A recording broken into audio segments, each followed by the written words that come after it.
You're about to watch another exciting episode of the Dungeon Run, but did you know that you can actually be part of the adventure? Tune in live on Wednesday nights at 6 p.m. Pacific time, and you can make your voice heard and help determine the fate of our adventurers. Hope to see you there.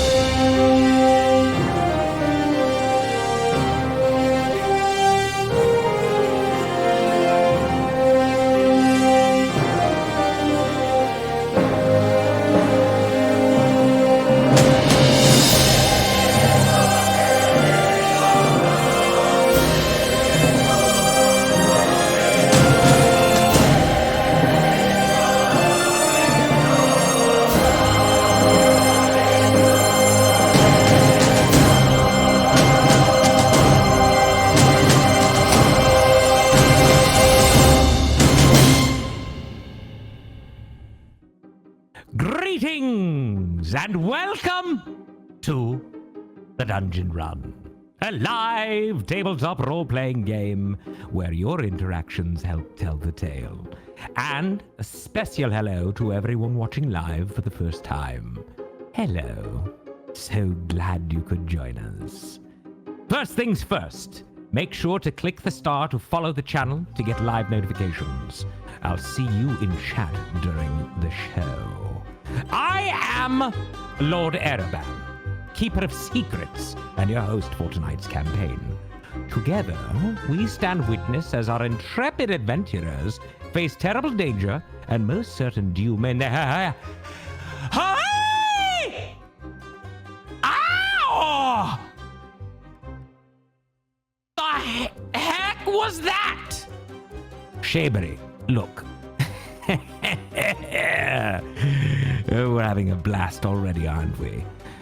Could you do me a favor and keep the Milo's balls on hold for just a bit? Yes, because that was quite painful in the rear area, okay?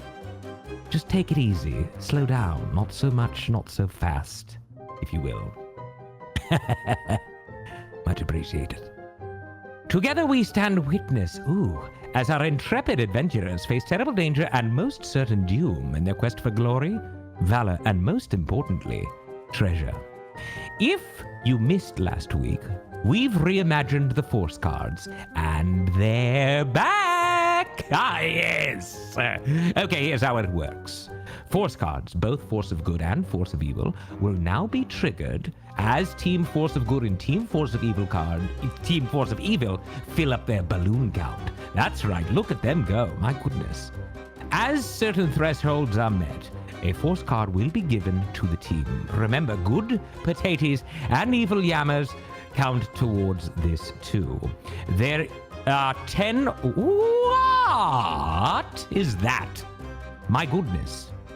Already. Listen, ladies and gentlemen, do me a favor and wait until I'm done with the intro before you start dropping those bad boys. My goodness, that's amazing. Milo, lots of potatoes for later on. Don't worry. You'll have all the fries you want. Al Wakria. Thank you so much for that, by the way. Okay. There are 10 Force cards and 10 Force of Good cards and 10 Force of Evil cards that can be triggered each episode, and we'll show you a status update so you know how close we are to the next card. And this is wonderful. The cards get more powerful as they get unlocked. Any leftover progress will carry over to next week's show. Yes? Nice. And you know what else this means? I want you to start submitting Force cards once again. So head over to thedungeonrun.fandom.com. Okay? Submit them. Do it. Lots. Now, throughout our time together, you will be called upon to help guide decisions made within the game. In addition to our live chat interactions, those of you that are brave enough can purchase one of our unique props. Here we go. If you love the show, you can show love. When you buy Show Love, the balloons, that is, Jeff will see it and may read your name out during the game, showing you some love. But now you have a choice. You can choose to support Team Force of Good or Team Force of Evil. Yes, we have 2 balloons, gold balloons for Team Force of Good and purple balloons for Team Force of Evil. The choice is up to you, and now they count towards the Force cards, yes. And yes, as you've seen, potatoes.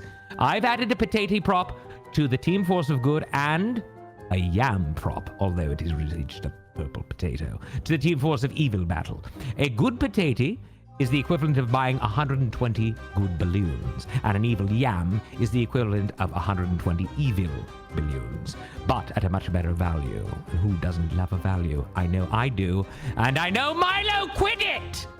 Stop! Do not do that. Put it down. Good. And also, so next up, you can bestow upon the adventuring party the gift of advantage. That's the ability to roll a pair of 20-sided dice at once and taking the highest value. Or you can set the trap of disadvantage. If a player has advantage, this disadvantage will counter it. And if the player does not have an advantage, well, they will roll a pair of 20-sided dice. Holy macaroni. Down to clown with a yammer coming in hot, baby. Ooh, boy. Love it. Let me continue. If the player does not have an advantage, they will roll a pair of 20-sided dice and take the lowest value. After all, life is pain. We know this from Joral. Thank you so much. All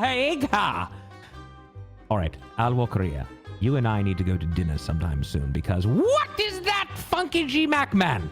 More potatoes everywhere. They're falling out of the sky. All right, again, like I said, everyone, let me finish and then go ahead and drop them, okay? You're slowing things down. Here we go. Advantages or disadvantages, let me just say this, can only be given to players or the DM. When given to a player, you must specify who at the table it is for, or I will make the choice for you. And trust me, you won't like it. And if given to the DM, Jeff will use it in the order it was received. They cannot be given to a specific NPC, okay? Let me repeat. They cannot be given to a specific NPC, so please act accordingly. Last but not least, we do have Milo's Ball. You've seen it already. Trust me, it's not useful. It just causes pain for everyone, okay? Just leave it alone. We've already dealt with that, all right? Now, with that out of the way, it's a lot of talking we just did. Let's meet our brave souls, the cast of characters. So, please welcome Jared Kajak as Civ Redfizzle. How are you? I'm, well, much better now. I heard a little raspiness in your voice. Siri is trying to ask me questions. Siri, stop it. Sorry about that. Go ahead. I'm sorry. I heard a little raspiness in your voice. Is the smoke getting to you? Yes. Well, I mean, I don't have windows anymore because Milo broke them all. But we are doing a very good job trying to keep the air inside clean. For those that are outside, I do say do whatever you can to get inside because it's terrible out there. It is. Watch our show while you're inside. Watch our show, no doubt. It'll make you feel better as well. Thank you, Jared. Next up, we have Jessica Lynn Parsons as Fahima Tai. Hi. How are you? I'm good, Lord Airband. Guess what? I finally have my lucky dice and my brick dice back. I'm so excited. We got everything, and you have your hair down. It's a whole new world. Do you like it? Thank you. I do. I think it's fantastic. It's almost as good as mine. Wait a second, though. Almost. I don't have hair, do I? It's hard to beat that. All right. Next up, we have Morgan Peter Brown as James Quinos. Thank you, Oprah Winfrey. I'm so glad you can hear us this week. I had some sort of issue last week. I just want to say that I said nice things. Everyone else said awful, awful that's what things. They said. But then when I rewatched the broadcast, I noticed. Oh. Yes, I did. I didn't and know. I heard I everything didn't you said. And listen, I may be playing it cool right now, but I will tell you, you're all in for a world of hurt. Okay?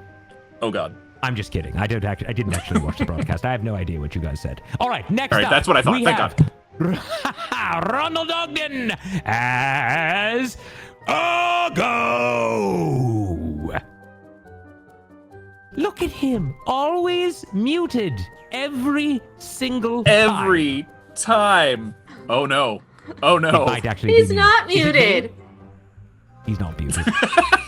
Is he muted? Oh my god. Back. It's not his fault, everyone. Trust me. When I tell you, I'm he's one of the Ron. most technologically I'm advanced Chicago. human beings I have ever met. Is that better? Can you hear me now? Yes, yes. Oh my God, I've been having I'm computer sorry. problems all day. It's awesome.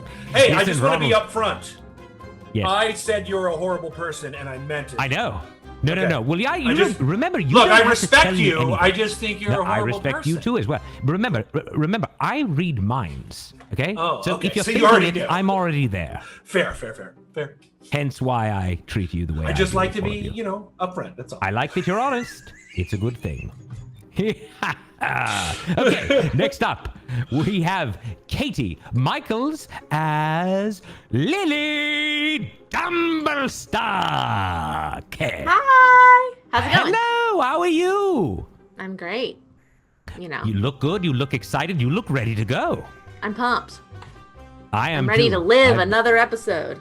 I know, hopefully, we can get through this darn thing. It's going crazy. Fingers last crossed. fight there was a little frightening, no? Yeah, it got a little touch and Yeah. go, for Yes. a second. Yeah. Very, very, very, very tempting situations there. So, let us finally meet our dungeon master, the man, the myth, the legend, Mr. Jeff Kanata.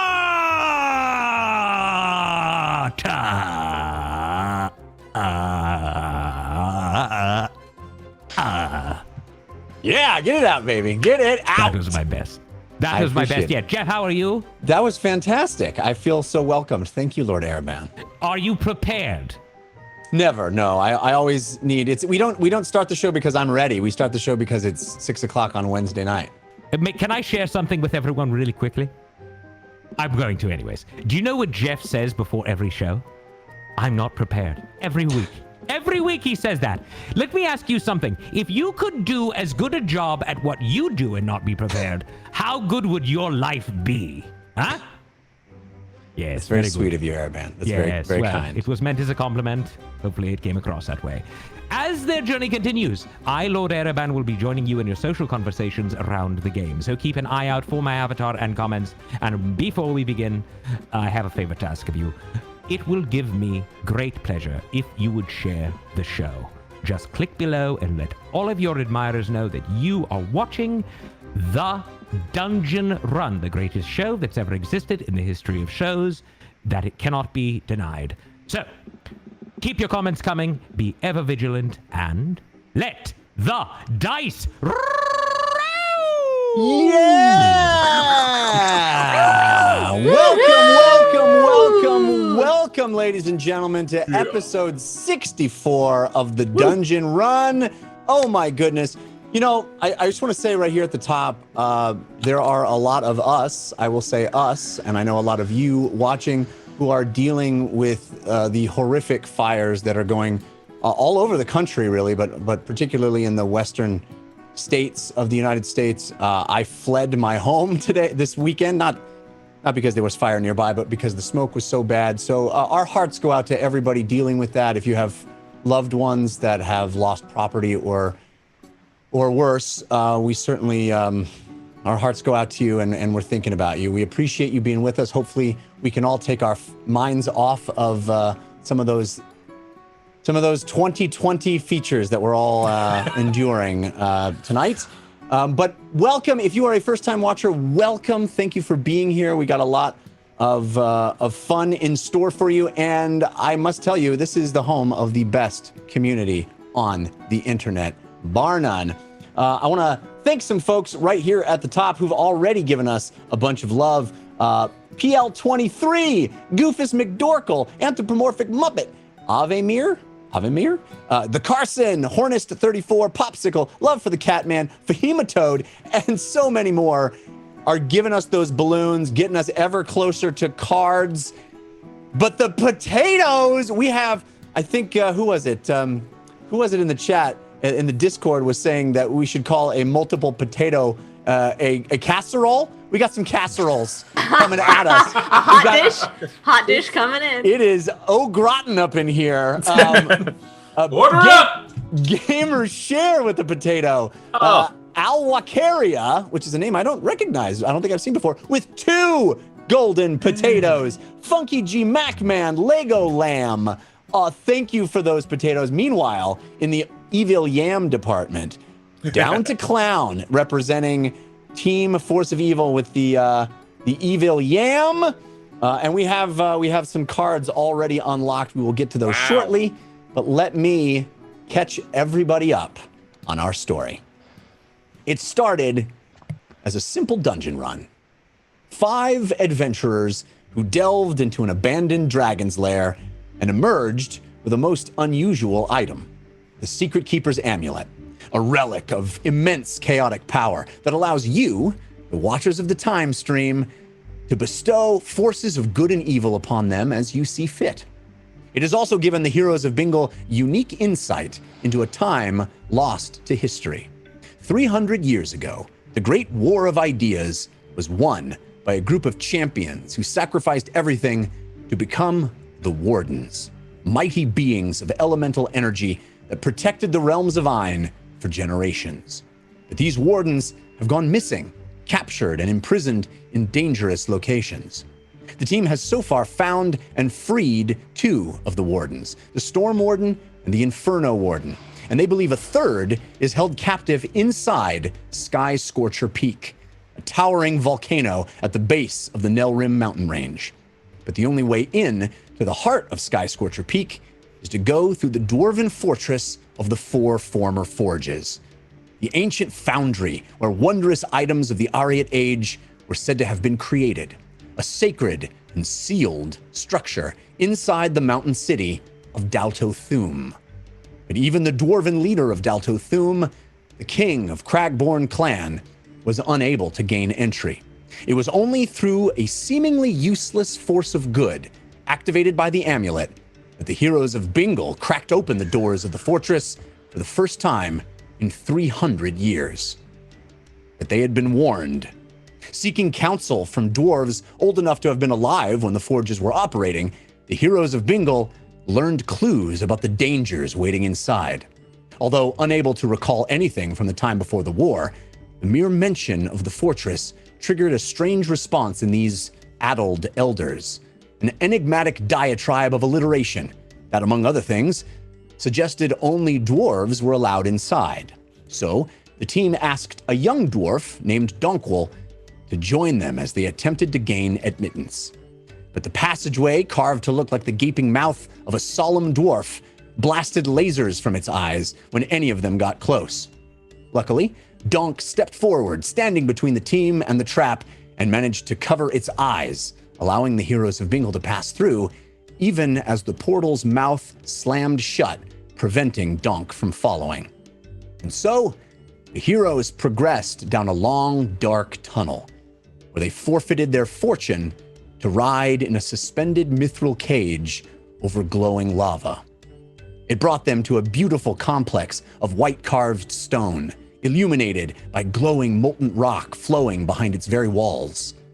After traversing aqueducts that moved lava throughout the structure, they arrived at a chamber marked with the dwarven rune for the number 1. Inside, a large iron golem sat at the end of a long room filled with magma. A broken platform led to an austere stone arch at the back of the cavernous chamber. James and Fahima attempted to fly over to the crumbling rockway, but they were attacked by Thakwa, vicious lava worms that leapt out of the steaming magma and slammed them to the ground. At the same time, the golem seemed to magnetize, pulling metal objects from their hands and trapping Siv and James by attracting their studded leather armor. After a heated battle, Fahima was able to pry open a hatch on the golem's torso, finding a strange marble green ore inside. Extracting it, The golem seemed to power down, and the team was left standing before a raised platform under the arch. Stepping on the platform triggered some mechanism to lift an anvil up from beneath the stone floor. Written on the anvil were 2 lines in ancient dwarven script. Approach each of these forges 4. Assemble the word to unlock the... And as we ended last week, the team decided to place the mysterious marbled ore on the surface of the anvil. Ugo brought out his hammer, raised it above the ore, and struck. So that's where we're going to pick up this week. That was a cliffhanger if I've ever heard of one. Yes.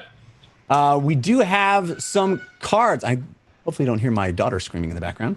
I thought that was my kid. It just Honestly, it's probably the most relatable thing I've heard all day. For sure. She's concerned about you guys. You guys are in very, very scary. She's like, it's not key, it's door. She loves riddles and puzzles. You know. Yeah. All right, so we have 2 Force of Good cards that have been unlocked already by the community, and 1 Force of Evil. So let's go now to our unlocking of the Forces of Good. Love this part. Bam, bada, bam. There we go. The first Force of Good card was submitted by Arcana Popcorn. Yay! This is, it's called Magnetic Repel.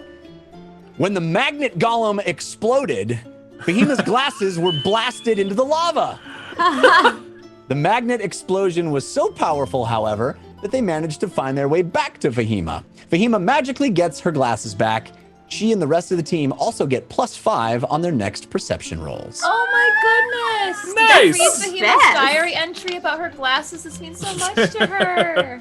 The top contributor, by the way, to that Force of Good card was Alwakaria. Thank you, Alwakaria. Wow. So the second Force of Good card that comes popping out of the amulet right now was submitted by Sitar. It's called It's Raining Healing Potions. Oh, thank goodness. That's the rain we need. 8 healing potions rain from the sky. The player with the highest passive perception rolls 1d8 to see how many crash before anyone notices. On 1 through 7, reduce that number from the total health potions gained, and everyone takes that much slicing damage from the shattering potion bottles. But on an 8, the team takes no damage and catches a single greater healing potion. This is a good card? Okay, so the highest passive perception, that person rolls a d8. I'm If they get only an 12. 8, I'm a 15. Yeah, I think. If you get So- an 8, you guys get a 14. one greater healing potion, and no one takes damage. Yeah. You want to get, the goal is to roll either a 1 or an 8, I think. A 1 would be only one of the potions shatters, Got it. and then you only take 1 damage, and you get 7 potions. That make sense? 5. 5. 5. Okay, so you get 2 potions, and everyone takes 5 damage. Awesome. Wait, no, No, we get 3 potions, potions. excuse me, 'cause 3 potions. Thank Pardon me. goodness. Okay. 3 healing potions for the team. You can divvy them up however you like. 3 healing potions for the team, and 5 points of damage. I still have 2, so you guys can I split have them up. 1. I wouldn't mind another, but we'll talk about that later. Pretty good, I think. Hey, I that's could use one. I don't have any. I don't think I have any either. I had the 2 and the. I have none. Okay. Well, there you go. all What's right. Hit us with the FOE. We have a Force of Evil card coming out. This was submitted by Divine Matt. It's called Time Lag. After being pulled back and forth through time, all of your bodies are still trying to get used to the current time stream again. Combat takes a lot out of you. You feel slightly woozy. You might need to lie down. As soon as the next initiative is rolled, everyone in the party falls prone and misses their first turn. It's hard to travel. That's That so mean. sucks. That's so mean. That's the early in the night Force of Evil. Oh, Yes. All right, no. so That's this the- is what we're gonna do. We find a rat. A rat.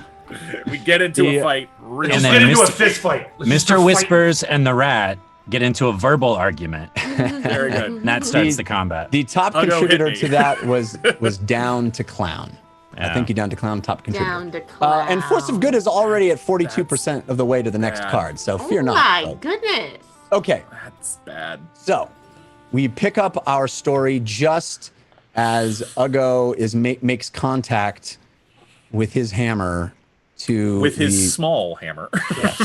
And a light tap. As you bring the hammer down upon the ore, even gently, you hear the sound of metal on metal on metal as the hammer makes contact with the marbled green mineral and it grinds against the anvil that it's resting upon. There's a loud scraping sound and a crack as energy is released. You take Okay. Oh, good God. Oh. Yeah, no. thought that might happen. 3 points of bludgeoning damage from shrapnel Okay. and You're not still raging. 1 I point assume. and 1 point of poison damage as a strange gas is emitted from the ore. It's a small cloud of sickly green vapor that obscures your vision for a moment and stings your eyes. And Uggo, when you can see the anvil again, by the way, this is only Uggo because everybody backed up at the end of last week. Yeah. I think got out Civ of the and way. I are still on. I think Civ and I are still on the other side of the room. Right. We are, So, which is fine by me. so when you can finally see down to the anvil again, you see that the ore has been split in two. No longer is it this sort of beautiful swirling marbled green. Now it is two smaller cracked halves that look almost exactly the same size. Both appear inert, no longer the swirl of color, no longer the vibrant shimmer. One a dull, lifeless green color, and the other a dull, lifeless brown. Is I it think almost I as broke it. Jeff? Is it almost as if the ore has split materials? Like one of the materials went one way and the other one went another way? green, one's That brown. does, I think that would be a pretty good analysis of the situation, yeah. Interesting. Fascinating. It released oh. poison again. It released it the first time when you pulled it out of the golem. Correct, Fema? Yes, I believe there was some poison that Yes. happened then as well. Mm-hmm. Poison imbued in rock. How strange. Yeah, I couldn't see for a second. I'm okay now, though. Thanks for Okay, asking. good. Did it crack perfectly in half? It So they does. look the same It is jagged. The two sides are jagged, but so it's not like a clean, crisp line. But it is. It does look like they are both the same size, almost perfectly equal. No further So- change. Nothing else moved. Nothing else. Anything like that.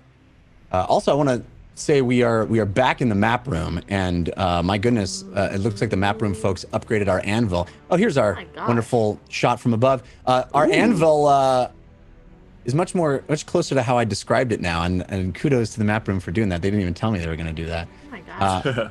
So this is what we have revealed thus far of the fortress of the four former forges. So That room's hot. it is very warm in there. Yes. Sorry, I'm sorry. That's terrible. Wow, look So at you that. see this Nice. anvil Oh my gosh. glowing with runes and that writing that I described to you. And that poor golem is moving around on the floor. The golem is not moving. Yeah. Did the golem actually fall over like that? You have deactivated the golem. It is no longer moving, or it's kind of just sitting there. Yeah. Exactly. Okay, when you felt yourself get sick, what kind of sickness was it? Did you recognize it? Did you recognize Burn the my smell? eye sickness. Right. Make me cough a lot sickness. What are you thinking, Sid?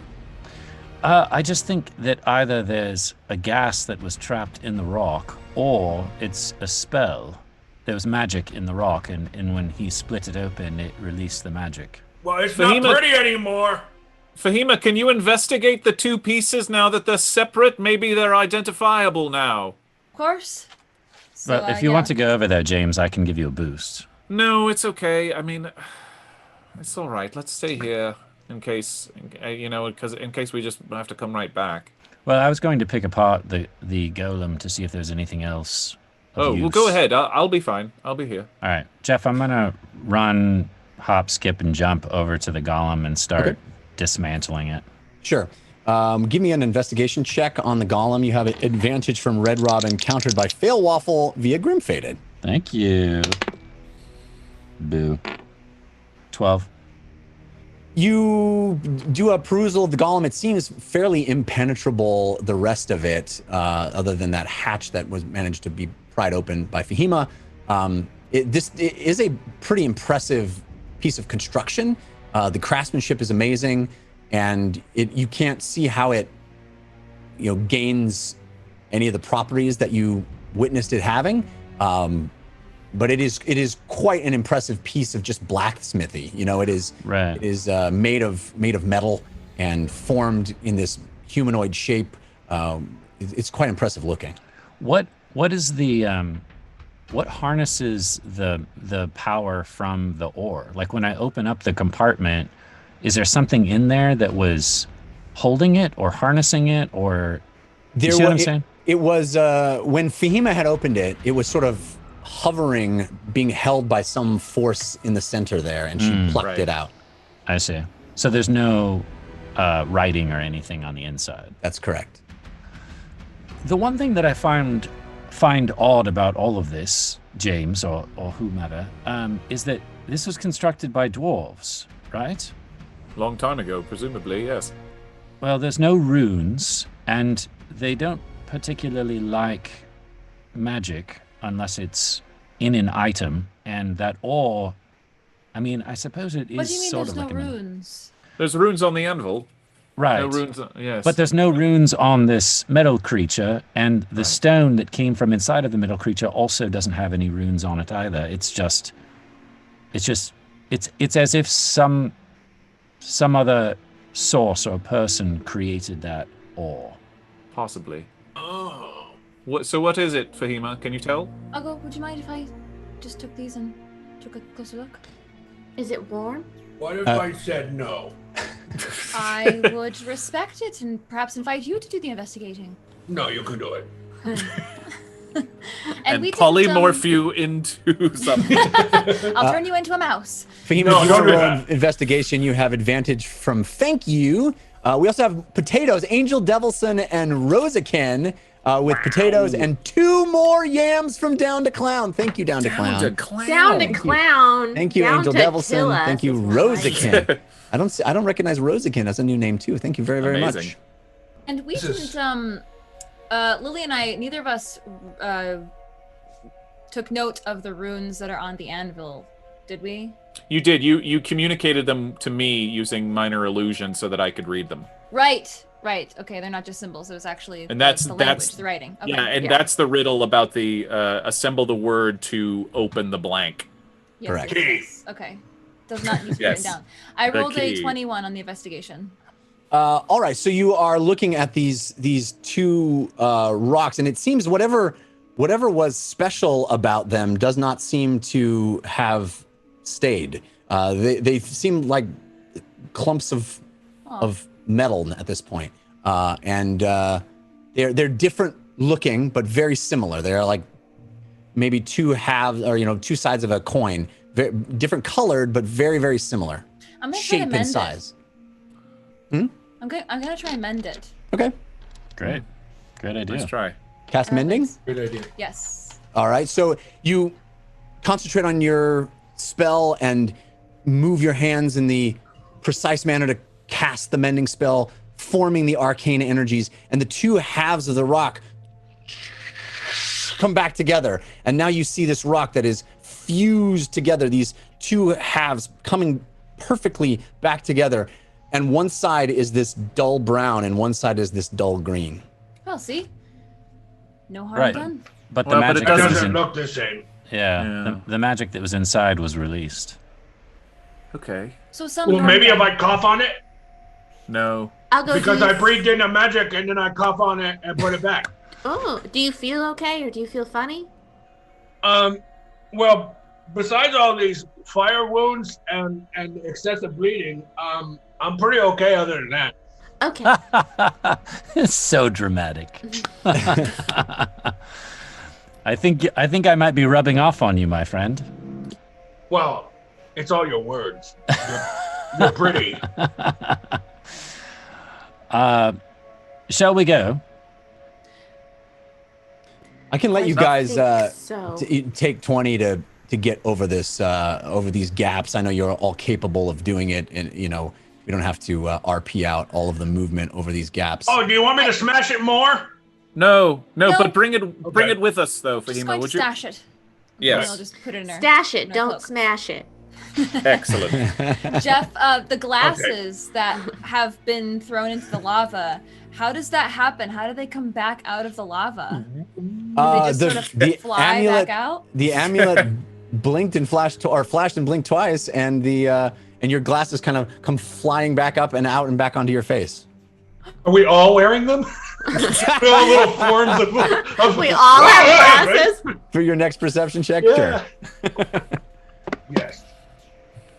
Wow. All right. Now I see why you wear these, Fahima. Well, I suppose we've done everything we can here. I guess. Maybe Fahima, the are you riddle. done? Fahima, Not What was Yeah. that? are you done? Yes. I'm Or is there anything else that you wanted to investigate over here? No. Especially since I have my glasses back, I was going to do a bit of a memorial service for the glasses. They're quite important. Oh, yeah. They're back, so I'm quite done. While the four of you are figuring out how to get back here, I'm going to sit down closer back to the hallway and start ritual casting Detect Magic just to have it running for 10 minutes. All right. Okay. So, all of you, are we moving past the shattered pathway here, crumbling? Yeah. Okay. And like I said, you can basically take 20. I know that we can all leap and jump and move and do a manner of things. There are no longer any dangers lurking, so you can kind of make your way back. And it takes probably about the 10 minutes that James is sitting there concentrating on Detect Magic. And all of you move up to that entrance point. There's no actual door there. It's just an open archway. And when you get there, James, when they all get there, James, you basically complete your Detect Magic ritual, and you stand up and you turn, and you notice something that you haven't noticed before. And that is, there is a magical aura coming off of Lily. You recognize it around her neck, and you know many times, every time you've ever cast Detect Magic while she has been wearing the amulet, of course, there's been a brilliant glow of magical radiance coming off of the amulet, indicating how magical it is. But you're seeing a different aura, a different source. Not the amulet. Okay. Not the amulet. Because Lily is wearing a different necklace as well. And this is literally the first time you've cast Detect Magic since Stranger's Fate. At least in this timeline. What? Wait, I have that necklace. The necklace That Civ gave her? hang on. What is Is hang it a on, I'm love sorry. potion? Civ, Yes. Lily, that Yes? the gems you're wearing. These? Yes. Where did you get those? These? Yeah, yes, those ones exactly. Where did you get them? Someone gave them to me. Do you mind? Okay. Sid gave them to me. Sorry, I'm terrible with secrets. Oh. Okay. Great. Am I able to tell the School of Magic? Oh, you have to ask me that. I know, I'm so sorry. It's the worst question. It really is. You could just tell him exactly what it does instead. No, we can't. Give me a second, I'll tell you. You guys can keep going. I'll tell you the school in a second. Civ, do you know where you got them from? They're magical. Yes, I was given them by the Duke's right-hand man. Right. I forget his Given? name. Or stolen? I asked. It's a fair question. It's true. I asked them for a bit of money to help us on our way. Huh. And I thought the easiest way to travel with a bit of coin would be if they were gems. Oh, it's a good idea. Excellent. Well, they're magical, so they What? might be worth. Yes, they might be worth even more than we thought. Very good. I just Okay. hope that I think I'm gonna go with abjuration. Oh, I'm terrible at this. This is the they part may I'm have terrible. some sort of protective quality. really.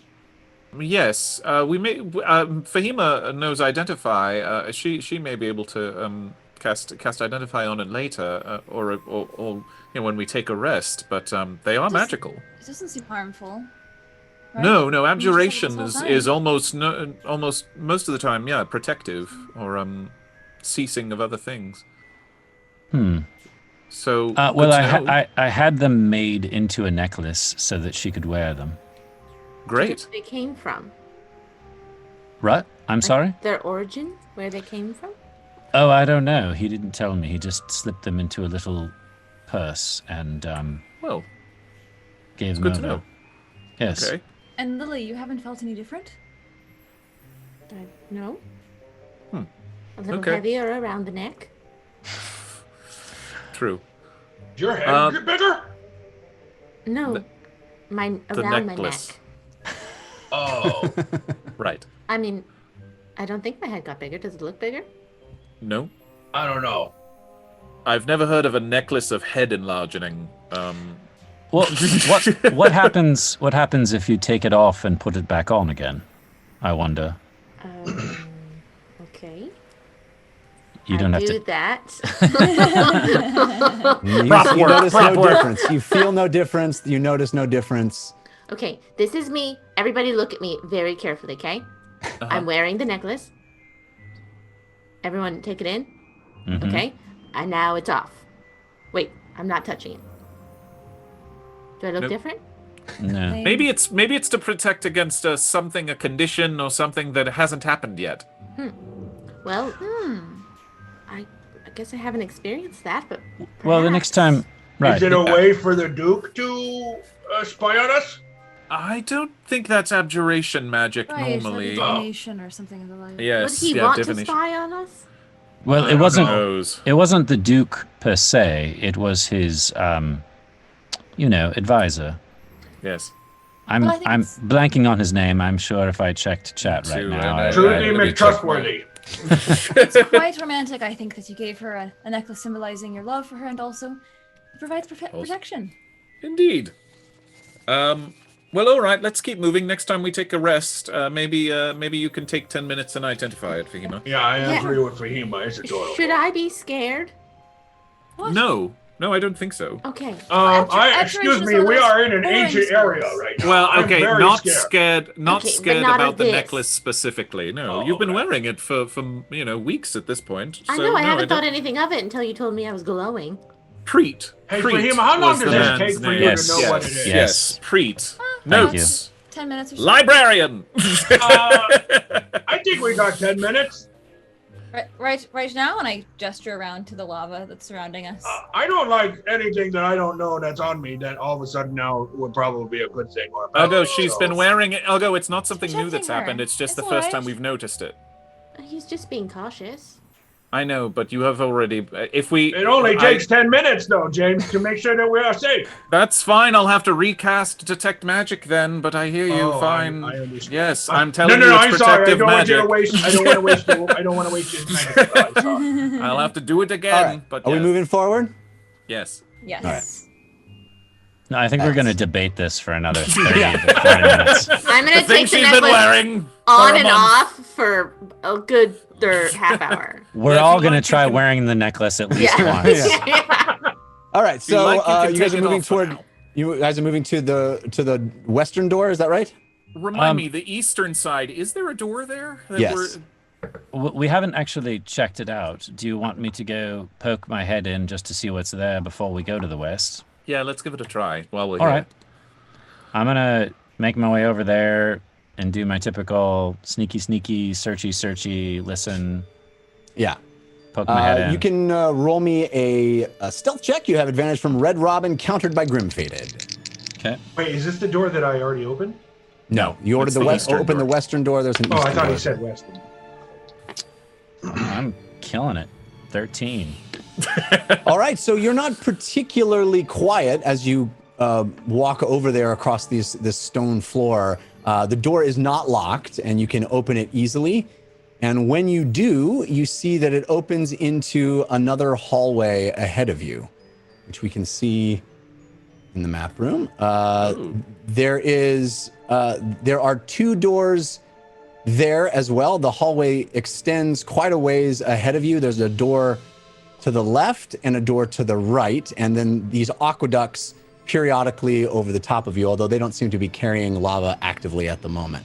But it's more of that smooth white tiled floor, that immaculately constructed and carved white tile floor. 2 more doors that are in this hallway. Are those gray bars? Are those are the aqueducts. There's the aqueducts. See how they cast a shadow on the ground? They're above you. Got it. Okay. No, not those gray bars. It almost looks like there's a platform that the door is on. Like you go Those are up. stairs. 3 stairs. Okay. Yeah. 3 Okay. steps. Correct. Got it. I'll gesture for them to come to the doorway at least, and then I'm gonna, because I'm assuming I'm being sneaky, I'm gonna sneak down the hallway and listen at each of the doors. All right. You can roll me perception. Just roll me 1 perception check. I'll apply it for both. You have advantage from Red Robin. +5. Yes, indeed. You have +5 from the Force of Good. Sweet. So that would be a 26. You press your ear at both doors, at either of those doors, and you don't hear anything particular. It is all quiet as far as you can tell through those doors. Is there an immense amounts of heat coming from either of them? Yes, there does. It's certainly the southern door. Well, actually, I think it is not more heat than you have experienced in this. It's not a particularly noticeable amount of heat coming through the door, although everything is hot. The walls themselves in a lot of this place are hot, but in this particular section, it's not more or less hot. Are the doors numbered, Civ? There was a That's 1 true. above the other one. You do see a dwarven rune on each of these doors. I nod when you whisper that. I'll try to make the dwarven rune with my hands back at James. This is another half hour easy of us trying to figure out You can what literally these just walk into the hallway. I'm just gonna come to you. It's fine. You're doing great. James, I think he wants to just sign it to you. Okay. Roll me a dexterity check, Sid. Roll me a dexterity check. See how dexterous you are at this. It looks like a man doing the splits on top of a pole. Advantage from Alex Nelson on your dexterity check. Thank you, Alex. Jeff's like, I have so much planned for the night, and you guys are 19. not going to get out of the hall. For 3 months. Sorry. 19. 19. So yeah, you managed to do a pretty amazing job with your furry Shadow tabaxi paws. You're able to do a pretty effective version of these runes. And James, you recognize, because you're able to read, I guess, even I know. DSL. Yeah, apparently. The rune seems to be the number 3 and the number 4. North is 3, south is 4. That's correct. All right, so I point to you and go 3, 4. Are you guys flirting? And I'll sneak my way back. When I get back over to the rest of you, I'll just say, I didn't notice anything particularly different. There was no strange sounds, and all the rooms are hot, so it was impossible to tell if there's one room that has more lava than the others. But they're quiet, which is interesting. Well, this So one's if these are- quiet too, I suppose. Right. Do we want to go in numerical order? Should we find number 2 first, or are we fine jumping ahead to 3 or 4? I'm not sure it matters, does it? I don't know. No, I don't know. I did have a thought, and I'm gonna walk back down that hallway, and then go back down the hallway to the west. Okay. Through the western what door was and your down the hall. thought before you leave? I do have a thought, and he walks away. No, it will help if I actually get to look at it. Oh, It's the lava in the ground, the hole in the ground. Okay. And I'm going to keep going west until, you know that area over there where there's the lava that's pouring Yeah, there's off? that L-shaped section of the map. There is a door to the north. There's a broken section with lava pouring in from the aqueducts above. There's a stairway with a smaller door at the top.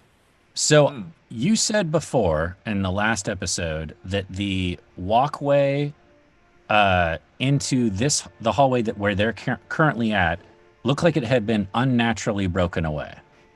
And the walkway in that room with all the lava and the thakwas also looked like it had been busted up somehow, right? Correct. Yes. Does this hole in the floor look like something a large creature could have done if it had ripped up out of the ground? In other words, I'm thinking thakwa, I'm thinking giant worm. Does this look like a creature could have done this? Roll me a let's GM say is showing. a survival check. You have advantage from the brush of tea. While he's down there, is there a dwarven rune of a 2 above that door? No. Huh. 15. It certainly looks like something broke this. You can't be sure if it was something that a creature did or some catastrophe did. It's hard to tell. Clearly, there's a lot of damage here. I mean, it's what, 20 feet of a broken. It's massive. Yeah. So there's clearly some damage evident, but you can't really tell if it was done by a sentient being or there was some calamity or some accident or, who knows? Is there a hole in the ceiling? No. Above it? Directly above it? No, there's not. Okay. I turn back around and come back to all of you muttering to myself. Is that your thought escaping your head? Yes. I'm thinking maybe something caused the damage here, and back there. And I'm pointing at all the areas where the floor or the walkways have been broken apart or ripped apart. Isn't that how damage is usually created? No, I'm saying something as in like a creature or perhaps not time, basically. Not is natural. what Yes, an unnatural occurrence created this damage, and I think that might be something that we'll be dealing with at some point. Possibly. Because dwarves make things to last hundreds of years, thousands, and this is stone. And we saw the workmanship on the way in, and then all of a sudden, once we got into this area, things were degraded, broken apart, ripped up. So, this area that we've been told is very sacred to them. Yes. So what caused it, and why was it sealed off? Right. Well, okay. There is also the crucial element of right now we are searching for a mage, a powerful mage, and I think it just comes with the territory that perhaps there's creatures that she's brought with her. Maybe. Right, or the mage herself. Or a dragon? Right. Yes. But that's why I was looking for signs to see if there were, claw marks or something that would give away what could have caused it. Like a bunch of really big rocks? Let's keep moving. Angry rocks. Yes. So that door over there doesn't have any markings on it. Neither the northern door or the little door had one? Correct. Neither of them have a rune on them. That almost makes me more curious about them. So that's not the second forge. Do we want to go see what's there? Maybe it's a broom closet. Possibly. But it's over a big pit of lava, is it not? No, the other two, the two we can get to without having to get over that pool. The 3 and 4 are back that way. No, I'm talking about There's a door north where you don't have to cross the lava. There's a door beyond the lava south as well, and there's a tiny door up some stairs in that room. I'm very curious what would be in an ancient dwarven broom closet anyway, so let's try. Okay. All right, so we're moving west, is that right? Can we sit down and take a rest for a second? Oh, I'll go. Do you need me? Yeah, I'm just bleeding out over here. It's no problem.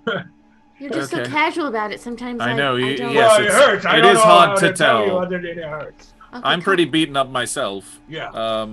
Well, do we need to take a rest? Yeah. I want to stop real quick and say we got an evil yam from Rosakin. Thank you for the yam. Both Team Force of Good and Team Force of Evil are at 94% of the way to new cards. Oh my god. Very close. All right, so go ahead.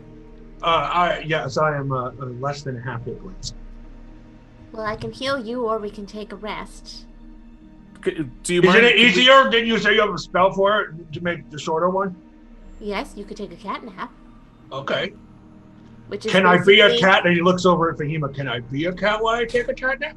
You know, spells do cost us something. Ago. I know. I just want him myself so bad. What about all the healing potions that suddenly appeared? Oh, I figured Right. that would probably be used while I was in the middle of a fight. So. Well, Yes. if we take a cat nap, it's only 10 minutes, and then you get basically a short rest. Well, I could identify your necklace as well. Do that. But only Okay, 3 people can do it, so it depends on who I'll needs take a to short the rest as well. I'll take one. I do You not need also that. have that Force of Good card that allows you to turn a short rest into a long rest. I would like Oh. to save that. Yeah. Yeah, good saving that. Yeah, I don't need that quite yet. Okay, well, so James, Ago, and Fahima. Fahima's going to identify. All right, so Sid, we Do are- you need it? No, not really. Okay. I We are do resting? need some rest. But... Okay, well, Fahima, you should take this. then. Okay. 'Cause Then only the 3 identify people can can wait. take cat nap. Yes, the identify can wait. Okay, so I'll cast cat nap, Jeff, which is basically 10 minutes, Okay. and they get Knocks us out. Yeah. All right. I make a calming gesture, and then it knocks you out. And then three willing creatures fall unconscious for 10 minutes, so they can't chat during this. Right. And then I'm not going to take any You damage. get the benefit of a unless- short rest, Yeah. and it only takes 10 minutes, which is pretty cool. Yeah. So that happens. You take out your flute and you play a little really very calming, lovely music for a second, and you move your hand, and they fall asleep. And the rest of you have 10 minutes to sit there. Who is asleep? Me, Fahima, and Ugo, I believe. Okay, so those of you that Viv and I are, are the only ones you awake. can roll your hit dice for a short rest if you like, Done. and heal, and then we can move on unless there's anything you want to do during that 10 minutes, Civ or Lily. Well, You just put everybody else to sleep. You guys are having alone time. oh yeah. Hey, Civ. Kids are in bed. They just leave. I'm sure I would probably stay on watch so that we don't get distracted like we typically do when we're supposed to be on watch. I don't imagine it's the most romantic. All right. I do have something that I'd like to give you, Lily. Is it another magic necklace? No, although I wish it was. There's an item that I acquired a while ago, and since I've almost died twice in the last couple of days, I thought I would give it to you now in case I don't make it out of this. Well, first off, I don't really appreciate you talking like that. I'm a realist. I know, but I'm an optimist, so we gotta meet in the middle. Very well. I will do my best to make it out of here alive. Thank you. There's a thought that I've been clinging to that's been making all of this time much easier for me. And that's that if we were to survive all of this, there's a place I'd like to take you. And I pull out a piece of paper that's has a nice ribbon on it and a seal. This is a deed to land. I thought perhaps we could start our lives together. Civ, you can't give me your land. Well, the amulet gave it to me. Meep, actually, gave it to me. Really? Yes. Where is it? It's just outside of Sinzan, and I didn't know where Sinzan was until we met that tattoo artist. Oh, yes. Well? Okay. Thank you. just wanted you to hold on to it in case I met with any unfortunate accidents. Well, that's not going to happen. Won't I let hope it you're happen. right. And if it does, I couldn't possibly live on this land, but I will give it to someone who needs it. But if you All right. died, Civ, I would think of you all the time. I couldn't live there. All right. But if I did, I would put it to good use for you. I'm curious as to what you would do with land. Well, you grew up in an area where you didn't like the way they treated children, orphans, yes? So why not open up an orphanage?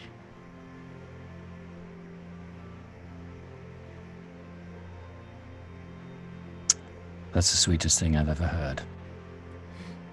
It's just an idea. I like it very much.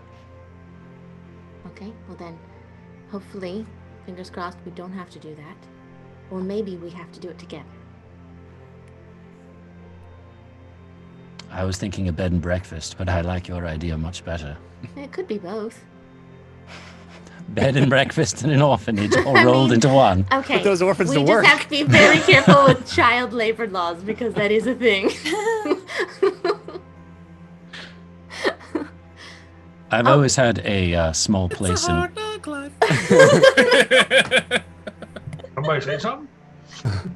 I think they're waking up now. Oh, Maybe right. we should table this conversation for another time. Over my coat. Sorry. It's the first time that I've put them out like cats. I learned this actually, Civ, from watching how cats can fall asleep anywhere. Yes, you get used to sleeping in any alleyway or corner or edge of an armchair. It's truly Fahima's an eyes impressive narrow and skill. dart between those two. I had a wonderful dream. I did push-ups over some llama, and I survived. Oh, Excellent. Yeah. I I think feel if much anyone- better now. Thank you, That was- Lily. Great. all right. Well, I hope you all had a nice rest, and Power nap. Excellent. I know you might be a bit groggy for a few minutes, but you should feel better. Dreamt Thank of you. the day I got these glasses. All right, as you all come out of your rest, feeling better, having replenished some health, you see the amulet flash and blink twice, and a couple of cards pop out. We got a potato from Fallstar, which I Wow. believe is one of the things that popped the Team Force of Good over the threshold. So we have a Force of Good card and a Force of Evil card that have come Amazing. out. The Force of Good card we are seeing first, which was, we'll get that animation going. It was submitted by Mobo Herder. Yay! This card says it's called 3 Kobolds in a Trench Coat. A large trench coat appears. All the players can huddle under it. They appear as a single anonymous creature and can sneak and hide as a single individual with one player of the team's choice rolling stealth for all. Yeah. I love it. That's awesome. Yeah. That's Like gonna our audition. We also got a Force of Evil card. This was submitted by Sean Patrick. It's called Trivia boy. Time Round 2. Oh no. Everyone must answer this question. In what episode, number or name, did Uggo say, "Lily, you're not as ugly as most people say"? An incorrect answer earns anyone who doesn't answer a -5 on their next skill check. I have no idea. I don't know numbers. Or name. You can say the name of the episode too. Okay, I'm pretty sure it was. Wait, do we Episode- each have to Yeah, guess? everybody has to do it. So let's go So around. write it down. Write it JD down. goes first, and then we all Okay. follow. Well, we should what write she it down, says. right? Yeah, just We should everybody write it write it down. Okay. Real great. quick, just write down Okay. a number, episode number, or name, real quick, and we'll start with Civ. No idea. I'm sure the chat is trying to guess as well. I wonder how many people will get it right. Civ, what was Yeah, your? can I throw mine out to chat? Ew, no phoning a friend. Sorry. Tell a friend, Yeah. yeah. I'm gonna guess that it was relatively early, so I'm gonna say 19. 19. Fahima. 7. Brick. That's James. all brick is. I'll go 22. I'll go. I'm pretty sure it was fairly early when I said it. I want to say it's either 3 or 4, but I'm going to go with 4. Lily. I was also gonna go with 4. The correct answer is 4. Wow. That was way off. Lily, the 2 people involved in the exchange. No idea. Remember? I that. remember because it was a very shocking thing you said to me. The rest of you will take a -5 on your next skill check. Okay. Awesome. So we are up and out of our reverie and back. Now, did you guys say you were moving to the west or the Yes. east? Let's check out these 2 unnumbered doors, yes? All right. I'm curious. So we move through this this large oaken door on the left. It opens easily, and you move out into another this L-shaped chamber. It has a door to the north. This passageway, passageway to the south that is broken and spewing lava in this little pool of lava, and this stairway directly ahead of you that leads to a small door. And you said you're going to go north. Is that right? When you say small door, do you mean small-sized humanoid door, or just smaller? All than of you big would doors? be able to get through it, no problem. But it is not this kind of grandiose, larger door that you see in these bigger portals. I like that little door. Let's try that one. Okay. Yeah, let's try that one. All right. So just give me a marching order to go through there, real quick. I'll try. I'll go first. Okay, Lily, you walk up this I set like of the smaller stairs, door. and you get to a much more dwarven size. Although a medium humanoid can get through it, no problem. But it is not this austere, large oaken door, and the handle gives in your hand quite easily. It opens, and as you step through, you It's see slow open, by the way. I don't know. okay. You open slowly and you step through, and you see there's another stairway that continues up and around in a, there you go. That stairway leads up and around, and you see this long aqueduct of lava flowing on your left as you round the stairs and get all the way up to the second level here. You see there's a heat emanating from this flowing lava in the aqueduct, and you see a number of doors ahead of you, or excuse me, a single door ahead of you there, and you can easily move through that. I'll call back. There's more stairs and another door. I'm gonna keep going. It's very hot in here, but I'm gonna keep going. I think. All right. I'm gonna follow her. Yeah. So let's follow. I'll bring up the rear. Fahima, if you want to. Stand in the back as well. Okay. After the last incident. So, Civ, Ugo, Fahima, James, if that works. So Lily, Civ, Ugo, Fahima, James. Yes. And then as soon as they're kind of in there, Jeff, I think I would start to open that other door. Yes, you get to another antechamber, again, nondescript, empty. No markings. No markings. It seems it's just a big, strangely empty room with this long trough of aqueduct with lava flowing through it. Very, very hot. Your lava hide armor protecting you from the worst of it, but you can still feel the heat radiating off of it. Another door ahead of you, of course. Jeff, I'm gonna palm a couple daggers just in case. Okay. I don't think I'm ever going to get used to just having lava around, just, open right there. Right. Yes. It's not a very casual natural It's- element. Yeah, it's like oblivion within a arm's reach. Exactly. Okay. Okay, Anything? next door? Okay. And when you open that next door, you see straight ahead of you, it looks like a cave-in with a door that is broken and lying on the ground. There are steps on the right, an open rock. Now, this is the first time since you've been in here that you've not seen that everything manicured in that beautiful, polished white stone. Instead, there's sort of the mountainous rock on the side. Almost looks like rock has caved in or crumbled here. And certainly straight ahead of you, looks like there perhaps was another chamber. There is rock blocking that way ahead of you. Jeff, is Natural? there any... I'm sorry. Go ahead. I was just gonna say natural, or it looks like something caused it. It certainly doesn't look like it was intended to be there. It is. It looks like there is another chamber that continues through that way, but it looks like there is something crumbled and broken and shattered. Jeff, would you allow for an investigation or a history check to be able to tell how long these cave-ins have been there? Like, do the rocks look like they've, been in this place for a long time, or how recent? Well, I won't even make you roll it. Okay. It is certainly, you're the first feet that have stepped through here, it seems to you, in 300 years. And at some point along that timeline, this happened. It's hard to tell if it was, at a certain point, being able to tell by looking at something, whether it was 1 year ago, 20 years ago, or 300 years ago is kind of possible. Not very recent. It certainly doesn't look like it happened last Tuesday, no. Jeff, how damaged is that door on the floor? The door on the floor is fairly intact. It's been ripped off its hinges and it's cracked, but it doesn't look. It looks like you could probably refashion it into a door if that's what you wanted to do with it. More like a shield.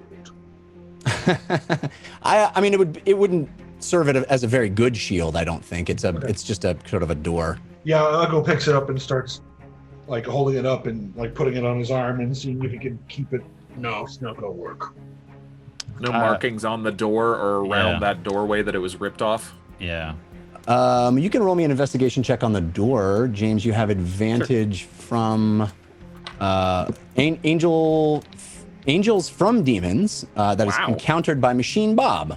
Oh, thank you both. And I'll take a -5 to that. -5, yeah. I also tell you that we've got some love from Sassers, Queso Gato, I haven't seen that name in a long time, Diana of the Night, Persephone, Sitar, Cat the Mage, the only lazy Lotolite, Drew from IT, Uggo Dumb Thistle, and others. Thank you, thank you, thank you.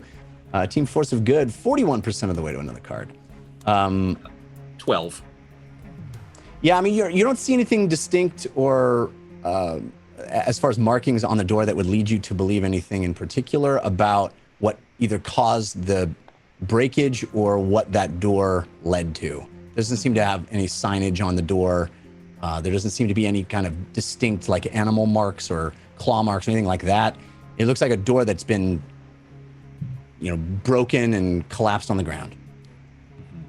Jeff, I'm gonna pick through the rubble, the loose rubble. I have to know, I guess it's just curiosity, if this rubble collapsed on anything, like is there remnants of a person or tools or something that would make me think that this was, like I said, either accident or intentional or How long do you want to spend doing that? I mean, no longer than 10 minutes, because at that point, I think James could cast Detect Magic and tell me if I'm wasting my time. Well, Detect Magic, is Detect Magic still running? No, it went away when I took my nap. Okay. So for 10 minutes, you pull at rocks. While you're doing that, I will ritual cast it then. I mean, yeah, why not? Go ahead. Okay. Yeah, sorry. Go ahead. And when Jane sits down, Fahima, you should do the same. Okay. Okay, so you start pulling at these rocks, large, small, kind of excavating, pulling, and you get to a point where you can kind of see that there is another chamber beyond this cave-in. It's difficult to see more than that, but it definitely opens up into another chamber beyond the rocks. And as that 10 minutes subsides, James, you finish your ritual casting of Detect Magic, and Fahima, you were ritual casting something too, is that right? Identify on the necklace, right? Yes. Well, let's do that first. That'll be fun. So, Fahima, as Civ is pulling at these rocks and heaving them down, they land with a crack on the solid, that polished rock floor. They just land with a thud, and you hear this. You maintain a mental state of calm and serenity, and you touch the arcane energies that you feel pulsing on this necklace. Lily, you've taken it off and handed it to Fahima, and you hold the stones of this necklace in your hand. You feel the metal filigree resting lightly in your palm, and you start to get a sensation from it. You start to get an understanding of what this item really is, and it is indeed a magical necklace. In fact, it seems to be named. It's counterintuitive because these stones Civ got secondhand. He had them made into a necklace. How could this be? And yet the qualities of the necklace, they seem to have a name. The necklace of the faithful heart. And this is a necklace that does require attunement. And it allows, once per day, as a bonus action, whoever's attuned with the necklace of the faithful heart can expend its energy, allowing them to double the dice of a single healing spell they cast on the same turn. Ooh, nice. What? You are my Nice. familiar. Wow. I like it. I've been holding on to that since Stranger's Fate, I tell you. Oh my gosh, really? Yeah. I mean, granted, there was a long time when you were I back guess in we time. I guess we were back Wow. in time. Yeah. Great. As we all know, Jeff is a very, very patient DM. Sometimes not. What is it? So this is quite extraordinary, especially considering the gems didn't come in a necklace, but it's called the Necklace of the Faithful Heart. And while you wear this, it should allow you to double your healing. Just once per day. Extraordinary. Really? Extraordinary. Double it. Civ, you had no idea. What? This piece is extraordinary. This is magical, Civ. Yes, I didn't know that, but I did, well, yes. Are you okay? Did you breathe in too much rock? No, it's just, I have a lot going on inside of my mind right now. I'm thinking about 6 different things at once. It's There's been another a big room few over months. I just realized while you were digging through that wall, I have a mining pick here I've been using the whole time. James, as everyone's talking and you see this beautiful necklace that Fahima has now identified, glowing with the magical aura. You see the magical aura of the Secret Keeper's amulet, intense around Lily's neck. And beyond that, you have 30 foot range. Yeah, you see 30 a feet. faint glimmer of magic beyond the stones, beyond the rock cave-in. Am I able to tell? No, I can't tell a shape from that, but 30 feet. Yeah. Okay. I'll hand the necklace back to Lily and say, "This is extraordinary. My father said always wear protection, and now you have it." This is that. It's good a smart father. father. Very yeah, good smart father, yeah. That's a good father. Very Okay, good father. gentlemen. That's the talk you have with your father. That's why I'm looking for a shield. I'll stand up Right. and stand next to Civ and try to. There's something magical through this. Shall we let Uggo go to town on it? On the rubble? Do we think it's doable? Is this rubble? How long would it take? Like, to It might clear take a this? while to get all the way in. Pickaxe in one hand, hammer in the other. Let's do this. Let's. Well, no, okay, hold on. Everyone, before we do this, maybe we should just chat as a group. There's a cave-in, so if we dig into the cave-in, couldn't it potentially create a bigger cave-in? Well, we only need to get it just large enough for one of us to squeeze through. We also have other options back there. I mean, it's possible that there's other ways to get around to this thing. Oh, I have an idea. Okay. I'm going to pull out Mr. Whispers. Is it too hot to use him in here? Jeff? He's not wearing any armor, so he would not be able to last very long, but you All can right. fit fast enough. What Could about I fit in the hole? or Meep? Certainly if Lily went through, it would take less time to make a hole big enough for her to squeeze through. Or, I mean, Meep could also squeeze through, yeah, but I don't, yeah. What if we make Lily invisible? Well, just to play devil's advocate, as much as I like to explore and find compelling new magical areas. It seems that we could make the most of our time if we did find all of the forges with the numbers. Mm-hmm. I think there's going to be magical areas all around this place. You're probably right. Exploring every nook and cranny is just going to delay us, and it's getting hotter and hotter. So we're walking away from a magical item? It may not be a magical item. we It may, don't know may just that. be a magical structure. And we know this is here. We'll mark it. We're taking notes. But I want us to keep moving, I guess. Can I we am vote interested. on this? I look over at Uggo. I'll go standing there with a hammer in one hand and my pickaxe in the other, going, "I'm ready to go row on this wall." All I don't I'm know saying, what- I will join you if that's what the party votes, but I'm just saying, I think there's going to be a lot of these around. You think there's a lot of magical Single items one. here? Well, I think there's a lot of magic, certainly. Well, It's an extraordinary at place. this rate, we could have just been in there and gotten out. Can we Perhaps. get Lily through there? If Lily can walk through there, should we make her invisible and just check? Do I need to be invisible?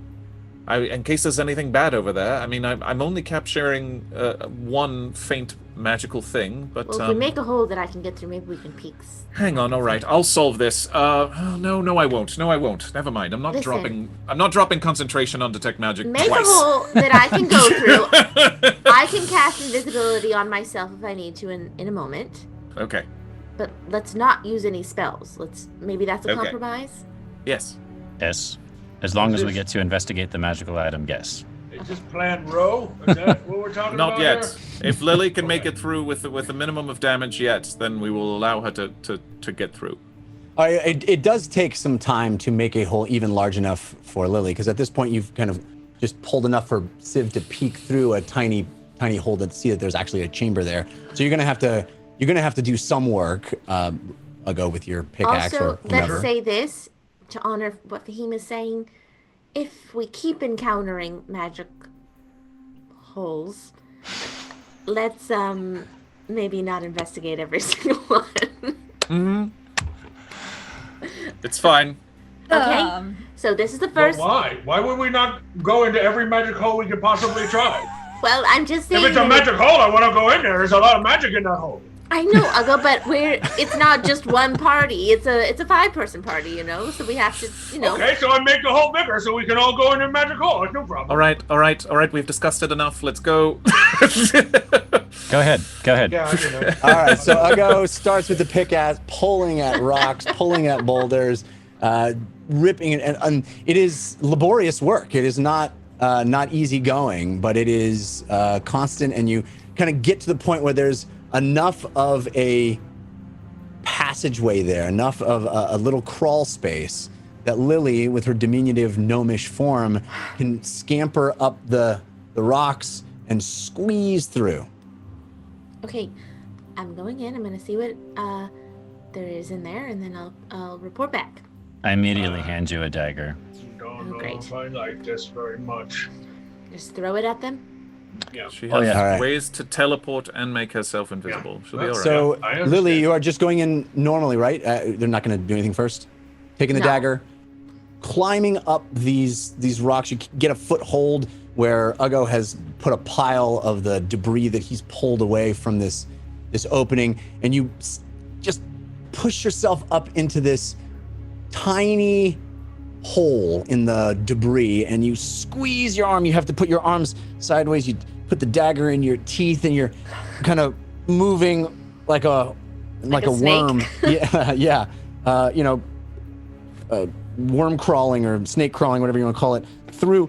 You're kind of tight. Your legs scampering, pushing with your feet, and you pop your head through the other side, and you see it is another chamber, and there is a continuance of this lava aqueduct, and you turn your head to the right, and there seems to be stairs that lead to a chest.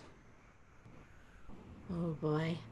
How can I report this back and not create a whole issue? I smell Civ, treasure. Does earplugs. anyone else smell treasure? Yeah, all of I a sudden I smell- feel like there's treasure somewhere. So I'm Yes. gonna get out of the hole Now that I've like gophered up. You're gonna out pull of it. back into the room with your friends? No. I'm No, gonna, you're gonna pull go into the room. this Okay. room. You go all the way through. There's It's not no easy. one. You There's kinda, nothing else in there that I see. That's correct. You squeeze through. You kind of scrape the side of your body. You feel it kind of.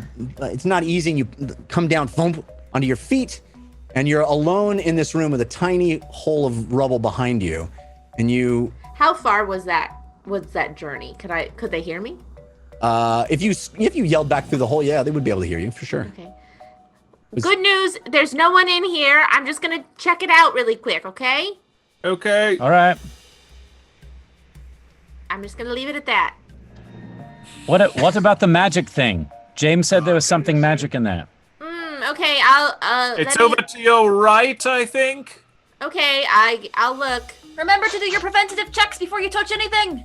Okay. I think I smell wood in the form of a chest. So I'm going to No, Jeff you don't. slowly walk up the stairs cautiously, looking Yeah. around, being very cautious because I don't normally adventure on my own.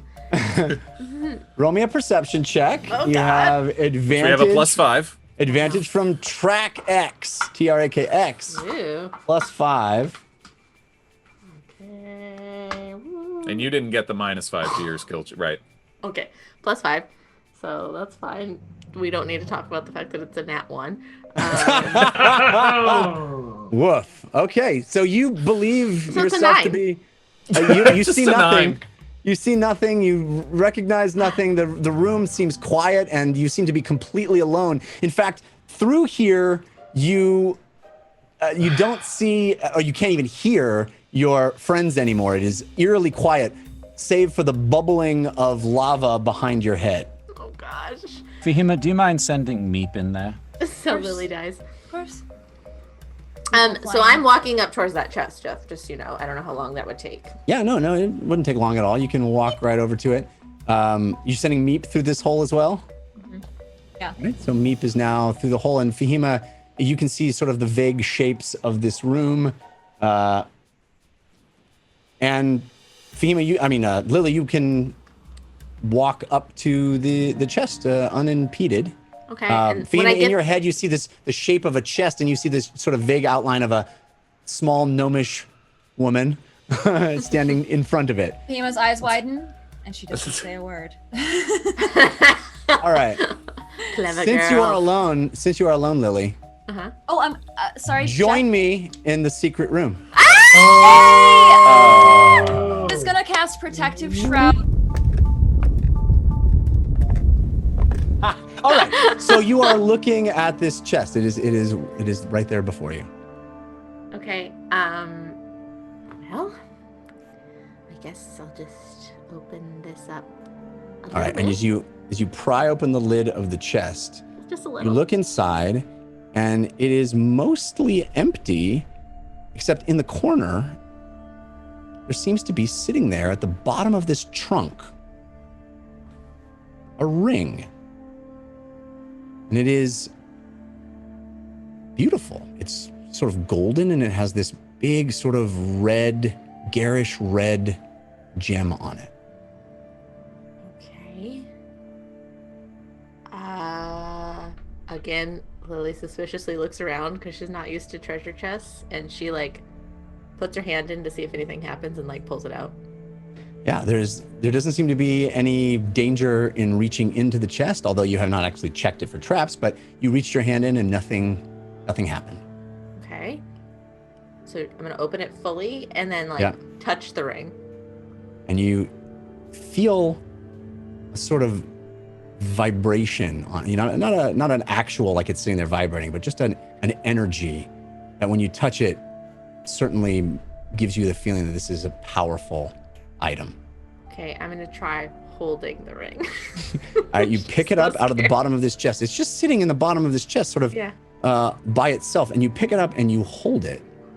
And roll me a history check.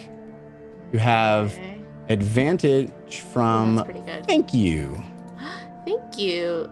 Oh, I got a 17. Okay. So you stare at this thing, and it looks oddly familiar, this ring. The way it's situated, the way the size and shape of the gem. It's not a an exact memory that it's just a familiarity that feels like the gems and the items that you saw Choron and Baojai wearing. Of course, Choron's was A necklace? a bracer, Oh, bracelet. and Baojai's was I a have the belt. necklace. This is a ring, but it does seem to be in that same It looks family. similar. Yeah, it seems to have been. It certainly reminds you of those things. Okay. I guess I won't put it on. Okay. I'm gonna put it inside my, like in a pocket in my vest. Okay. Close the chest. Yeah. See if there's anything else in the room. It doesn't seem like there is. Right. And then go back out through Okay. the So you little crevice. walk back around, Meep hovering there, observing you. You climb back up, squeeze yourself into this crevice, wiggle, wiggle, wiggle, wiggle, wiggle, and we will return the rest of the team. The rock and rubble, you start to see dust come through the hallway. Fahima, in your mind, you watched the shape, the images that Meep is able to convey to you. You were able to see this room with a small set of stairs that lead to this chest. You saw this gnomish, familiar gnomish shape walk over to this trunk shape, open it up, reach in, pull back, reach in again, and pluck something out. And all of this playing in your mind's eye through Meep's eye. And then all of you see the dust kind of come through this hole, seep through this hole, and Lily's head popping back out and squirming her way back into the chamber that you guys are all in. Is everything all right? Well, Yes. I'm good. There wasn't anyone in there, so that's great. Okay. I found something, and I took it, and I don't know if that's normally advisable, but As long as you were safe about it, I mean, and it didn't blow up on your face or anything like that. I mean, no, it didn't blow up in my face, and it didn't blow up in my pocket. Oh, I took it. It's in my pocket. pocket well, size. I can see. If detect magic is still running, yes, I can see you have it in your right I'm pocket. really bad with secrets. It's okay. What is it? Let us see it. Okay. And What's you that? hold out a golden ring that looks beautiful and finely crafted. It has a large red gemstone on it. And Oh. all of you can roll me history checks. Civ, you have advantage from Funky G Macman. Fahima, you have advantage from Thank You. James, you have advantage from Scully as my homegirl, countered by Machine Bob. Uggo, you have advantage from Spectre Ranger. So, quick note, Jeff. I have gem lore. I have jewelry, tools, and I know a lot about gems. So I'm Awesome. wondering, will that help me at all with the ring, since it's got a ruby? Well, this is specifically a history check, and you'll see why in a second. Okay, well, I got an 18. Okay. It's powerful. When I touched it, I was careful. You guys would have been proud of me. I opened the chest. There Right. was no lock on it. And I put my hand in first real quick to make sure that it wasn't going to bite me or anything. Mm-hmm. And you then put it on? I touched... What? Did you put it on? No. And I Okay, touched good. it, and it made it like vibrated with power. And so I Huh. didn't put it on because I felt like potentially that's a bad idea alone in a caved-in chamber. Right. So Civ, put it in you my pocket. immediately clock and your knowledge of gems, your eye for gems, and your recollection in this moment. It certainly it stirs in you a familiarity, a recollection of 2 times seeing an item that had a large gemstone like this. It's not rings, but a bracer and a belt. Pogo's eyes go wide. The Raymonds. I rolled a 17, Jeff. by the way. I rolled a 19 as well. You both also make that connection. It seems like it's like what Chomel had, yes? Yes. Yes. Choron. Choron. And Baojai. Yes. Baojai, sorry. Their names are hard. This is a red stone. The wrist was a blue stone. The Correct. one that cost water, and the one that took turquoise. stone Yeah, was a turquoise, gray yeah. stone. Well, maybe Yes. this ring makes an island in a sea of lava. Should I put it on? Not until you give them some time to look it over. Yes. Okay, well, I'll just keep it in my little vest pocket then. Well, it Great. certainly seems like it could be connected to the wardens, in which case I would almost say perhaps James should put it on since he has the connection. I don't know. Let's be very careful with it. Water, stone, and fire? Well, Yes, it don't you have the ability to tell what kind of magic it is, James?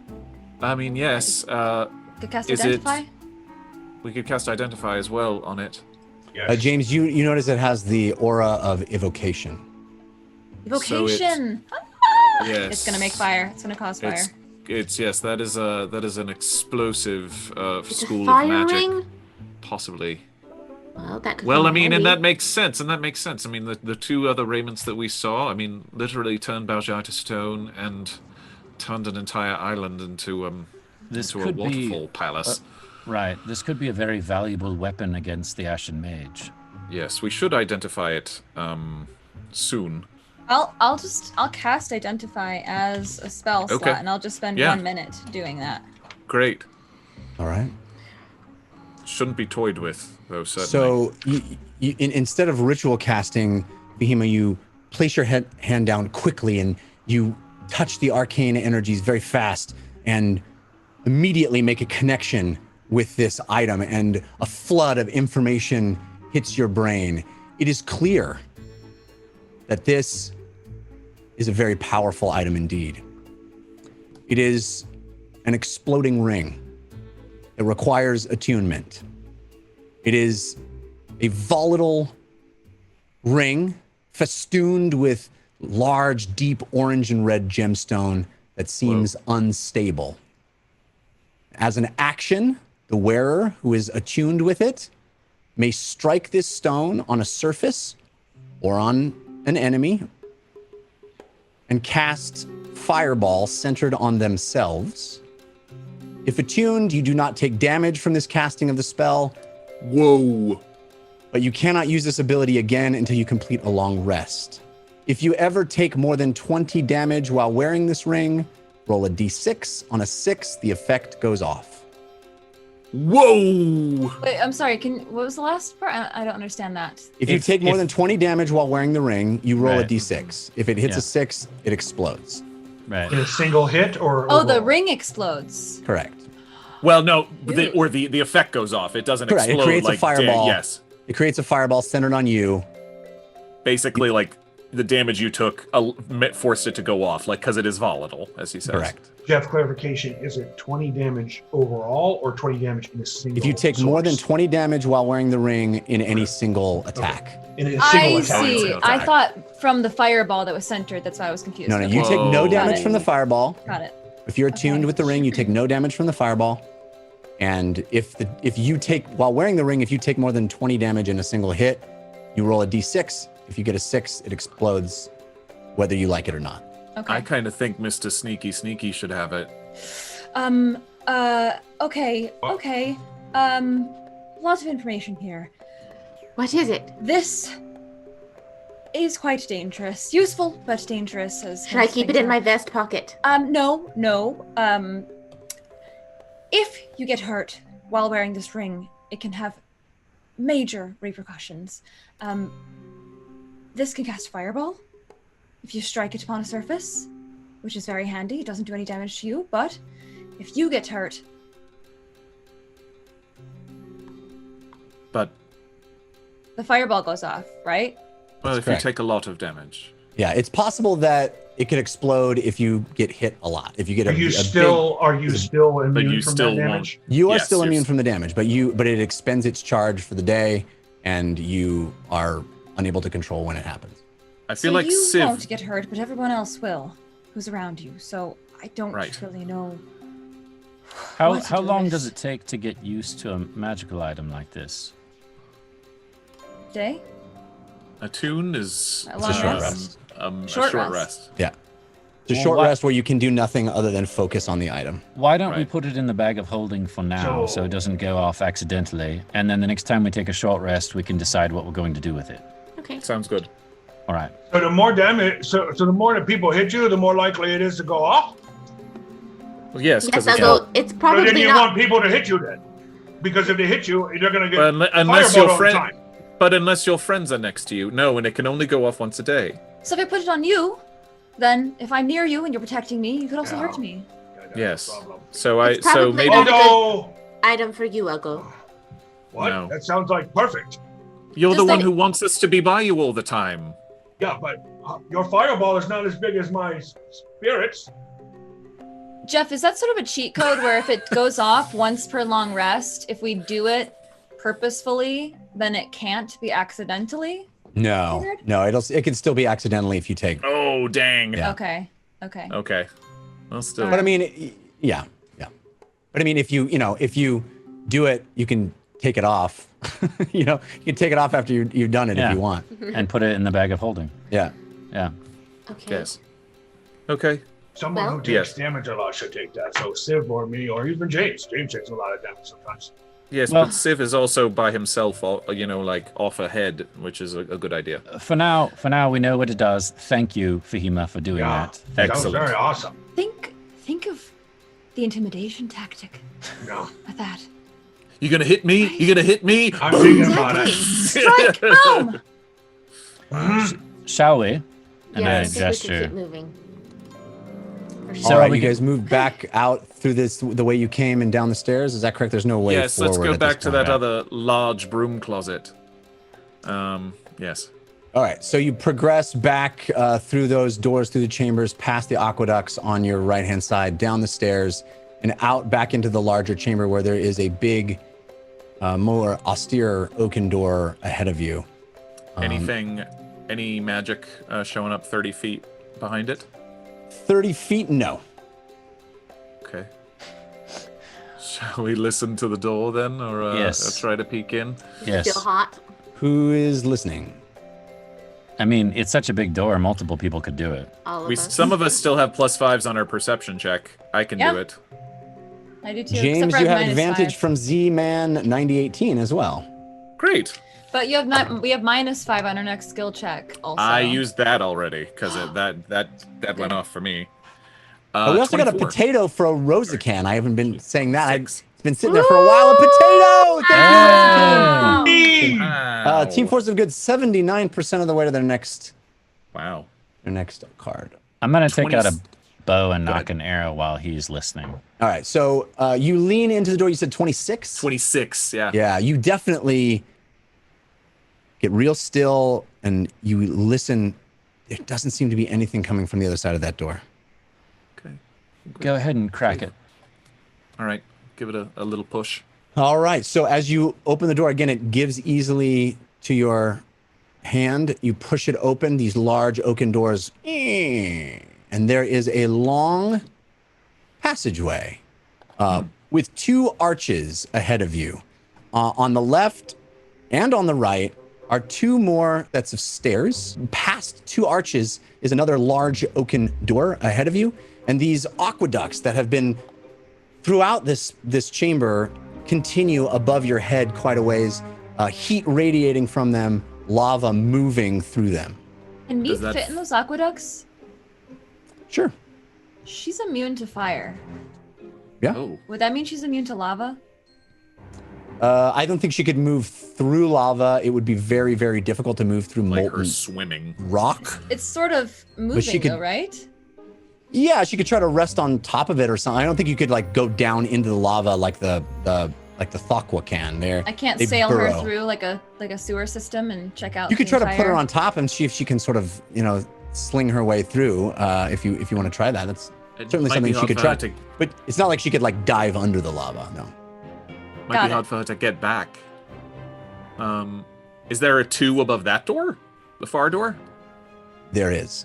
Haha. So you There it see is. this dwarven rune that James, you immediately recognize. I think Fahim also can read languages. Immediately recognizes the dwarven symbol for 2. I can't anymore. I saw you, James. Oh, never mind. Great. Big number 2.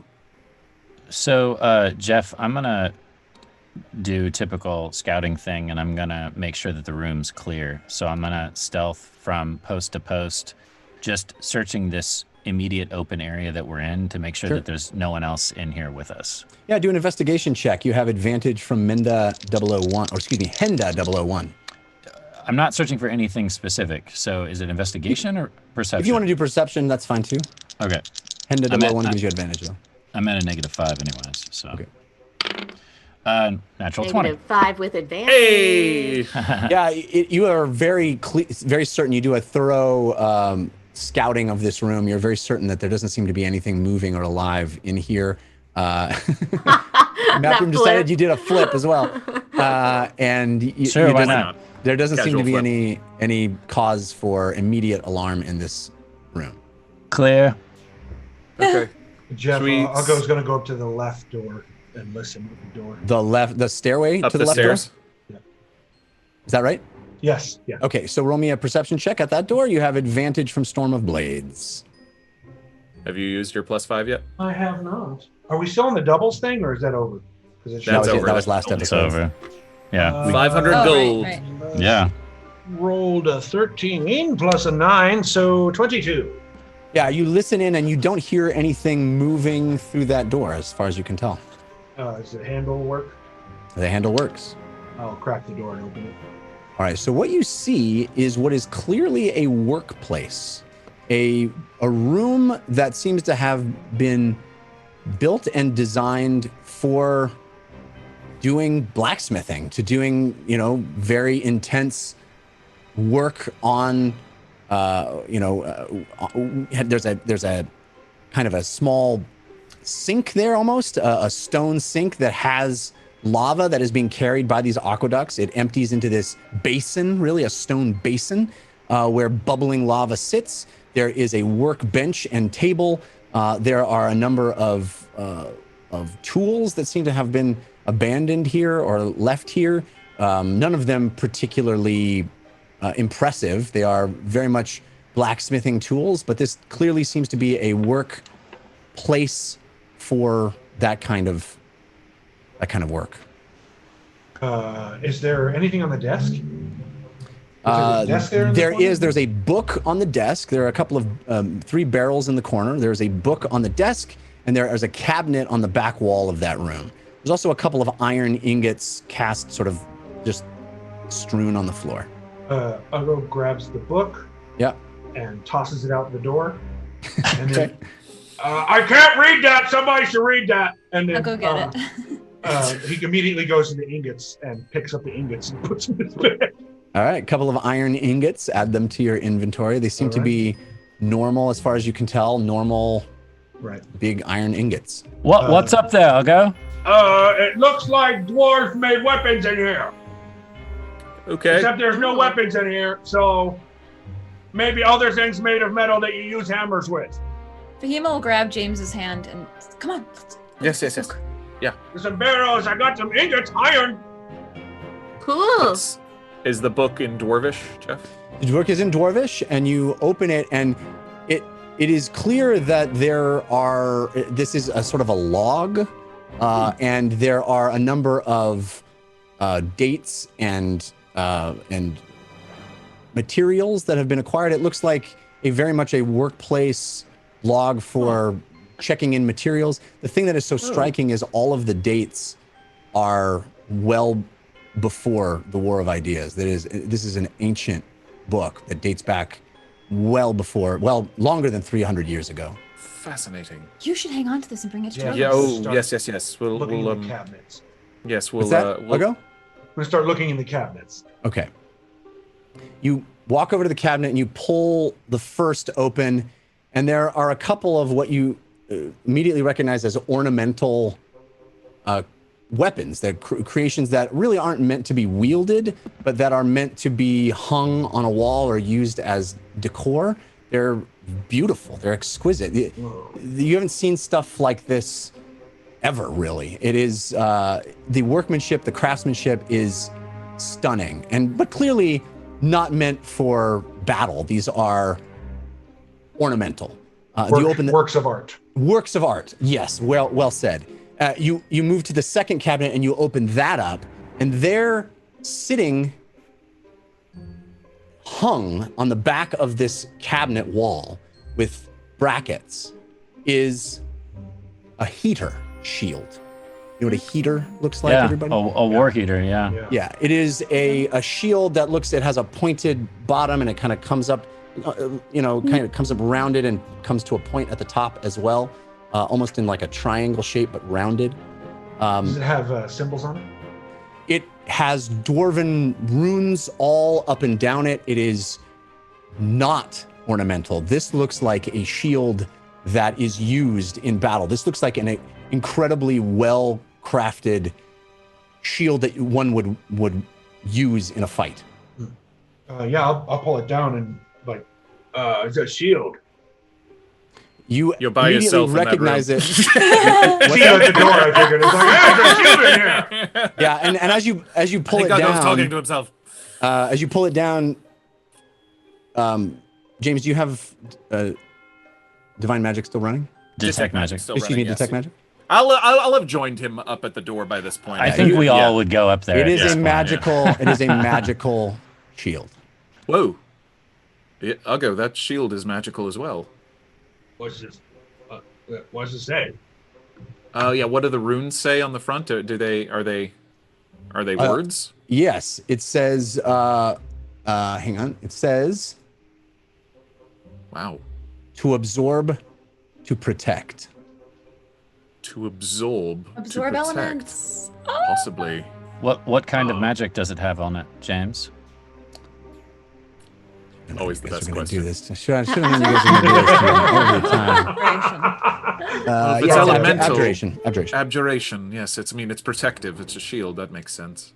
Is there any other magic things in the room? I'm scanning. Like No. a metal detector. Okay. No, there's not.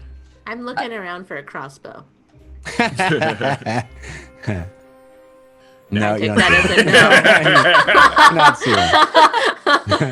soon. Maybe we should. I think King Fullbrand might like those ornamental things quite a lot. I'll put him in the bag of holding. Maybe Okay. we. Make sure you wrap them. Maybe we keep one or keep a couple and give him one or something. Yeah, there's an axe and a sword. I mean, these are, not small, but you can put them in the bag of holding, no problem. Uggo, course. do you want to test the shield Yes. downstairs? Not in a Sure. room full of things. Okay. Okay. You guys do that, and I will. Oh, by the way, so what was in the book? Sorry, no, that's right. We talked about that. It's the log. Okay. Yeah. Yes. Okay. Keeping the book for sure. While they're testing the shield, I'm going to, because detect magic probably won't last much longer, go up to the other room, or to the other door. All right. All we're gonna do is I'm just gonna hurl a little piece of flame at the shield and see what happens.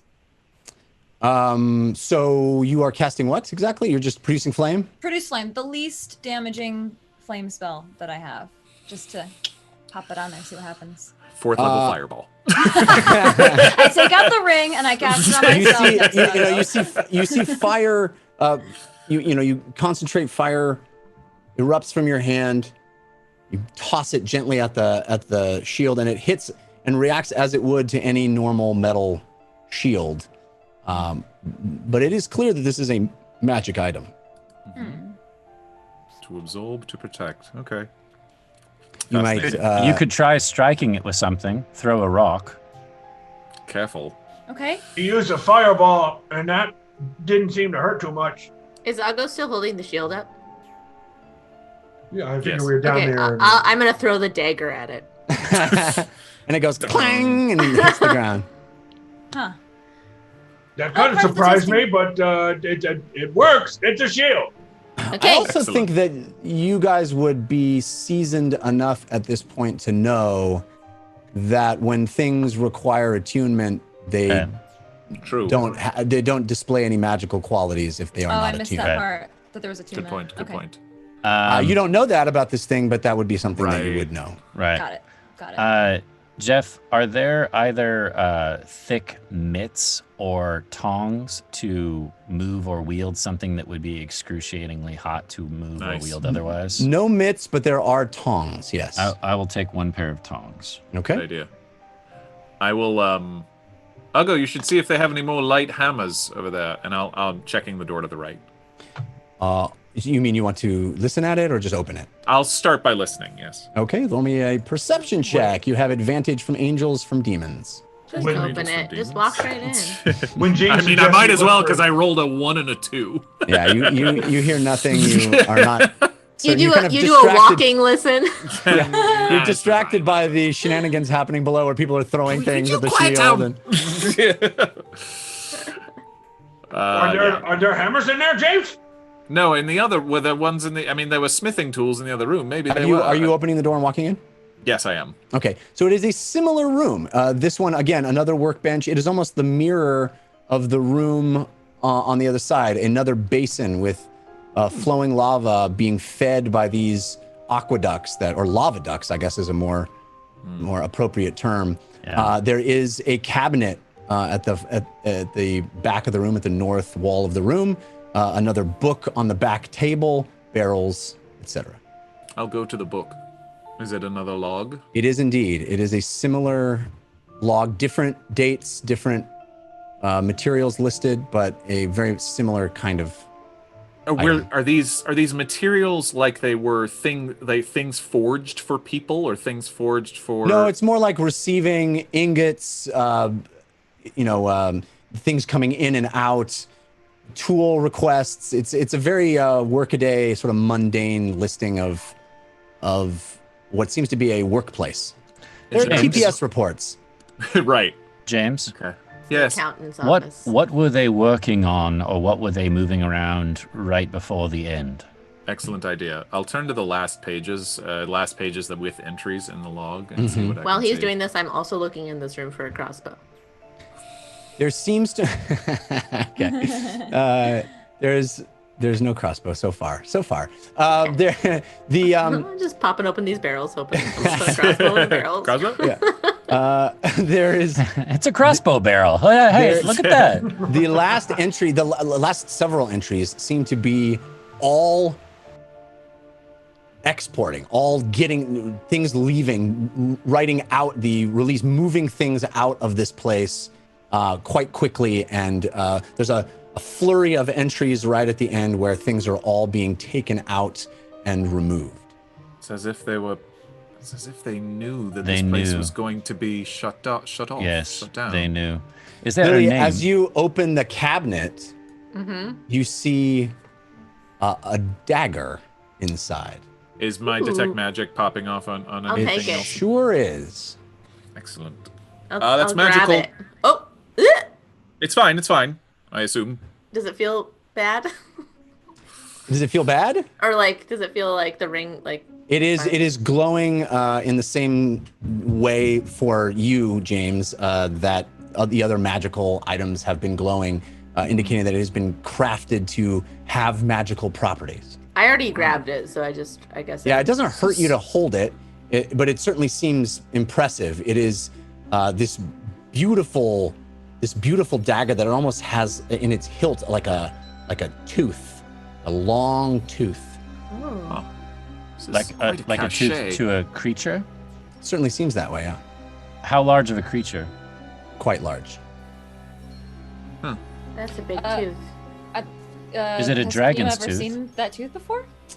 You can roll me an investigation check and see, or actually a nature check. Let's do a nature check to see if you can give it a figure look. that out. Civ, you have advantage from Fectious. Thank you, Fectious. I'll give it a try.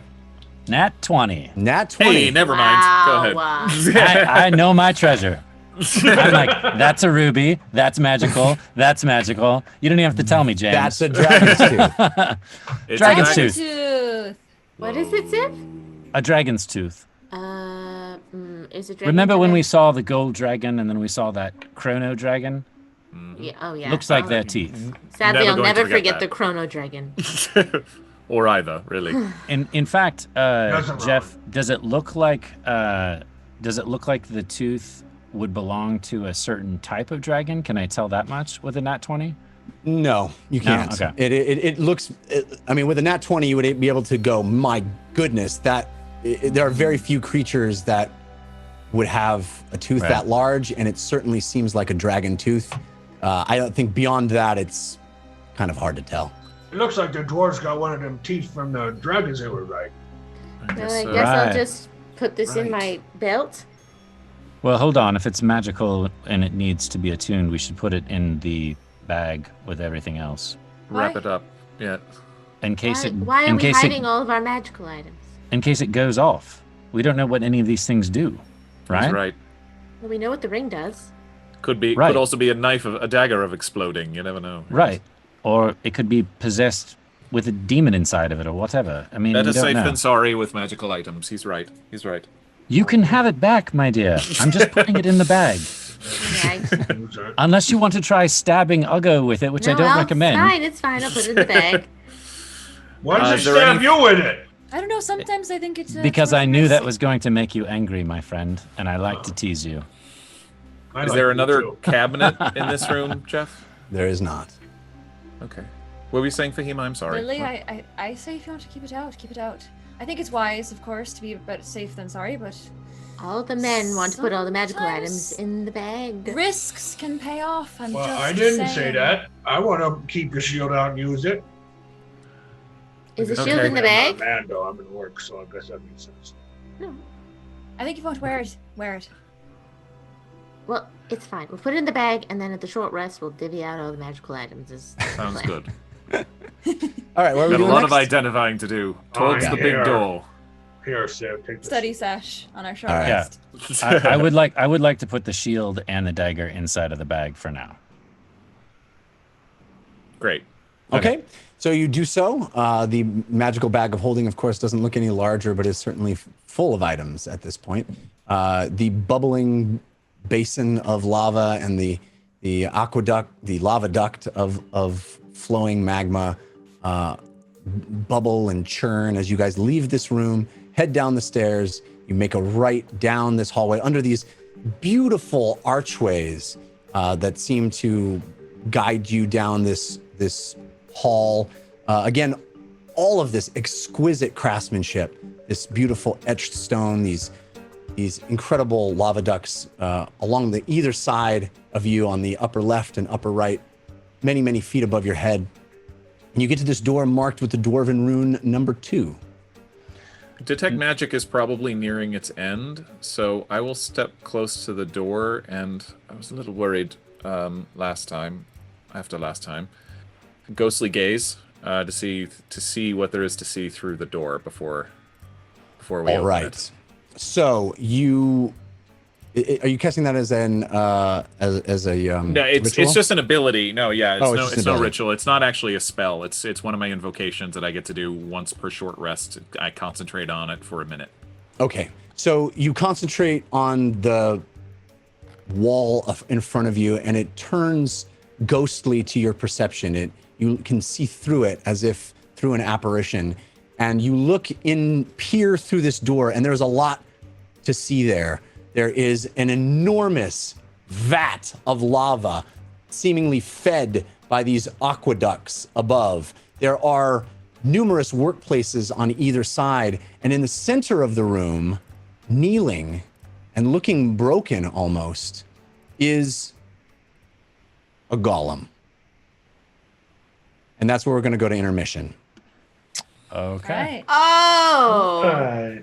Amazing. So much treasure. Oh my gosh. Treasure. You guys, I don't think we found like one magical item, and we just found so many. This is by far lousy with them. You've By literally far. walked into the place where they make magical items. Everybody. It's amazing. All right. So we have love from Elite Ninja 72, Pathogen Jester, The Bingle Banshee, Navy Bruin 02, Pope Mummy, Jayberry, Zach Mac 09, who else? Elliot, Tabaxi Run, and others. Thank you for that. Team Force of Good is 84% of the way to another card. Team Force of Evil, 8% of the way. Wow. But we will be back to see what is on the other side of the door. Of course, only James has seen it so far, but we will be back to reveal more of the dwarven fortress of the 4 former forges after intermission. Lord Airband, take care of them, will you? Just grab my depends. I don't care. I have to go on now, Milo. Ah, yes. Hello, everybody. Fear not. That's fun. Fear not. Our campaign will continue after this brief intermission. Right now, it's time for us to enjoy each other's company. And I must say, real quick before we go on, if you're not watching this live, I highly recommend watching it live. Wednesday nights on Caffeine at 6 p.m. Pacific Standard Time. You can live chat with me and our wonderful community, the watchers of the time stream. Okay? Really, truly, though, live is the only way to go. That way you get to watch it all happening in real time here on Caffeine. Okay. How is everyone? How are you all feeling? Huh? Grim fated? Giving... Oh, for the lovable Lord Ereban, you're giving purples. Listen, at this point, I'm fine with good, evil. It doesn't make a difference anymore. Really, truly. As a matter of fact, I love you all, okay? Go ahead. Purple, fine. Put gold, good, great, whatever. I mean, not whatever. It's all wonderful, but it doesn't really make a difference anymore. You want to know why? Because everything is going to hurt me. Everything. It's all pain.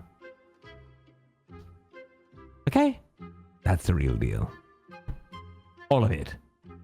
Suffering. Vegan Dracolich. Is it Lich or Lick? Lord A, tell us about... It's Lord Ereban, number 1. Okay? Ereban with... No, it's not an A. It's not just the letter A. It's a full name. Tell us about your bling tonight. I have this bling on all the time. You just probably don't see it. Ha! Oh, Sherry! Oh, love! Hold on! Hold on! Ah! What was that?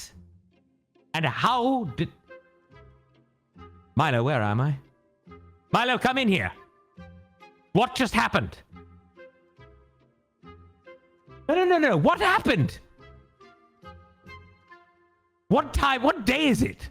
What year? Okay, here we go.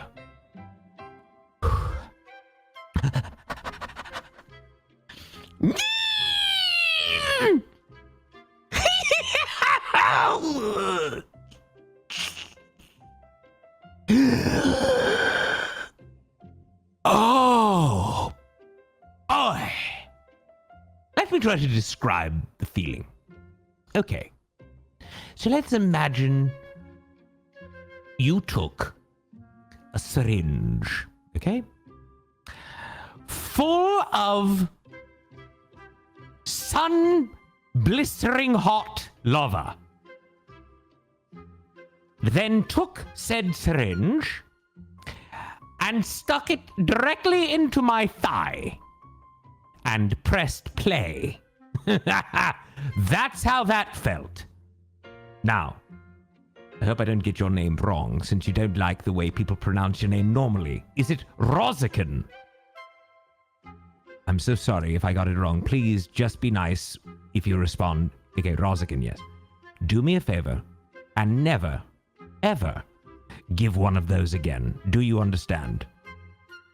Or else I will have words with you and everyone you know in your heads for the rest of time. Because I can do that with my psionic powers. Are you clear? Don't touch Milo's bowl. All right. Now that we've gotten that out of the way. Oh, goodness. Oh, cranky, Willmeister? Cranky? You're calling me cranky? Do you know the stress that I've gone through in the last 5 minutes? What's the worst pain you've ever felt? Maybe broken a bone. I don't know. Stubbed your toe? Have you ever had lava injected into your body? No, you have not. And if you have kidney stones, yeah, tell me about it. I have those every week. That's a normal day for me.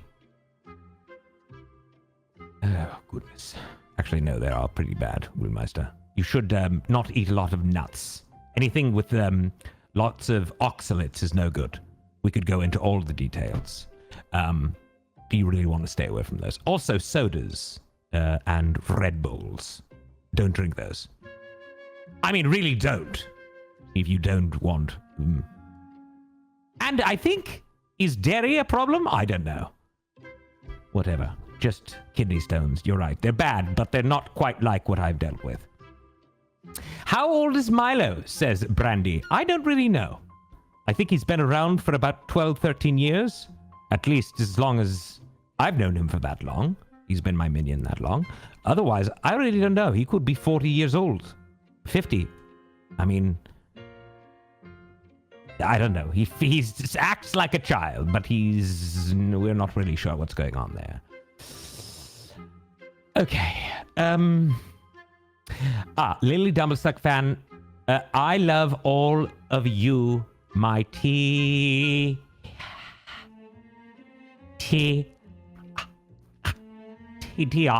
family.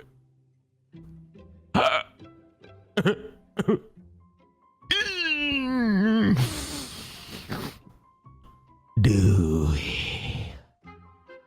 Oh. Dewey Decimal System. What is the Dewey Decimal System? Oh. What was it that the Dewey Decimal System did? Because I can't remember. It just came to mind for whatever reason. Good try, branded nerd, but I escaped it. Because I meditated through it, you see? Not a lot of pain. It was very not a lot of pain. All right, I'm lying. That was about the worst I've ever felt in my life.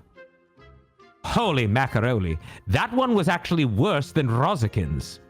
Even worse than Red Robin's. The Dewey Decimal System was a way to rank how All right, Ouroboros 43. That's a -10 to the ASSS party, because that's a lie. That's not exactly...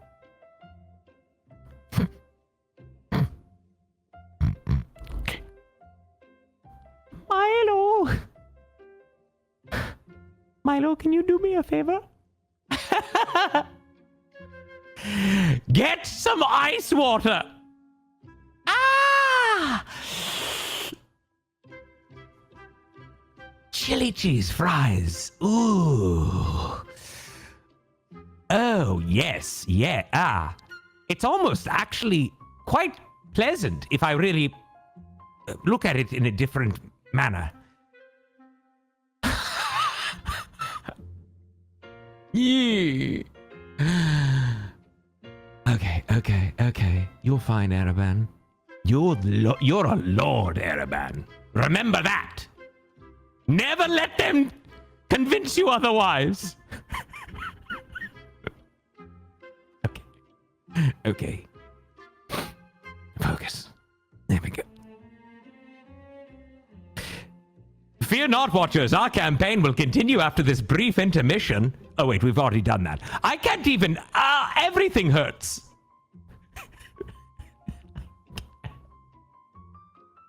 I don't know what I'm doing here anymore.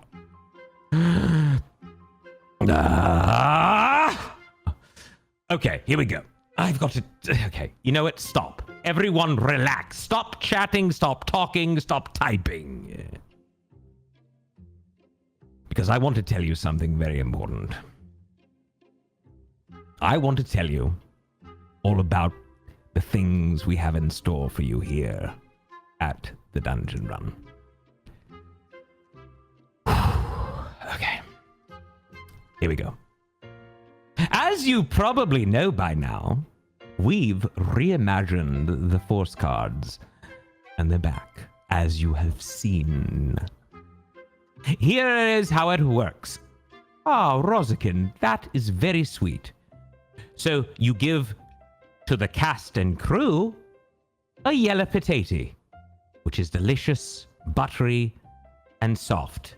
But to me, you give Milo's ball. Guess who gets a -20 to the ASSS party? You and Milo. Okay, so here's how it works. Force cards, both Force of Good and Force of Evil, will now be triggered as Team Force of Good and Force of Evil fill up their balloon count, which includes, of course, the potatoes, but we'll get to that. As certain thresholds are met, a force card will be given to the team. Remember, good potatoes and evil yams count towards this too. There are 10 force cards, 10 force of good cards, and 10 force of evil cards that can be triggered each episode, and we'll show you a status bar so you know how close we are to the next card. Now, actually, status bar is not technically correct. It's more like graphics, lower left-hand side. Pay attention. Now, where are we at?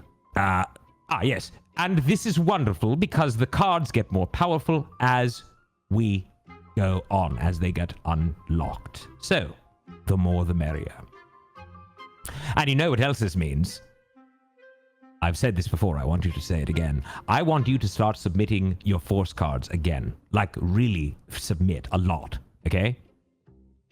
Heck, make some about me, okay? Do it. See if maybe I choose, because guess who chooses the force cards, huh? Guess who? That's right, not me. Milo does. Okay? Now, let me tell you all about the rest of the unique Dungeon Run props available. If you're watching the show live, that is. Because otherwise it doesn't really make a difference, does it? A, you can grant the gift of advantage. That's the ability to roll a pair of 20-sided dice at one time, taking the highest value. That's a bonus. Okay? That's a good thing. On the opposite end, you can set the trap of disadvantage. If a player has advantage, this disadvantage will counter it. And if the player does not have an advantage, they will roll a pair of 20-sided dice at one time, taking the lowest value. After all, life is pain. Advantages or disadvantages can only be given to players or the DM. Do you know who that is? Would you like me to name those individuals? Civ, Fahima, James, Ugo, Lily, and Jeff. That's it! Don't try to sneak one by to someone else because we won't give it to them. Or, at the very least, I'll say, who would you like to give it to? And you'll say, to one of those 6 things, peoples. Otherwise, no. Dragon Rose, no, not for Whitebeard. Okay.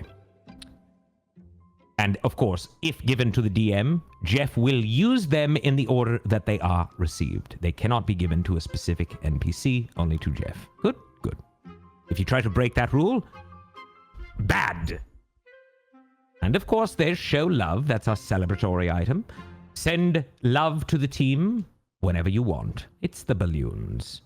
And of course, the more purple balloons, the more force of evil. The more golden balloons, the more force of good. You get it. Which side am I on? Neither. I don't choose sides. I love them all. Also, potatoes, yes. We've added the potato prop to the Team Force of Good and Team Force of Evil battle. A good potato is the equivalent of buying 120 good balloons. And an evil yam is the equivalent of buying 120 evil balloons. But at a much better value. And who doesn't love value? Or a good deal? I know I do. Especially when I need to go buy Milo his gummy bears from Costco. He wants the 40-pound bags, doesn't he? Right. Enough of that now. Oh, yes, yes. And last but not least, there is, of course, Milo's ball, which, of course, is not necessary to discuss because they won't be used anymore, right? Good. Okay. And last but not least, for all things Dungeon Run, head over to thedungeonrun.fandom.com. There you will find more info on our characters, Dungeon Run merch, and the link to the Dungeon Run Discord, where you can join a truly wonderful community of watchers. You can upload your fan art there as well. And to those who have already submitted, I see you, and I thank you. Goodness gracious. All right, Milo, you can come out of your room now. Sprinkle, whinkle, sprink, whinkle. Lord Ereban, sing once more. I've never sung a bar in my life, my good friend. Why would I start now? Deadpool 1980, that's us. Yes, that's you. Fail Waffle. Okay, I haven't seen the show, so I'm a go. Please don't go. We really like you. I had to say that. I was forced to. That's a joke. I wasn't forced to. I chose to. Okay? I chose to.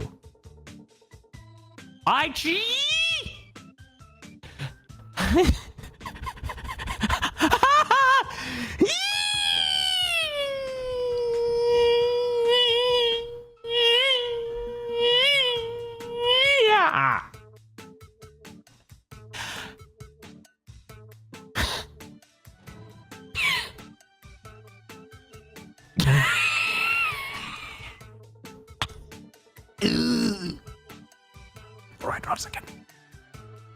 You win. You're the winner. You're the winner, Rozakin. What do you want? I'll give you anything. I don't care.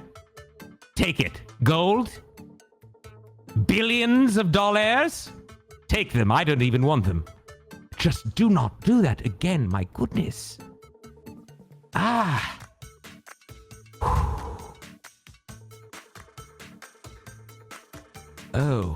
No. I can't sing. There is no singing. Why would anybody want that anyways? Okay. Willmeister saying, sounds like you like the pain. I do, to a degree. There's something about it. I don't really know. I mean, I don't. But I do? I don't. Lord Ereban is a brain mosquito, says Veined Dead. Oh, yeah? Hey, Veined Dead, guess what? Was that supposed to be a diss? Actually, I'd like to get a confirmation on that. Was that supposed to be a diss? I need the confirmation, please. I'll wait. No. Oh, because I suck blood. You see? I was going to make fun of you and uninvite you to the ASSS party, but I'm glad I didn't, because what you're saying is I suck the brains out of skulls, is what you are saying, technically, which is not wrong. So, +2 to the ASSS party. Druid Otter. Lord Ereban, are you and the Sea Hag friends? Well, technically, I'm a friend of everyone, you see. So, yes, I guess you could call me that. Down to Clown, what are you on right now? Because I want some. Even Milo wants some, don't you, Milo? Look at that, 2 yammers. No, yammers.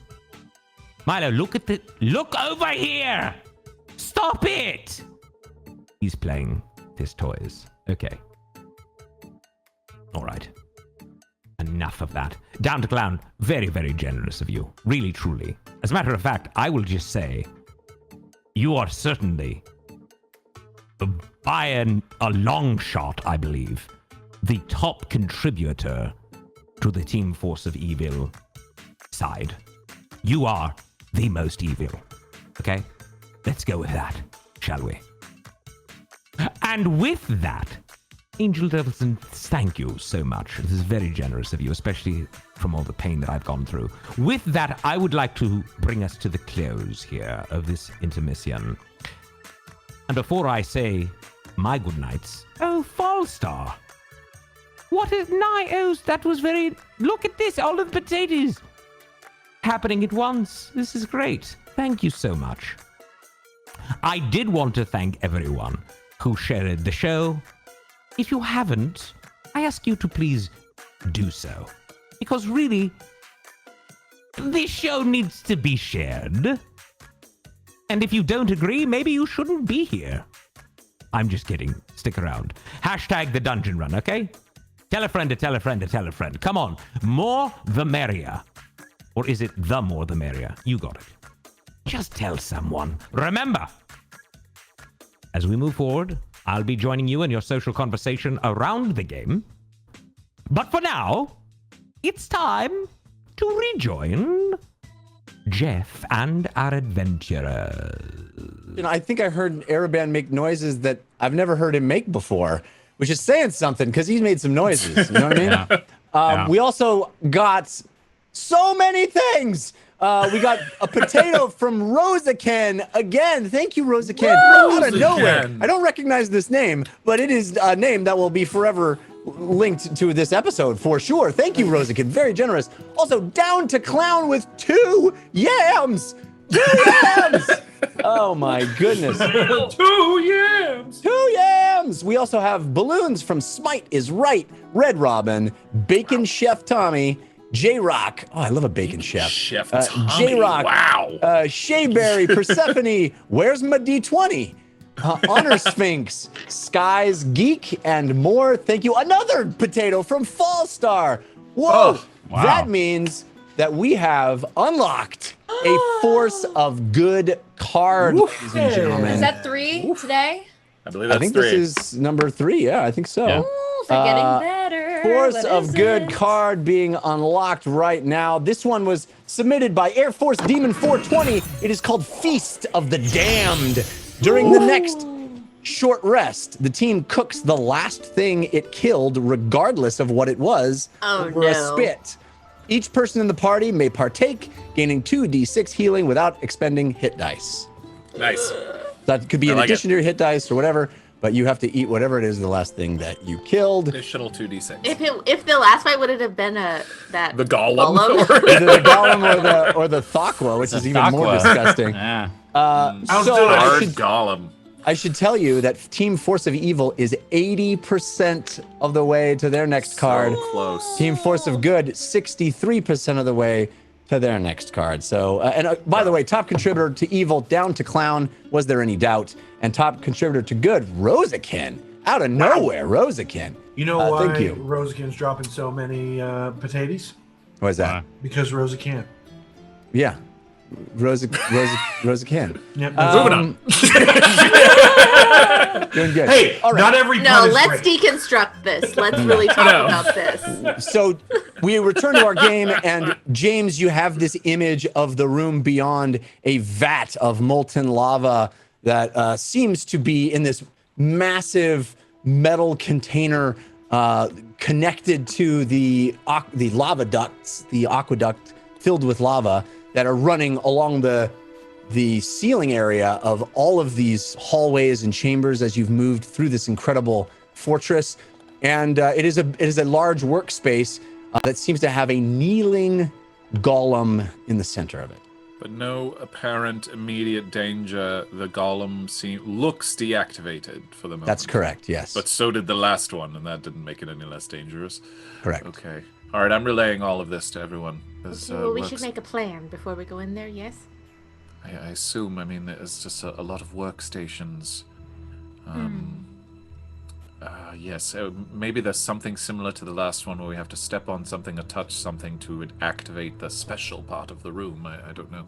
Well, should we open the door and see what happens? Yeah, I think Well, we if should. Is that the it's plan? magnetic, then we'll all fly towards it.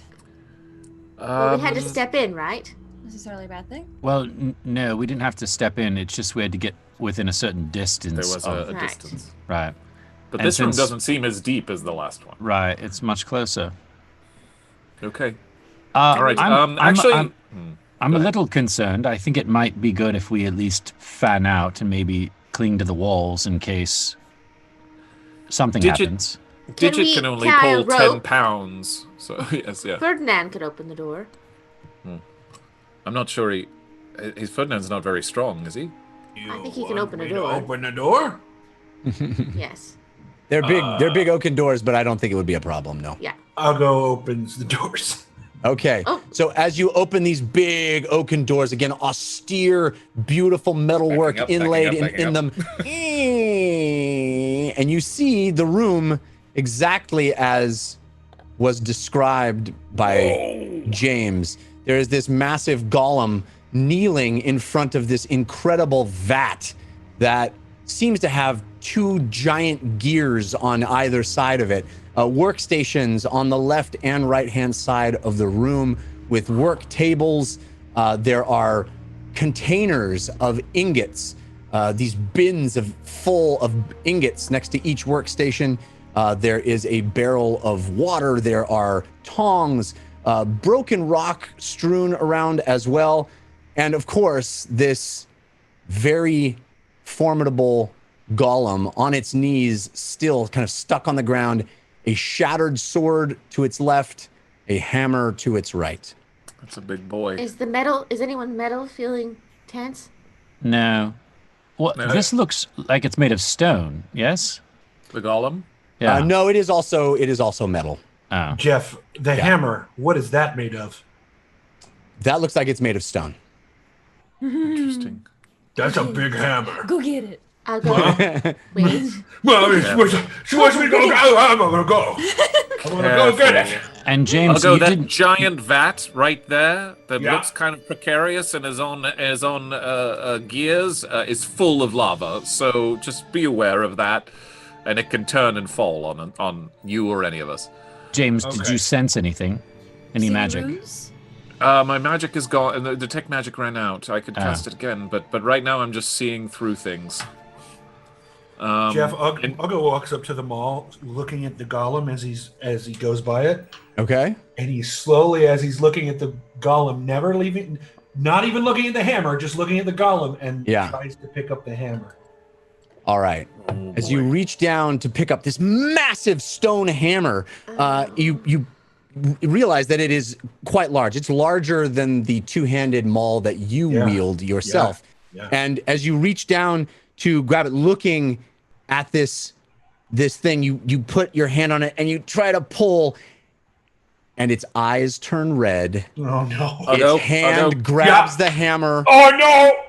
Roll initiative. Yes! That was our first turn. And you all fall over. down. Yeah, we all fall over. So This it's was gonna not be a a rat. little clumsy. This the drawing. We're gonna just we have the drawing and we have the actual model as well. So just pretend the drawing doesn't exist right now, and Totally. the model is the model. So you have advantage Civ from Falstar, advantage Falstar. Fahima from Arcane Rebel, advantage James from Ron Ogden. What? Thanks, Ron. You're welcome, buddy. That was a long time ago. I said Advantage. that Well, there's a long queue. Advantage Uggo from the Raven Queen. Advantage Lily from Thank You, countered by Grim Faded. Just love that. Thank you. All right. So, Thank you. Civ, what did you get? 24. Nice. Fahima. Rogues, baby. 14. James. 16. Uggo. 26. Jeez. Dang. Lily. 23. 23. Okay. Goodness. Wow. So That we're works all out about well. to drop to the ground. Yes, everybody falls prone from the effects of that force of evil, which was again Time called lag. time lag. And you see, Uggo, as you sort of get woozy and this force of evil infects your consciousness and you just get really unable to stand up, you fall over. You see this hand grab that maul, that hammer really is what it is. Jeff, I And- would argue, I know we're all very close right there. I would argue that Ugo is probably about 10 feet in front of the rest Yeah, of us. I would make that. The map room Fair put enough. us all right there, and I'm just going to say, if he's Yeah, about no, I think that, everybody was sort of standing right at the back of the Definitely door, fair. and Ugo Yeah, ran in. That's just- fair. No, that's just- fair. That's yeah. fair. That's fair. The map room just wants us to be in the middle of it. map room is like, and you all get hit with a massive hit. Yeah. This maul, this hammer comes up at you, Ugo, as you are prone, and it comes down. Since you are prone, I believe I have advantage, right? You do. Yeah. Melee strikes against a prone target. Yeah. Ranged or I had disadvantage. advantage from Caldara, but it was countered by PL23. But never fear, the prone gives me advantage anyway, so... Jeff, I do have an ability here that allows me to not be. Is this? So is the effect that when we fall prone and lose our first? Is that like a surprise round? No, well, no. I mean, Okay. effectively, I guess, but Cool. but this is an effect of a force of evil, so it's kind of Yeah, outside I the gotcha. rules of D&D. Gotcha. This Cool. is literally like you all lose your turn, so Yeah. this thing's going to get a full turn before Yeah, anybody yeah. goes. I got you. I got you. So Normally, I can prevent that by raging, but because this is Amulet, that makes sense. so it gets a 29 to hit. Does that hit? Yes, that definitely. Okay. All Big right. swing. Big swing. Not when I'm prone. Not when I'm prone. All right. Yikes. Big boy. Yeah, he's not raging. That is 32 points of bludgeoning damage. Oh no! Not raging yet either. Oh. That's a mean force of evil. So- The next one's coming soon. This thing raises back its hammer and comes down with this thunderous swing and absolutely smashes you. You feel a crunch on the back of you as you lay helpless underneath it, Ugo, and it hurts a whole lot. Yeah, a whole lot. Let me roll initiative for this guy. I had advantage from change box countered by Astorian 61. Woof. That's not great. And Ugo says, "This is why I wanted that hammer." All right. Okay, so Right. we are up to Ugo, then Civ, Lily, James, Fahima. Oh, actually, no, the golem gets to go again, right? Because it's Well, No. is it? Well, is did it roll a ahead of- higher initiative than me? Oh, that's not. You're right. No, you're right. We're back Now to the it top goes of the in round. its initiative Ugo. order, Yeah, right. you're right. Thank you. All right. So first things first. Rage! I love that. A little off there. And Do you see the raging effect in the map room as you glow with red energy? yes. I spend half my movement to stand up, Right. Okay. and then I'm going to take 2 actions to return the damage with hammer that it gave me. All right. So you have advantage from Diana of the Night on the first, advantage from Funky G Macman on the second. Thank you. First attack is a 25. That It hits. hit you with the stone hammer you were trying to grab. Is that Yeah. what happened? Yeah. Okay, got it. Yes. And the second one Wait a is minute. a 20 hang on. Yeah, 25. Yep, hits. and a 21. Also hits. It's like you had to check if a 25 hits. What is that? What is that? Thanks, I hate it. 12 on the first swing Okay. and 14 on the second. All right. 26 points of damage. You wheel back and come forward with this, with your maul, your mithril maul, and you hit it, clang. You hear this ringing out of metal on metal as you hit it hard, a slight dent in it, but you think this thing is mostly unfazed. I mean, you have damaged it, but wait, no, a part has kind of fallen off of it. It reverberated through it. It wasn't even where you made contact. It was kind of a side piece kind of broke and fell and landed on the ground. It seems that that massive hit you did, while this thing is heavily armored, this golem seems to be sort of old, and it has taken wear as you've hit it. So it does seem that it is slightly less powerful now. Okay. Okay. Interesting. Is that a significant difference from the other golem that we fought? You didn't really fight the other golem, did you? No, it No, just we sort didn't. of we just Yeah. sort of deactivated it. Okay. Well, so this one looks hopefully- completely different, right? Right. Yes. Yeah. Hopefully it'll do less damage now as it takes damage. Hopefully. And I'll move to behind it to give Civ advantage. Nice. All right. So you rotate and staying in range Yes. behind this thing. Yeah. And that brings us to Civ, then Lily, James, Fahima. The part that fell off, can you describe it to me, Jeff? Does it just look like a hunk off the backside fell off? Exactly. It after just you looks hit like it's almost like this piece that that has been knocked loose. It's not anything particularly functional looking. It just looks like a piece of its armor. It looks like it is. This is a very old thing that, as Uggo slammed into it, seemed to kind of break slightly. Okay. Can I close in and flank, drawing my short sword? I'd like to, I don't know if you'll let me do this, use my bonus action or whatever, to slide that piece that landed on the ground back towards the James, Fahima, and Lily, and then still attack. Yeah, I think it's just a sort of a kicking motion as you move toward it. Yeah, that's fine. Yeah. Okay, so I'll kick it back towards them, and then because this is such a large construct, I'd like to go low and try to stick it in the back of the leg or its kneecap or whatever, in hopes that it's going to, weaken it and maybe even knock it off balance. Okay. So you have advantage from Alex Nelson on your attack. You're doing multiple attacks? No, because I flick the blade Right. stab it in. Gonna add So some this will thunder. do some thunder damage.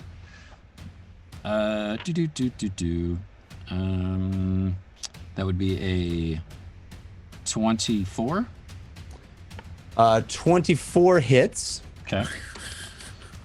21 is the lowest that's hit so far, so. Plus the D8. So this would be 9, 10, 17, 20, 26 points of damage. 26 points of damage. That's the same amount of Uggo did. So And then it'll radiate with the thunder damage. The sound of your sword hitting a specific note, causing even more structural damage to this thing. And you see again another piece kind of falling off, a smaller one this time, but it still seems to have taken wear, and this thing is affected by that. And then I'd like to use some of my movement to go to the right side of the pool of lava and look at those gears. Okay. I know I can't do anything else this turn other than just move over there, but I am going to move over there to see what I can see. So you're moving out of melee range, though, right? Yeah, but it can't attack me. Got that. Oh, right, because of your thing. Yeah. Yeah. Okay, so I have bad news. Yeah. A force of evil has been triggered. Oh no. The community has Ow! triggered a force Great timing. of evil. So it's Why time to you do check that? in on that. Why you do that? This force of evil was submitted by Kristen. This is called Justice for Bug. Oh no. Oh no! Hey, yeah, you. Remember that fire beetle from episode 39? The one minding its own business before you made it explode and took its gold? Well, Yeah, that that beetle had a mom, and she's not happy. A giant fire beetle appears in front of you and gets a surprise attack. # Justice for Bug. Oh. Who wrote that, Fahima? Kristen is the one who wrote that. So yes, Map Room, if we could have a beetle appear on the battlefield as well. I want to say that the top contributor, of course, down to clown still for this burning fire beetle on the board. And Team Force of Good is 65%. There was an evil yam, by the way, that triggered that. Rosakin gave an evil yam. Thank you, Rosakin. Wow. And 65% of the way to the next force of good, 34% of the way to the next force of evil. So now we have the beetle entering the fray. It is going to have an attack right now. Rosa can do with it once. Okay, so it stays in the fight. It doesn't just get a sneak attack. It and then is go. a new combatant in this fight. Oof. As summoned by a force of evil. Wow. So the molten beetle will attack. Who is it standing in front of? Whomever it's standing in front of. Me. Yeah. And I have advantage from worst impression, countered by the Bingle Banshee. So that is that's only a 12 to hit, probably a miss. Miss. Yep. All right. It attempts to bite at you with its little mandibles, and it misses, but it is standing there in front of you. So now it is Lily's turn, then James Fahima. Okay, so I am going to, seeing this new combatant, I'm going to cast Shatter. Careful. And I'm going to cast it in the air. Okay. Because it can hover, so it won't hit the ground and it won't hit the lava thing. So I'm going to cast it in the air, a 10-foot sphere, so it hits our metal friend and our beetle friend. Okay. Did you learn your lesson about laying it on the ground and destroying bridges? You know, when I shattered a beautiful bridge. Yeah. So they need to roll con saves? save, yeah. Yeah. Okay. So the beetle I have advantage from Grim Fated countered by Fectious. The beetle is a 14, and the golem is. Oh man. Oh wait, I have advantage from Don't Hate Fahima countered by Rosakin on that one. That is a 9. Okay, they both fail and they both take 27 points of damage. Oh! Whoa! Force damage, the best damage there is. Thunder. No, it'd be thunder. Oh, it's thunder. That's right. Yeah. Sorry, Ron. No, you're right. All right. And then as a bonus action, I will give... Is Uggo standing right in front of the golem? You said He's 27 behind points of it. damage? My goodness. All right, so you again see this thing take a third piece of it kind of falls off. Okay, and the beetle also takes that. Yeah, the beetle was immediately very hurt. Okay. Oh, I'm sorry. And then I'll give Bardic Inspiration to Uggo. I think he's the closest to the ding dong. So Yeah. D10, yeah, D10. D8. D8, still D8. Okay, so Not we are there up yet. to James, then Fahima.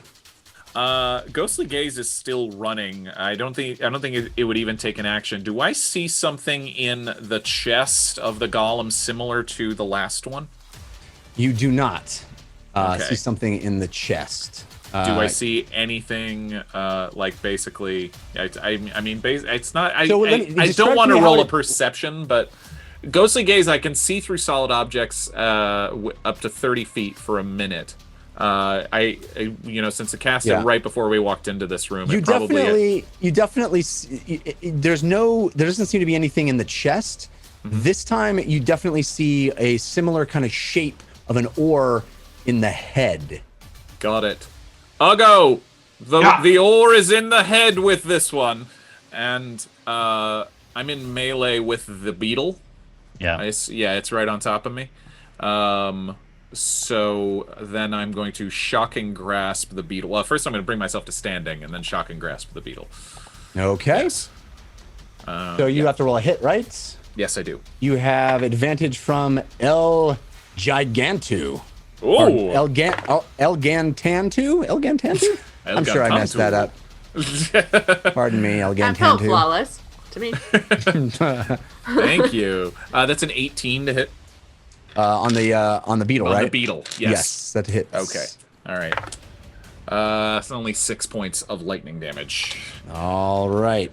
So you reach out to this beetle that is sort of vibrating with molten energy, and you put your hands on it, and electricity shocks through it. You see it sizzle this thing, and it you know, it clearly causes some damage on it. We are up to Fahima's turn.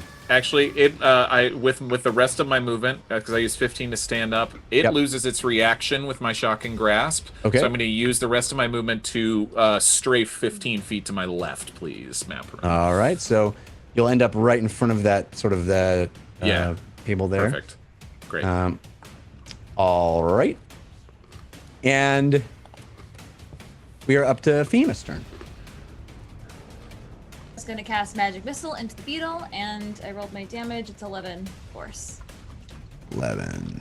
Nice. Nice. So that is Always a classic. Easy peasy. 6 is. Oh yeah. You're like this reading a beetle book looks- while you do that. Easy peasy. So you conjure these missiles that always fly true. They come arcane energies pelting into this beetle that just kind of appeared out of the amulet itself. It is screaming and squealing and certainly hurt it. It does not look like it is in good shape at all. We are up to the golem's turn. It doesn't have a reaction, Fahima, if you want to move. The beetle does not. Yeah, the beetle does not. Yeah. And you're not, and she's not within melee of the Right. golem. So Fahima, you are able to move if you like. I'll stay next to Lily. Okay. Thank you, Morgan. The golem is going to it is going to I guess it'll turn and smack Uggo again. It's the closest enemy to it and the only person that has attacked it. So it is going to turn and smack Uggo again, and I have advantage from EC Miller 307 countered by Fall Star. And that is a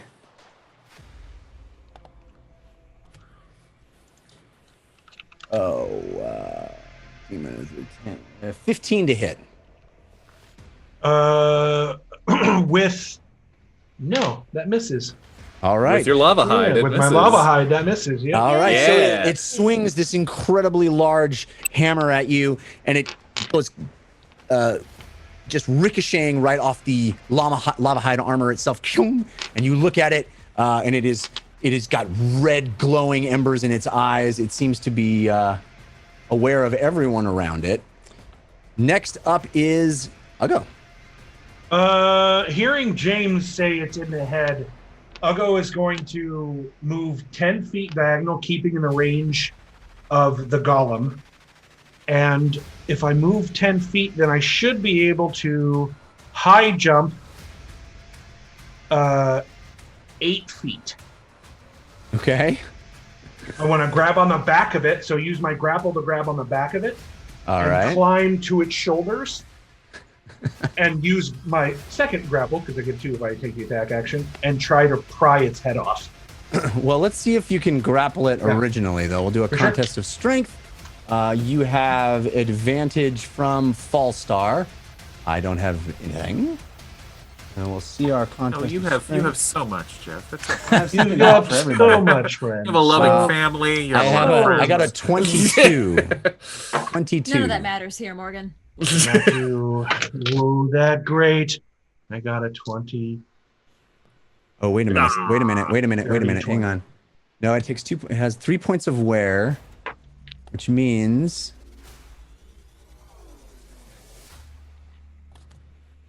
The suspense is killing me. it would actually be a 21.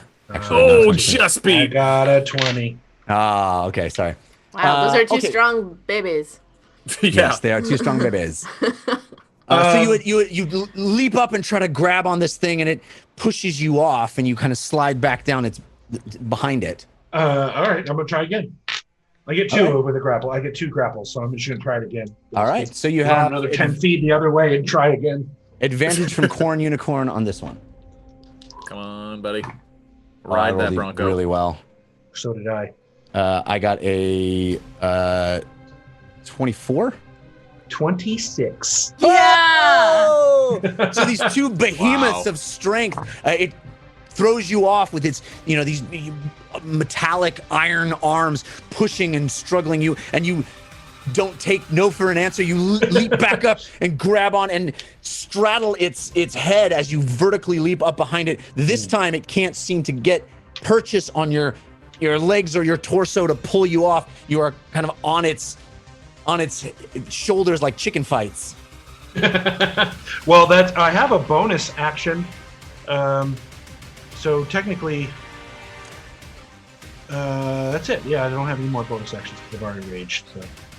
All right, so you are now grappling this thing on top of it, trying to hold on for dear life. Civ, you're up. James, I'm ahead in the game. Let's do it. You keep those puns coming, buddy. You said the beetle's almost done. That's right. Right. Seriously. That's correct. How bad does this golem look? It is. You lost several pieces of it now, so it does look like it is in kind of a broken condition, but it's a pretty hardy creature. It's a big iron humanoid. It is, tough. All right. It looks like I can get to the golem without occurring an attack of opportunity from the fire beetle. Fire beetle still doesn't have its reaction, so you're fine. Great. Awesome. Then I'm going to run and slide and come at this thing's knees again from the front side while Ugo is hanging on its back. And I'll flick the blade while I'm moving. All right. You have advantage from Angel Devilson on that attack. Sweet. Oof. That's probably not going to get through. That's a 13. 13 does not hit. Okay.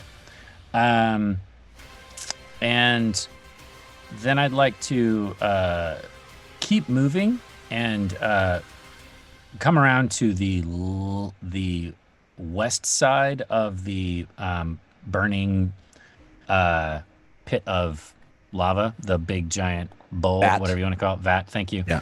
Did I see on either side a lever or a switch or anything to dump the lava? You absolutely did, yes. Okay. Is it on this side or on the other side? Each side has one.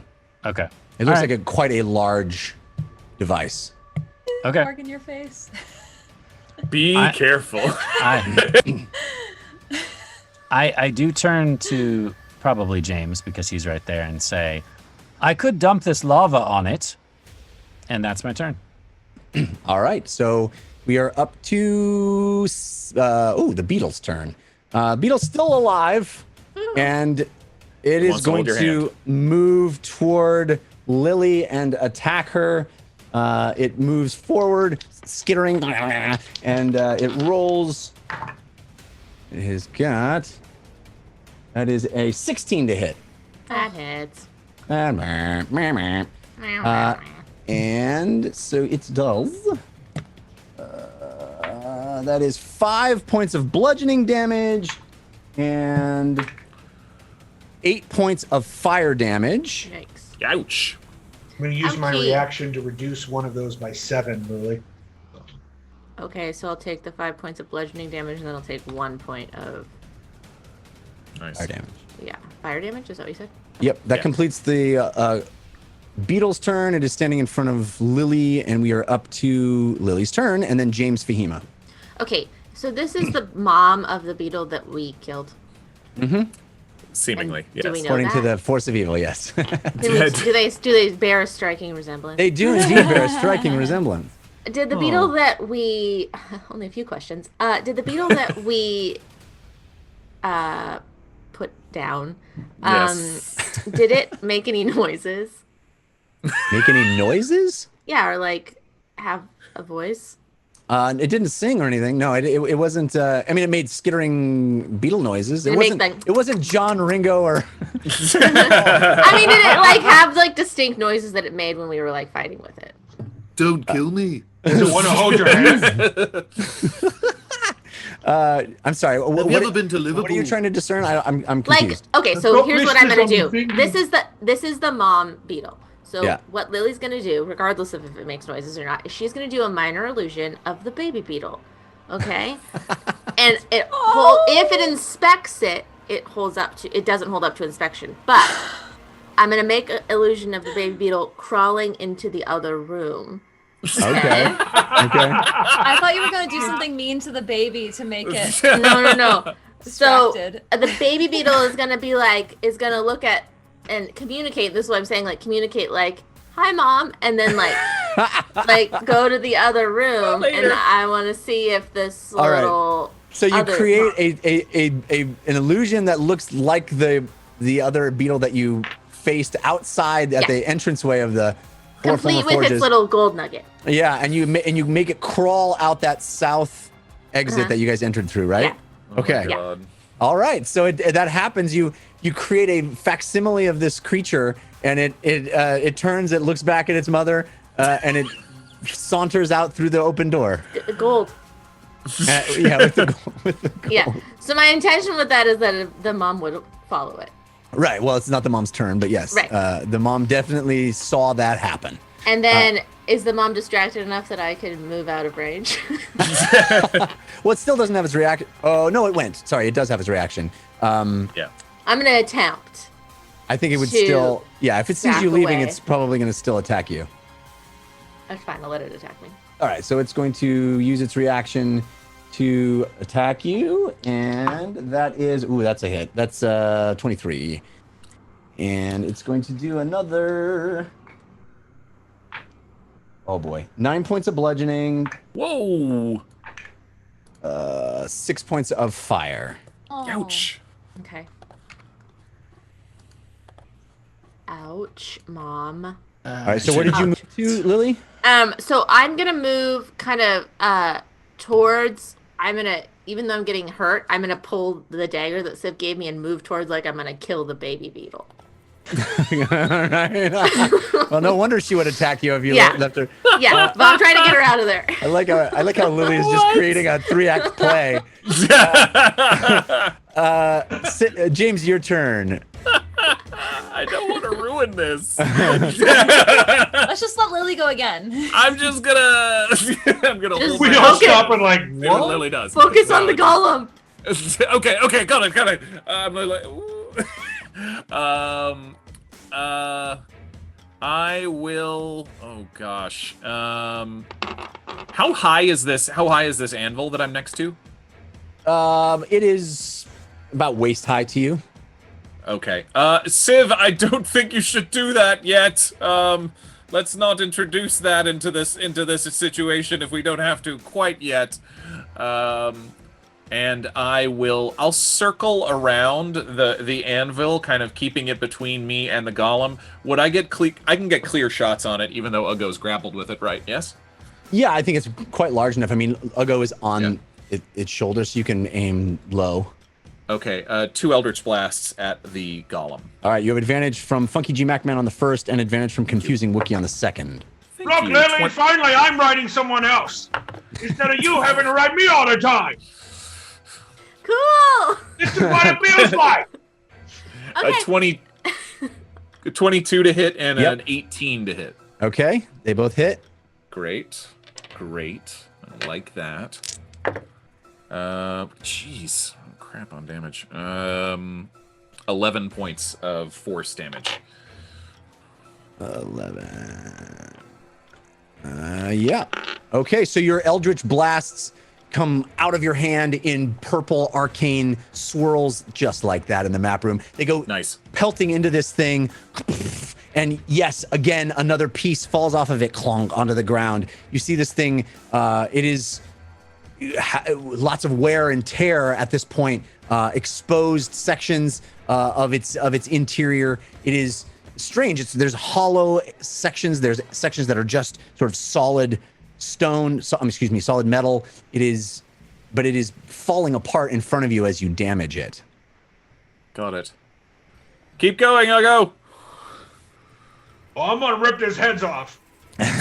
So you're up to Fahima's turn. Now I can't remember. I don't know if anyone will be able to, but when we last fought the fire beetles, did they display immunity to fire, as fire creatures often do? I don't know if we got the chance. I feel like we killed the last one pretty fast. Yeah, I shot it and then Ugo hit it, and I think it blew up though. I did blow up. Okay. And that was the baby beetle. So this is the mama beetle. Shoot. Okay, Lily, how far? You're 10 feet away from it, right? Yeah, about that. Yeah. Oh, yikes! It's still kind of close. And this thing looks like it's on death's door, right? Yes. Ooh, okay. I actually think Lily's plan is genius. Right? Yeah. Other than the fact that it keeps hitting her. Yeah, I just don't want it to keep hitting Lily. Right. Shoot. Okay. Can you throw? You can throw daggers, yeah? Oh yeah. You can throw 2. Okay. Well, I only have 1. I'm pretty sure. So I'll move to stand beside Lily, and I'll throw my dagger at it. Okay. At the beetle? Yeah. Okay. Still pretty close. But, All right, but you are fire resistant, so. Roll your attack. That is with advantage from Don't Hate Fahima. Can I stand in front of Lily as a Genasi shield? You can try. It's a good idea. Okay, that's what I'll do. I'll throw my dagger at it. So I have +1 fire genasi to my armor. Yeah, right. Okay, great. You know what? Magic missile. We're just gonna do magic missile. Here we go. All right, Magic it. Missile will hit for sure. 6, It's a classic. 7, 8, 9, 10, 11, 12. 12 points of damage on the beetle. Yes, and I go. All right, you see your arcane energies in the form of these darts, these pointed projectiles that come out and find their target, as they always do. It hits this beetle, and the beetle absolutely explodes in this fiery ball of detonation. You see it's inside sort of volatilely churning and boom, like that, just like that. Thank you, Map Room. And everybody in the 20 feet of this thing, 20 roll me feet. a 20. dexterity saving throw, please. Fahima, you have advantage. I'll go in the golem. You have Yes, it advantage from does. Don't Hate Fahima. Lily, you have advantage from Melchior. Ugo, you have advantage from Corn Unicorn.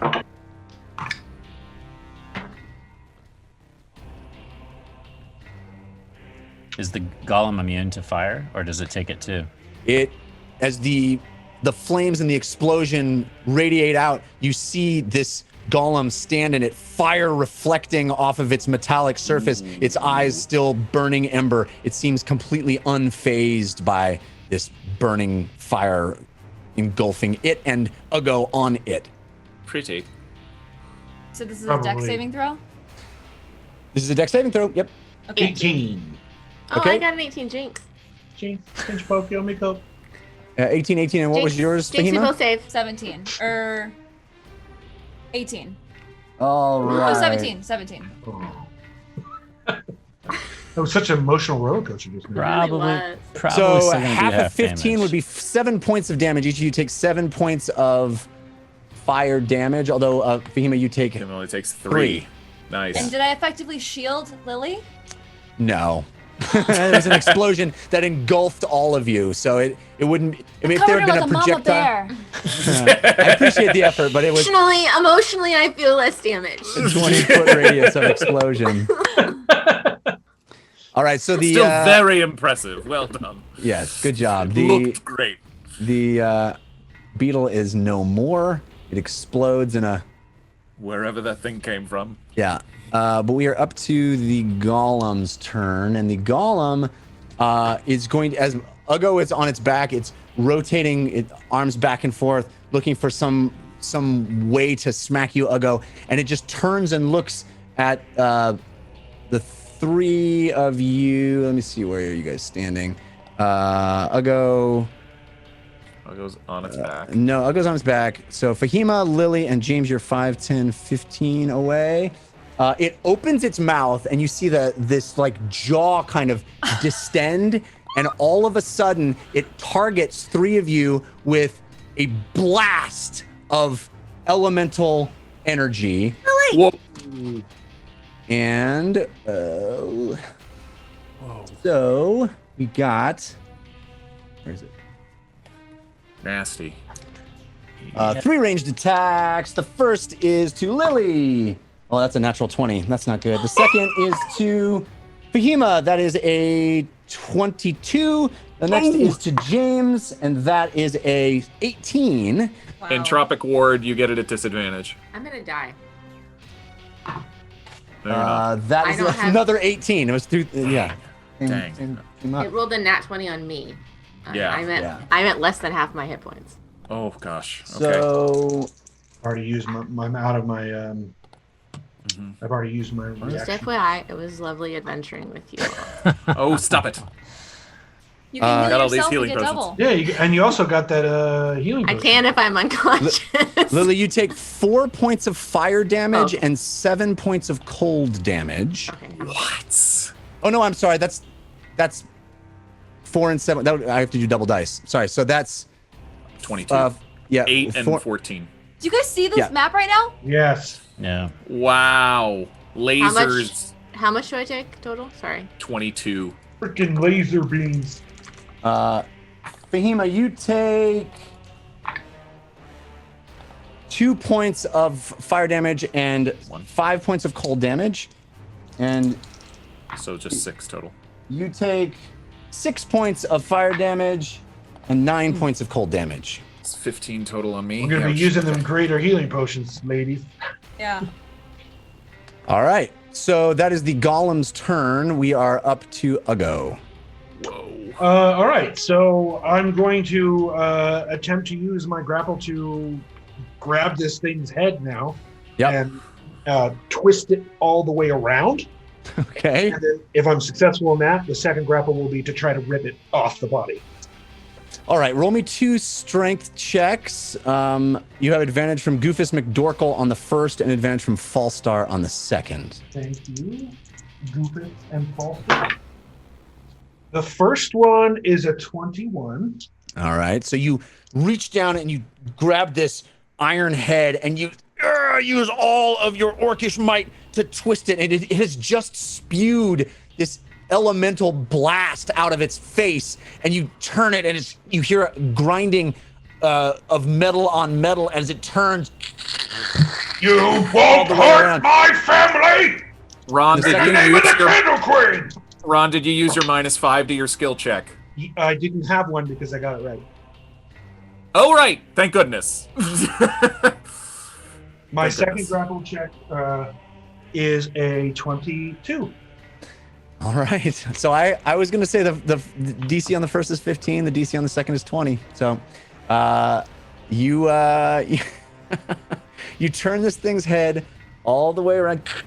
You hear metal grinding in it. You turn it all the way around. You hear some cracking and breaking, and then you pull. You strain with your legs, and you're on top of this thing, and you heave back with all your might, and you pull the top of this thing's head off, and its body immediately goes slack and falls forward, and you have its head in your hands. Oh. Never hurt my family! Well, I got the head for you, James. nicely done. Lily, are you all right? Yeah, how bad do you look? I'm probably laying on the floor. Okay. Lily, Okay. Are you unconscious or are you still No, conscious? I have some. I still have 8 hit points, Yikes. but I'm guessing not you'd rather. a lot. I'm guessing you'd rather have a healing potion than the whole blood magic thing. Always and forever, I will rather have a healing potion than one of those. Here, you'll have mine. And Ugo pulls out his healing potion. I'll go. I have What? one. You don't have to give me yours. But you always heal me, let me heal you now. Okay, We're, fine. we're not out of this room yet, by the way. Yeah, There could be yes. traps. Okay. You Well, want to Yeah, roll check it or you that want me to lever. roll it? I'm not going to do anything. I was worried that it was going to come spilling down in the middle of the fight. don't spill the lava right now. No, I'm not. Okay. I'll go over and start inspecting the Get head. 16 back, Lily. Okay, thank you. All right, so Ugo has this head as he comes, he's landed on the ground and standing over this now decapitated iron golem that looks like it is kind of broken and worn. There's pieces that fell off as you were slamming into it, and Ugo holds this head with the mouth still open, this jaw still distended, And James, as you look in the mouth, you see embedded in the skull of this thing a piece of ore. It looks to be glowing red and blue in equal amounts. Red and blue. It did do fire and cold damage. Right, and before there was poison and something else inside of the other one. Is there a panel or anything to remove so that I could get to that thing? Yeah, you get would to that stone? reach directly into its mouth and you could grab it. Okay.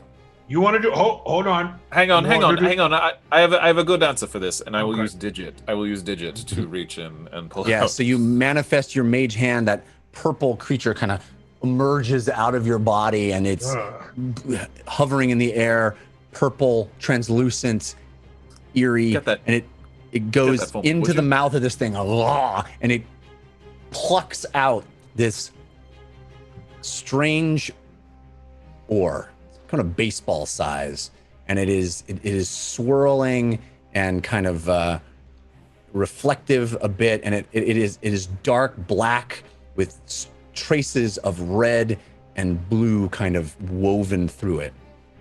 Brown and green, red and blue, earth, poison, cold and fire. They're playing with some they're playing with the elements. What's With some left? very powerful magic. Necrotic? Thunder. Maybe. Thunder. Lightning. I mean, we haven't seen lightning if this is cold. Yes. Lily, are you Be alright? fire. Radiant. I'm regretful of the last image that beetle saw. What? I was trying to lure it out of the room after its baby, but now it died thinking that I was trying to stab its baby, which is ultimately what happened. Well, So it was I should have created. done something nicer in that moment if I'd known it was going to die then. Do golems have moms? Probably not. No, unless they were made by I mean, if they perceived the creators as parents. But anyway, I mean, it was created by the amulet. Who's to say it was real at all? I'm sorry. True. True. Are You still done with looking? this? Are you still looking pretty injured, Lily? I don't look great, but I'm like, oh, I'm stable. We just got 3 healing potions today, right? 3 Yeah, more? yeah, 3 No, regular. I'm okay right now if we're not in immediate danger. Why don't you heal yourself just in case? Yes. Or You need this anymore, James, We to need head? Don't just keep it there. Let's we don't know yet, so let's be okay. certain. I was going to keep that, but... I'll just do a little bit more healing. Maybe you can keep it. I'll go, but let's be okay. certain. So James, Well, hang no, on. I mean, we may need it. no runes around to That's the next thing to second check part of the for. riddle? Yes. Any other? Yeah. Scanning for dwarvish runes anywhere, Jeff. Can everyone just step away from the path of the lava in case something gets triggered and lava comes spilling out? Glad. Great idea. Everyone, just move to the left or the Great right. idea. I'll go look at these ingots over here. What is that hot tub that Meep's flying by? That's just a barrel full of water. Oh, it's not a hot tub. It's a dwarven hot tub. Yeah. It's a barrel with Smith's- hot water in it. Yeah. It's a dwarven hot tub. Okay, James, can you still see through solid objects? Actually, I took damage, so let's see if I maintain concentration. And a minute's probably up by now. Yeah, a minute. As Minutes you've ended are. that fight, a minute is probably up. No, not at the moment. But yes, looking around, look for runes, everyone. Be on the Well, I'm lookout. just I'm asking because I'm wondering if perhaps they're inside the tub of lava. Right? If there's levers to pour it out. I think if we search the room first, and then we can clear the room, and then I can dump the lava. Where does that lava duct go? It looks like there is a feature in the floor, a divot, a Right. hole almost, where the lava would land and then sort of disperse almost through the floor itself. There's a crevice that seems to go deeper under the floor, the Yeah. white stone tile of the floor itself. I mean, it looks like if we release this, it goes somewhere. Yes. Yeah, I thought we would search the room first before I started flipping levers. I agree. The ingots there, Jeff, on the left-hand side, are they iron as well? Yes, it's there's all iron. There's one on the table though that looks silver. Oh. Oh, there's a silver ingot here. We should definitely take that. Yeah. Yes. Well, I'll pick that up and put it in there. Yeah. So it weighs about 2 pounds, so it's about 10 gold worth of silver. Great. Nice. Is there anything to the east, Jeff? I can't see in the map. No. Okay. It is basically the room is mirrored on each side. There are these workstations on either side of the room. But this anvil, this one, the big one, the one that the golem was in front of, is much bigger and fancier looking than the other kind That's of correct, yes. looking workstations off to That's either correct, side. yes. So this anvil's bigger. Was this golem about the size to work at this anvil? That does seem to be an intuition that would make sense. Mm-hmm. Is there anything else in the golem's wake? Wake? I mean, like in its destruction, other than like the aura, anything else of note?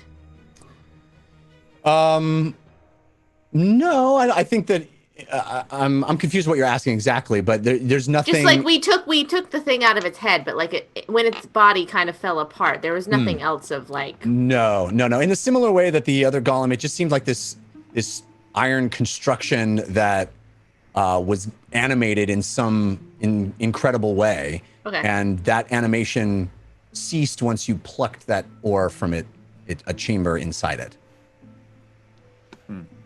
Jeff, the lever on the side of the vat, does it look like it's an all or nothing lever, or does it have like notches? Like no, it is an all or nothing lever. Okay. It is a pull it and it puts it tips the vat forward, and there's a spout at the front of the vat.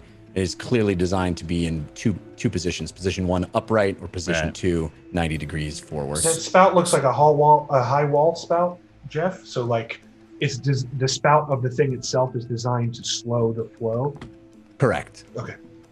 And it doesn't look like it would come cascading out from every. Cool. Yeah, exactly. It does look like it would pour, like you might pour syrup or something. Yeah. And that trench, that trench coming down off where you put it, does that go out the door? It does not. No, it seeps into the floor. Does that travel all the way around to those anvils on the left-hand side near the ingots? It does seem like that would be the case, yes. I think maybe we should empty out that lava there.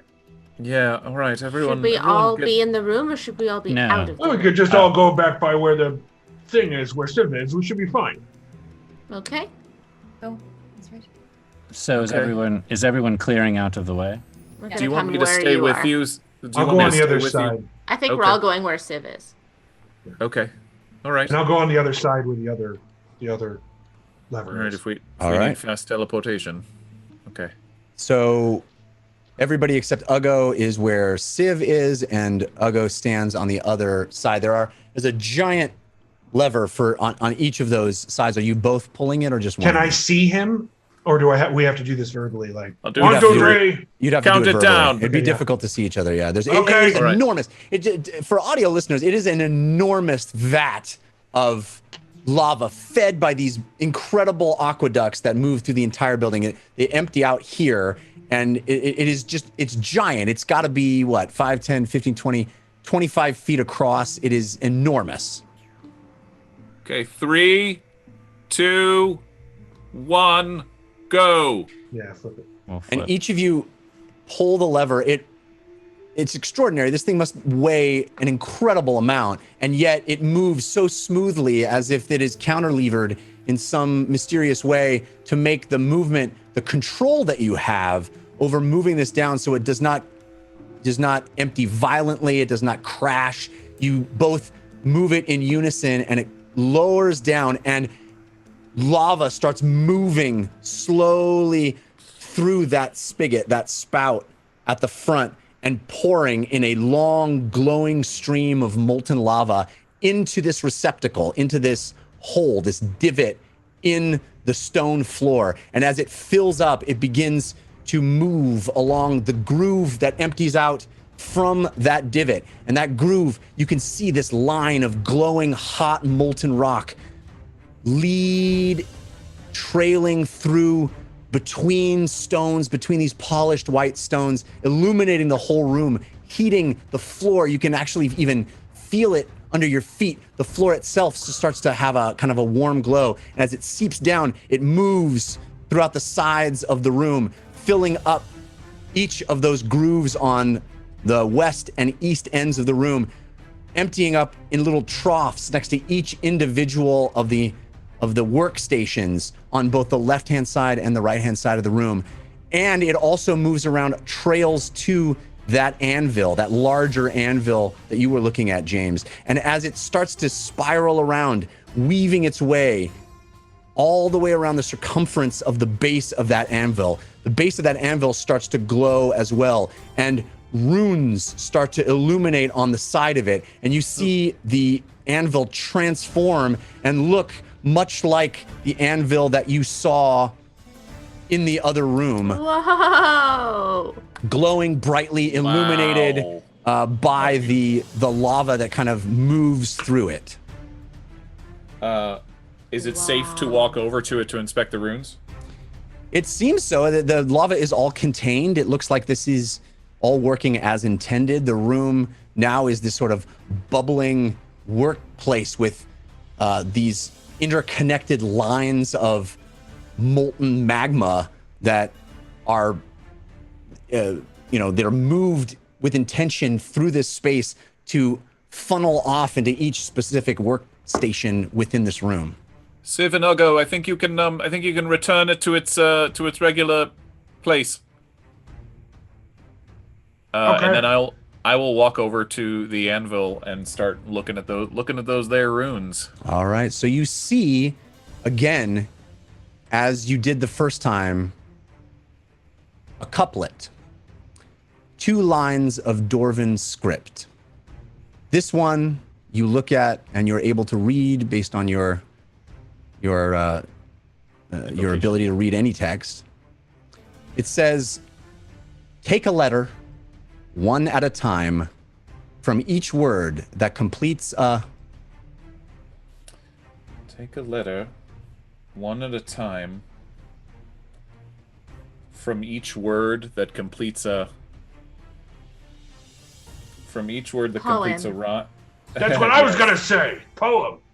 From each word that completes Rhyme. a rhyme. That's correct, yes? I mean, from each word that completes a blank. That's correct. Completes a blank. And what is a rhyme? It's a poem. Kind of like a small, concise poem. Yeah. All right. So far, the two words, missing words, seem to be word and rhyme. So each forge will contain a couplet. I think at this point is what we can safely assume, and then we take a letter from each of those missing words to create the key to open the door. R-E? The last letter of the rhyming word? It doesn't say the last, it just says a letter, so I mean maybe, but rhyme, word and rhyme. Oh, so it could be any word from 4 perhaps, and any word Correct. from... It could be anywhere from rhyme, it could be any word from rhyme or word. Well, Or one from word and... What was the first couplet that you unlocked? Approach each of these forges 4. Assemble the word. Oh, I'm sorry, not word, door, not 4. word. Assemble the word to unlock the door, the blank, seemingly door. Well, it could be door and rhyme, or it could be 4 and time. Well, I think, Yes, but we won't there's a missing one from each. I think that's the one. I think that's. Oh, we that still have completes 2 the more. rhyme. That We completes still the have rhyme, 2 more right. forges. I don't think we can do. figure this out yet. Right. Not yet. I agree. No. No, I think we But can these figure are it good. out now and then skip right to the end. Cheat code. We don't even know where the end is. We don't know if there is an end. Right. Okay. Everything ends. Be here forever? Well, Could be. how do we know? So the real question is, do we need to rest before we go to the next area or not? If you I like. don't want to, but I suppose if we have to.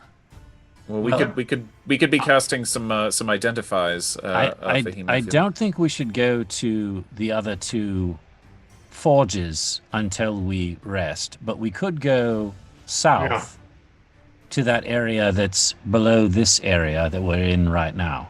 If we could all even the way south. If we could even get past that hole in the floor. Well, I Do you can. mean a short rest or a long? Whatever you like. In fact, doesn't the amulet allow us to take either at this point? We could do that. Yeah. Yes. It's true. So I'm going to leave it up to the injured folk, since I'm fine. Do you want to rest, or do you want to go south? I don't want to go into any immediate danger. But we could All try right. south. All right. I'm fine. I'm a little hurt, but I'm okay at the moment. Not as bad as I was earlier. Well, we'll certainly rest before we go into another forge. Great. Good idea. So if there's any healing that anybody wants to do before we go south, by all means do it. I'll hold off right now. I'm okay. I don't think there's any reason to be conservative. No, yeah, I mean, but I don't want to use my healing potions. Well, I could heal you. Oh, I could definitely use some healing. Okay. Here, I'll go in yourself. You're much worse off than I am. I'm okay. Yeah, that big stone hammer looks fun until you're on the other side of it. Okay, Ugo. How hurt are you, Ugo? Be honest. Less than half hit points, I guess. Ouch! Okay, I'll heal you. It took almost half in one swing. That's true. So now while you they're have plus 27. Thank you. while they're doing that, Jeff, I'm going to go back to the big hole in the ground where all the lava was pouring into it, and start devising a way to get a rope spiked, then crawl or climb across, and then spike the rope on the other side. So this is down back into the hallway, right? Yeah, creating a rope bridge across. Okay. So the idea would be that you would place it in the floor and kind of create a a tightrope across. Yeah. All right. With perhaps the hilt of your sword or something, you could like hit knock in. Oh no, I have hammer and python. Oh, great. I have climbing stuff. Yeah. Yeah. So this is the old Civ. He's much better equipped than Sellsword Civ was. Yeah. So you walk up to this really large broken section of the hallway, and you see above you those lava ducts that have been carrying lava all the way through and around. There's a hole in them, and they're cascading lava into this hole, but it is quite a bit below where you stand. And you're able to, with your hammer, knock in one of those spikes into the seam between these beautiful white stone, polished stone tiles. They are cracked and broken here anyway. This section of the floor is completely broken. So you're able to find purchase in between them and kind of get to the softer rock below. Actually, this rock is fairly soft, and you can crack it pretty easily with a few hard hammer hits. But you're able to get a spike dug in there where you feel fairly confident that it's not going anywhere. Okay, and then I'll just hand over hand scale along the side of the wall with my claws, and when I get to the other side, I'll pull the rope taut, hammer in another spike, and tie the rope off. All right, just let me get an acrobatics or a athletics check, excuse me, from you for the climb. You have advantage from bow busy. Okay. Whoops. 21. Yeah, so it's fairly easy for you to put your hands in these crevices. There are lovely seams and creases where sections of the stone are pressed together to create this beautiful tiled and carved surface. And you're able to crawl to the other side with the rope in your tail. You land on the other side and repeat the process, knocking in a spike into the surface of the floor, creating this rope that stretches between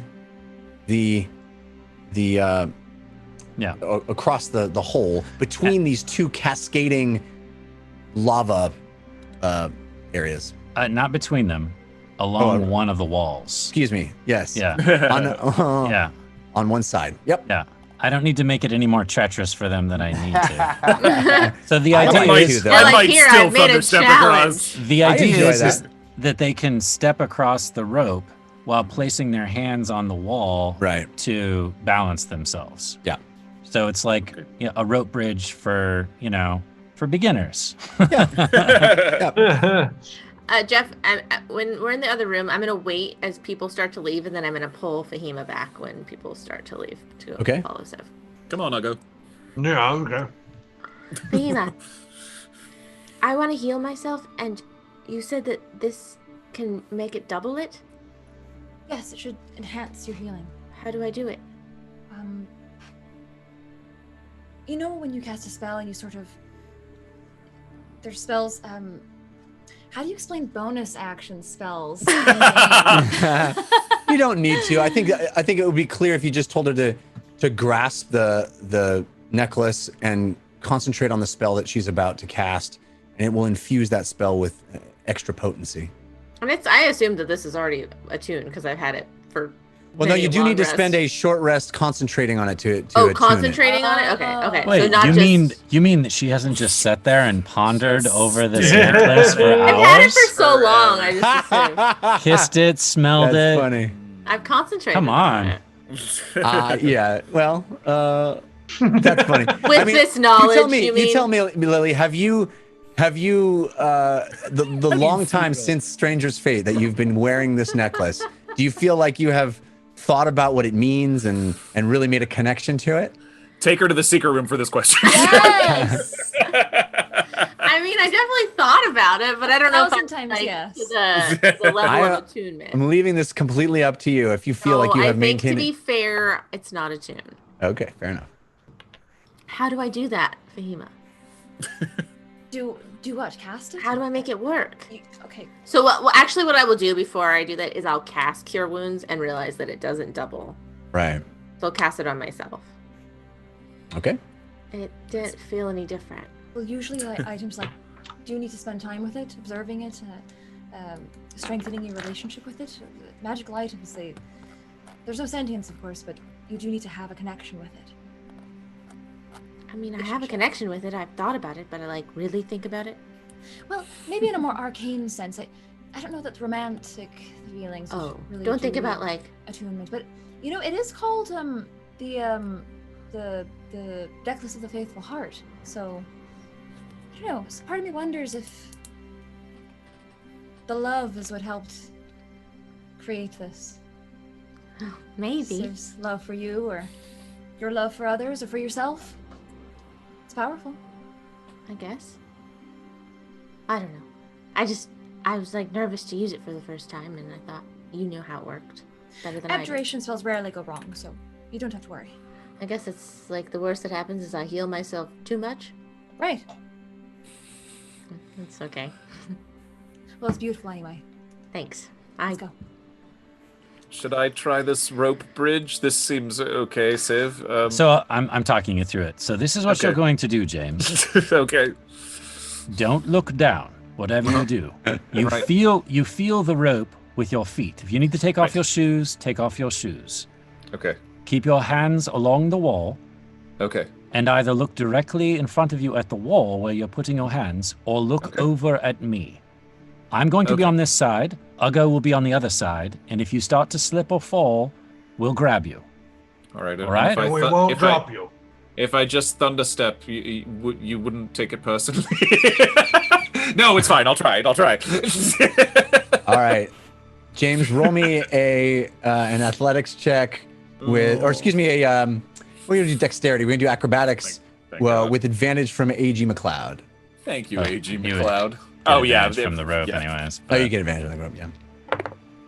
Okay, that's a 17.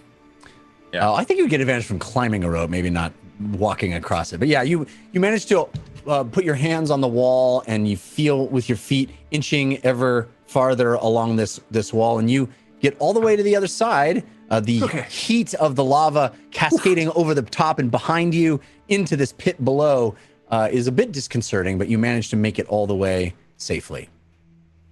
All right. Uggo, do you mind waiting for the lighter weight course. folks to go through? Yeah. Thank you. Ladies. I really am very sorry that I dropped the two of you. I know I've said it. I felt terrible. James, we've all made mistakes. I know. I just wanted to say, felt like saying it again. All right. It was 22 years ago. I mean... All right, so... It was another Under the time, bridge. James. It was another time.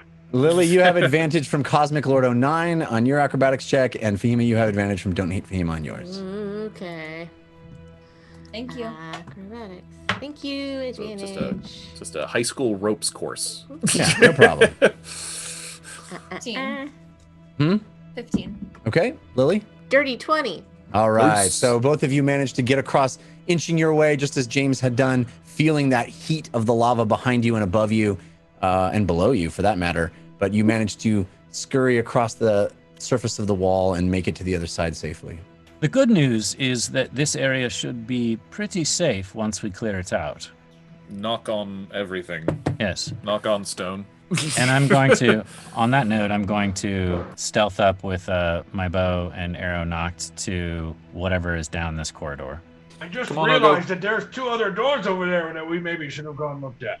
Yeah, but no, the forges. Yeah, we know we didn't want to go into them while we still were so damaged. Oh, so we okay. wanted to investigate what's down this way. Those are forges. Okay. Those, I'll go yeah, do they doing had the rope. Yeah. Okay, advantage from the Carson on your acrobatics check. Oh, I'm sorry. I would wait for Uggo. I wouldn't walk away. He'll be fine. Sure. Acrobatics or athletics? Acrobatics. Okay. Then that's Dexterity a 16. Yep, no problem. You also get across the rope sagging under your weight and the weight of all the gear and large weapons you're carrying, but you managed to get across as well.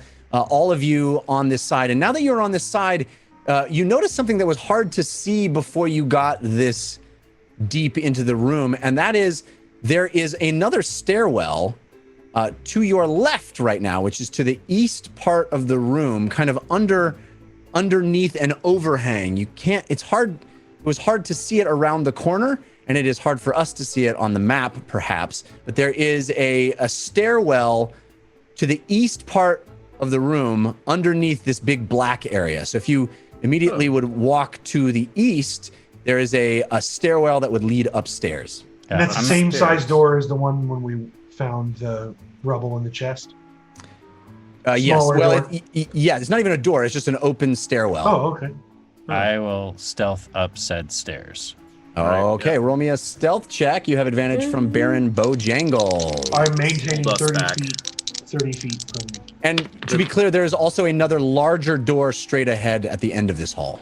Ah. Okay. No, any runes above it? No. Okay. 18 on stealth. All right. So you pick your way quietly up the stairwell, winding, and it is that kind of double back like you would find in a, I don't know, like a building stairwell. There's a name for that? I don't know. There's got to be a name for that. Anyway, it winds its way up and around, and you get into a chamber. That's not what I want. Stay in the back. I know you're still a little There you hurt. go. So. You find yourself in a chamber that has at the top of the stairs that has a door in front of you. Okay. So a map room, you can put him all the way over there. Yep. So you see now where you are on the right hand side of the screen. Yeah. East, there's a door in front of you that is unlocked. I'm assuming they're at the bottom of the stairs. Yeah, I am at the very least. I'm gonna lean over the stairs and go shh and do this for you to come up. Yeah, I'll go relays the message down the line. And then as they're coming up the stairs, I'm going to listen at this door, and then if it's not locked or anything, I will crack it open. All right, you can roll me a perception check. Advantage from Crafton Crunch on that. Thank you, Crafton. 12. You do not hear anything through that door. Okay, I crack open the door. Yeah, it is a chamber that is lined with shelves. There are shelves on all four walls. It seems to be the place where you would keep a lot of supplies. There are still a few things sitting here and there, but mostly it is cleared out. Okay, and there's another door in there going to another There's room. another door going forward, yeah. So I'll let them come in and they can be examining and searching the room. I'll go to that door and do the same thing where I listen to it, and if I don't hear anything and it's not locked, then I'll crack it open. All right, you have advantage from Angel Devilson on your next perception check. Does anybody want to search this room? Yeah, Yes, I'm please. looking for a crossbow. Lily, you have backing up. advantage. You have advantage from Cosmic Lord 09 on an investigation check. I'm backing Sev up so that when he opens. I'll give it a look as well, Jeff.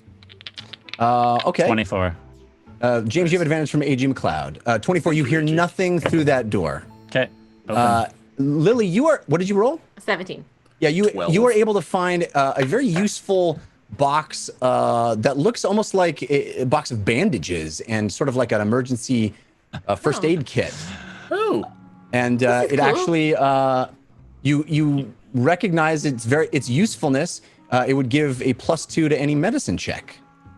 Nice. Oh, wow. This is We- something we definitely need. We don't know what okay. medicine is. Great. Okay. I'm going to put it in my vest. Lily, you're still looking Yeah. for that crossbow? Well, I kind of missed it. I was thinking I could conjure you one, but unfortunately not the bolts. Well, I can teach you how to throw daggers. It's easy. Oh, I tried it at Uggo. You're doing well. You're opening this door, Wow. Siv, is that right? Yes. Okay.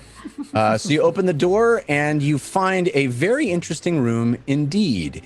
It looks like a training room. There are a number of things set up inside the room, dummies, sort of bags. Looks like a training area that you might use to test out weapons or items. You might test out your training yourself to attack, slashing and smashing or hitting things all about the room. Perhaps attune some magical items in it? Perhaps. There's also a cupboard on the right-hand side. Yeah, we'll search the room. I'll This- search the room. Does this strictly look like a combat training room, or does this look like magic users could also train here? It certainly looks. I mean, I guess you could have anybody train here, but it certainly looks like a room with physical things to be smacked and hit and shot at and all that kind of stuff. Right. So somebody's searching that cabinet. Yeah, we'll search the We're all room. searching the room. Yeah. I think So you open that cabinet, and inside, and I swear to you, I planned this a year ago. I promise you, is a heavy crossbow. Yeah, it is. Amazing. Heavy crossbow. Yeah. crossbow. That's got to I be don't the know if I size can- of Lily. I know, I it's- can't hold that. I'm going is- to teach Lily how to lay down flat and arm a heavy crossbow. I can make myself an arrow. There you go. Whittle It it is- down to a small one. Whoa. There are a number of barrels in the corner of the room as well. This is an extraordinary looking crossbow. Yeah. It is made with this beautiful wood that is inlaid with rose zircon. It is just gorgeous. Wow. To give Can I do an disadvantage Arcana on- check on it? Yeah, out of game, I think the only person that can use it is Uggo. Yeah, I think so. Yeah. No, Anyone who- anybody can use it. Anybody can use it. If Is you're it a symbol? small, Proficiency. If you're small, you get disadvantage on it, but I would encourage you guys to examine it. of course. No, Jeff, we've already decided we're going to leave it. We don't want to know anything else. Yeah. Nah, I don't want it. But a small Garbage. creature can use any heavy weapon. They just wield it with disadvantage, according to Yes. the raw 5e. Can I? So I simple don't have weapon? detect magic running. But can I do an Arcana check or an investigation check on the crossbow? to see? Absolutely, you can. Lily would obviously go grab it. You have advantage actually- from AG McLeod on and your Arcana check. I just see you push past Uggo and Civ and go, it's mine, and rip it off the wall. I And then want she- this one. And then she falls over because it's 100 pounds. Only a 12. It does seem to be a magic item. It Can I is, also it is investigate humming it? with arcane energies. Yes. Wow. Exciting. What would I need to roll? An Arcana? Or Arcana Arcana, check? yeah. Arcana? Arcana. Arcana check. I got a 19. Tex Arcana check. I got a 19 yeah, on no, this Texarkana check. It is a large, heavy crossbow. It is quite big, but you notice that it seems to have a very unique addition on its underside. Quite a beautiful piece of craftsmanship. This beautiful wood, a kind of wood you've never really seen on a weapon before. Not that Lily's seen a ton of weapons, but even the weapons you've seen your companions carry, you've never seen wood like this. It is exquisite, and like I said, it has inlaid into the crossbow. Is that what you're saying? No, the crossbow itself is made of wood, but it has an inlay of this gemstone almost. It is a very light metal inlay with these beautiful designs in it. And on the underside, it has a feature that those of you who are perhaps familiar, Civ and Uggo perhaps familiar with heavy crossbows, have never seen before. It has a hinged bipod that seems to deploy when you cast it forward. So you could cast it out. It has two little feet that sit on the ground, and so you can leave it on the ground and like it's like a sniper. It supports itself on this bipod. You can't leave it; it'll fall over if you leave it. But you can hold it with two hands. But I can like get up on like a shelf on a shelf. You cast it forward. These feet pop out. It lands, and you're able to aim it and wield it in that way. Wow. Like a heavy machine gun. Yeah. You know, M50, where they flop out the... I suppose this is a room for me to learn how to use this. I suppose so. Is there anything else? There's a door to the west as well. We can't quite see on the map room, but there's a small door to the west. No other cabinets or anything else in barrels? There are barrels. They are closed. I'll pop it open. The barrels are full of crossbow bolts. Yeah. Hey. Yeah. Nice. All right. That's fun. There's also a barrel of arrows. There's a barrel of crossbow bolts, a barrel of arrows. Oh, I need arrows. Scrolls. Is there a barrel of crustacean hammers? Probably not. Are the arrows special at all? Are they fancy, or are they just regular? They look very, very well balanced and beautifully made, but they look to be normal arrows. Okay. Well, cool. Okay. I'll listen to the door at the west, you said? Yeah. Roll me a perception check. You have advantage from Pytyrus Stormblade. Thank you, Pytyrus. Jeez. Double threes, that's a 5. You're so good at Yeah, you're not clear killing it. What's going on behind that door. James always listens to the doors and never understands what's happening behind He's the like, doors. I don't know why Civ does this. There's nothing there. It feels great on my face. Guys, I hear something. It's a door. I hear the door. I've gotten so used to just seeing through walls at this point that I'm sorry. Lily has attempted to load this crossbow and is aiming it around the room. Oh man. Or trying to find a target. I'll nudge open the door. Is it open? It is. It is unlocked, and as you open it, you see another extraordinary room. This room is made specifically for ranged targets. There are a number of typical arrow targets, those hay, circular hay things on an easel that you would see at any archery range. They are at the far end of the room. There is a table. It looks like a sniper station. There's a table in front of you. On that table is a very conspicuous looking bow. Again, on the left-hand side, the west-hand side of this room, flowing lava from the aqueducts, heating the entire room, giving it a amber glow. Right. Civ. Yes, I'm right here behind you. I think I found you something, possibly. Right here. Conspicuous looking. Is it well crafted? Beautiful. Like utterly beautiful. Wow. Fahima, you've got a lot of identifying to do. Arcana check on the bow. I'm assuming we're going to rest here. Yes. You have advantage from Uncle CW. Thank you. 18. Yeah, this thing is magical. It is beautiful. It has this kind of spiral design on the bow itself, with streaks in it of different unimaginable, unidentifiable materials. This is an exquisite masterwork. Wow. I'm going to pull an Uggo and knock an arrow in it and shoot it across the room. Backing up. You pull it back, you pull the string back. It is light, it is perfectly balanced. You've never held in your hand a bow that is this well made. The bow I have is something I stole from like some random person in episode 1. Yeah.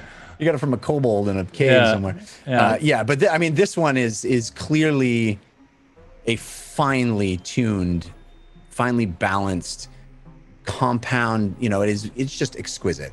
It's not compound. That's not technology they had. But anyway, it's a longbow. You pull it back and loose an arrow, and it goes straight and true, fwang, right into the target. Wow, Civ. It's very nice.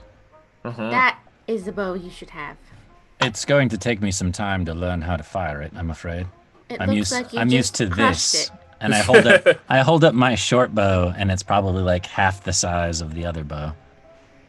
Fascinating. Well, shall we barricade ourselves in and take a break? It seems like a good place for it. Do we want a tiny hut for Hema, or what do you think?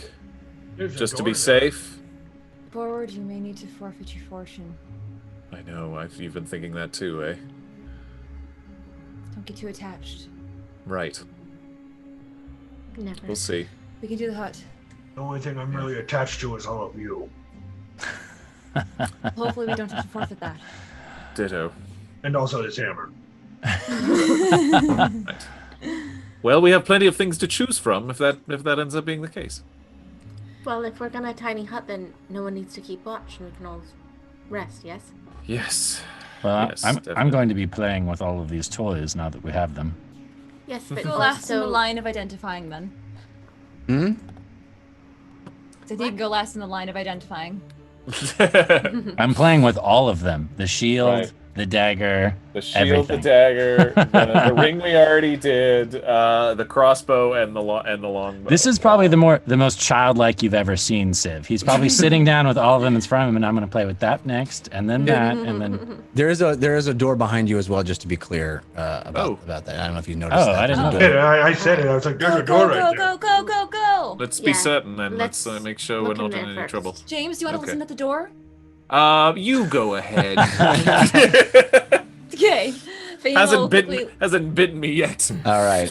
You have advantage from Z-Man 9018 on that. Actually, you know what? She's not going to listen to the door. She's just going to open it. Okay. You open the door and you see before you a This is the only room that attacks you. yeah. This room explodes and you're dead. No, you see door's before you a long corridor with another door at the far end. Again, the lava cascades through on this aqueduct, moving through this chamber. There's another door straight ahead of you. I'll open that one too. All right. That one opens up into another storeroom. It definitely looks like a room that has a few steps in it and a number of barrels and a chest at the back. It looks like a storeroom. It very much looks like a place where supplies were kept. There's a chest in here. Oh, open it. Well, Oh. all right. Why Open not? it. be careful. I mean, I would trap it, but that's just me. Well, you can check it. Well, we Open haven't found any traps thus far, so go ahead. It's a mimic. No, I'm kidding. The heart bites your dropped. arm. It really did. No, you open this chest and inside you see a small flask that looks made of glass. It looks empty, but you look in it and it is a strange thing, this corked flask that sits at the bottom of this chest. I'll do an Arcana check on it, or I guess investigation if it doesn't look magical. You can do an Arcana check. You have advantage from Z-Man 9018. Thank you, Z-Man. That's 17 plus 8. It is definitely a magical object. Okay. Can I discern any other properties? Well, if you pick it up, it's a strange thing. This flask that is It is a bottle, a corked bottle, and it seems to be glass, and you can look right in it, and it seems to be empty, but as you pick it up, it sloshes like there's something inside. And they said the liquid is clear? There's no Did liquid. you say It that? seems to be empty, and yet it sloshes as if there were liquid inside. Oh, I see. As if the liquid is invisible. Maybe. Okay, I guess I'll add this to the identify list before I uncork it and unleash bad things. James takes the two ledgers or logs or anything. It's like, well, I've got my books, and sits down and tucks against one of the things and starts investigating and trying to look through boring statistics for fascinating information as much as he can. All right. So you guys are gonna kind of hunker down and go for a long rest here. Behemoth will sit cross-legged, and one by one, cast identify or ritual cast if she runs out of spell slots and figure out what everything is. All right. Emma, what was in that room over there? Just a trunk with this odd vial in it. Oh yeah, was there anything else? Storeroom. Yes. I Barrels? didn't check the barrels. I was fascinated by this. I'll go. Do you want to go check? Yeah, I'll go.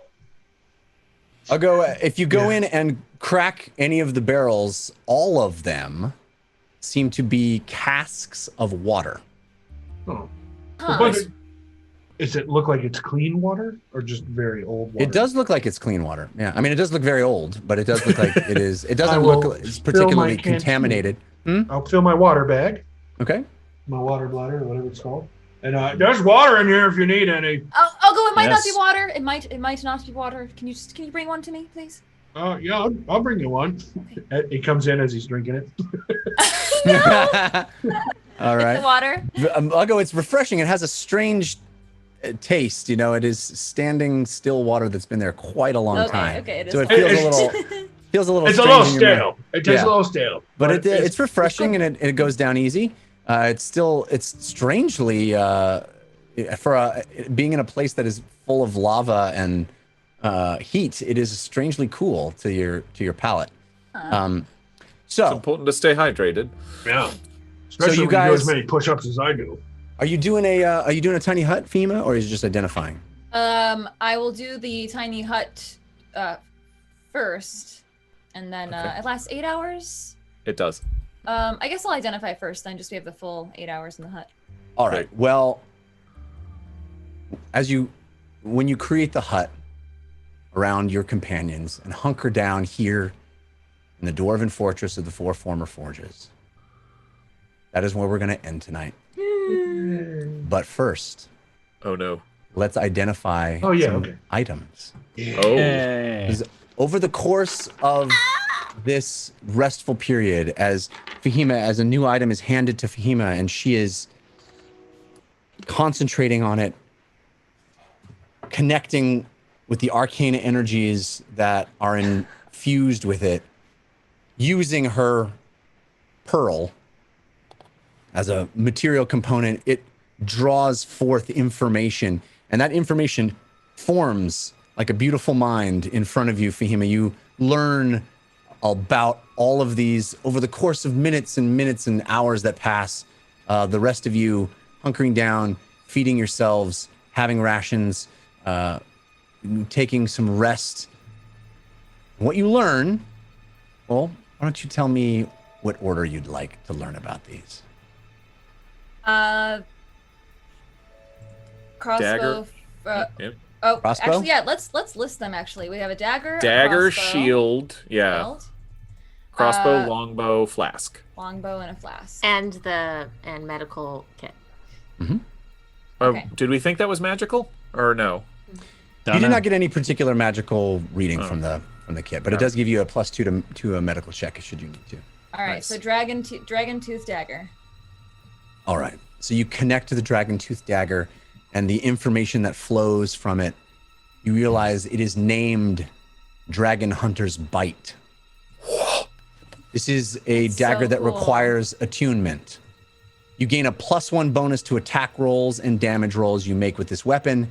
And on a hit with this weapon, the target takes an extra 1d6 acid damage.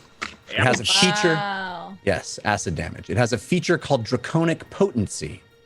Against any draconic enemy, dragons or dragonborn, the dagger's bonus to attack rolls and damage rolls increases to +2, and the extra acid damage increases to 2d6. Woo!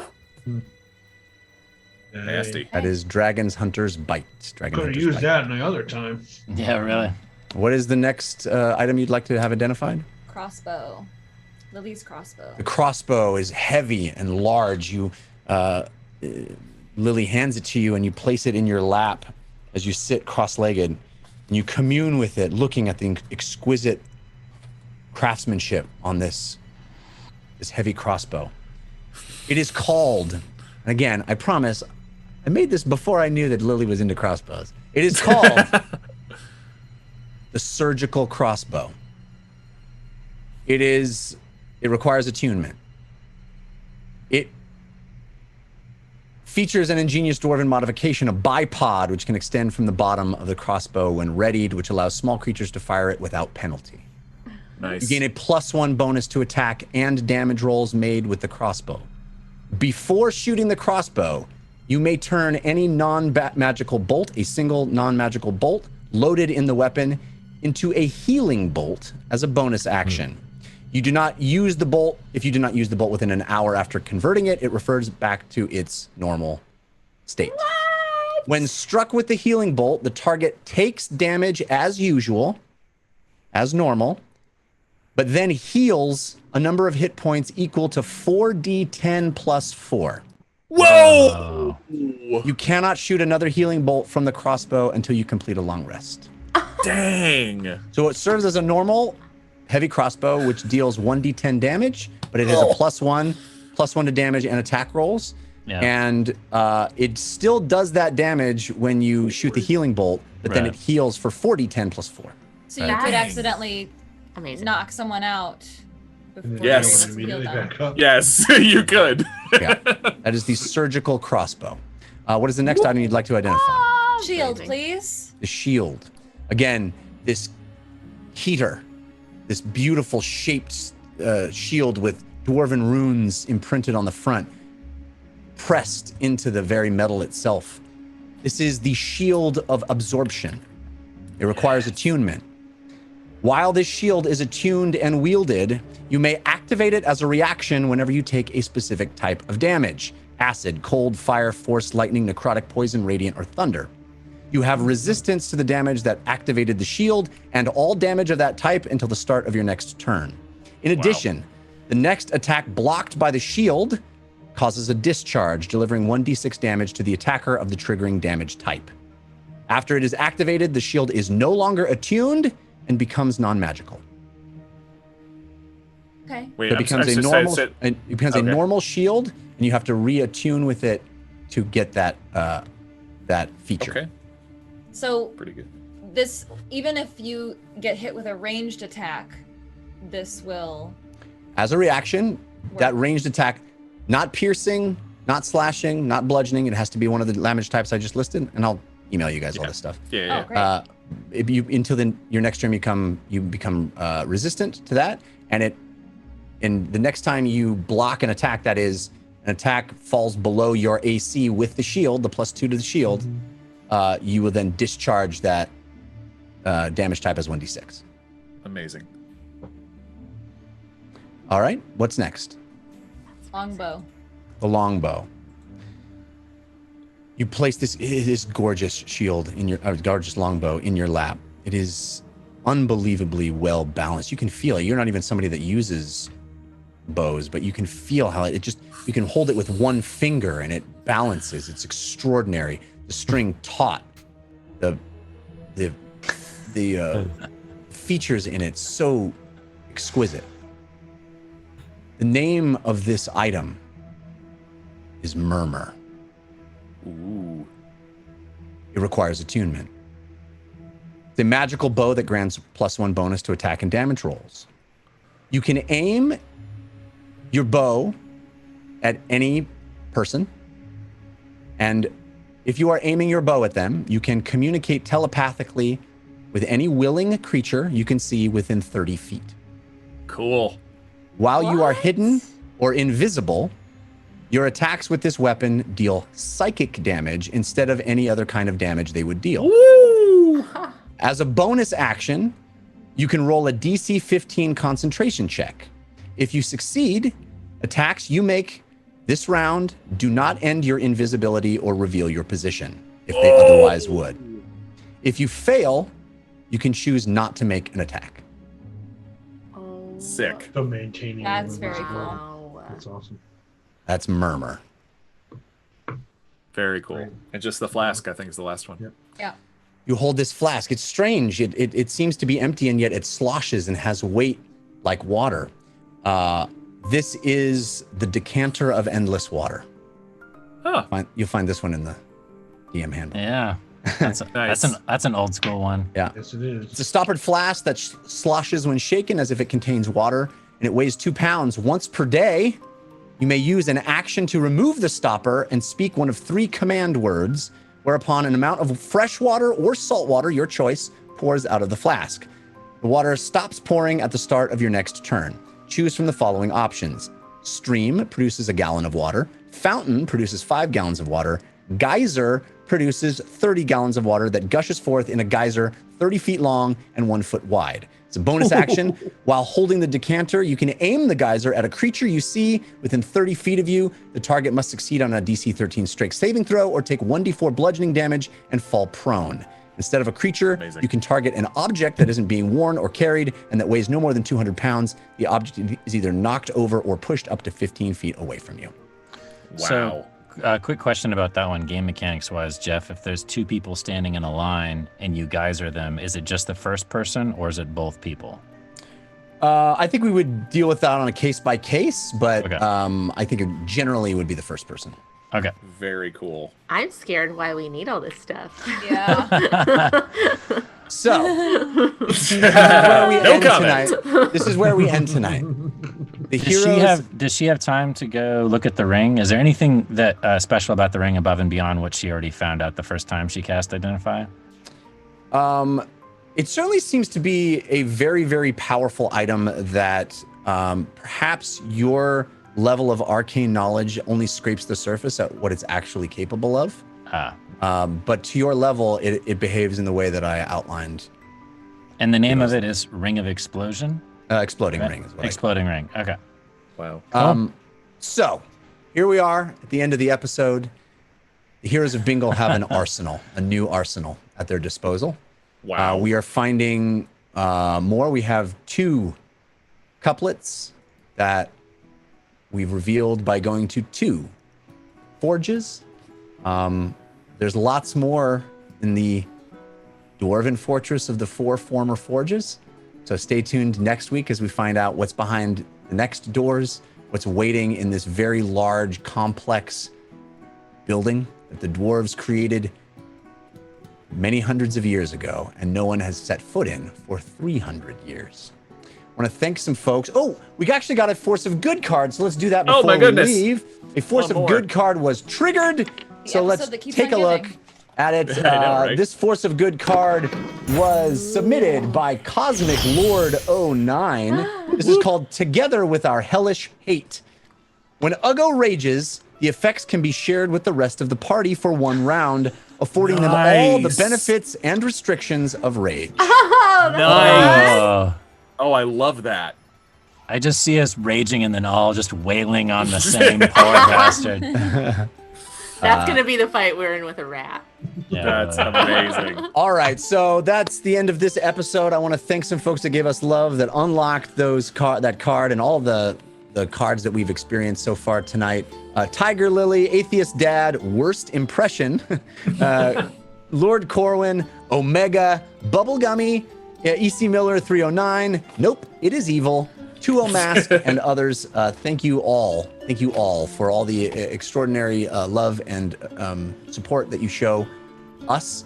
Again, if you are in the fire areas anywhere that are raging across the country, we are thinking of you. Our hearts go out to you. We send our best wishes. Thanks for being with us. We'll be back next week. Until then, humankind.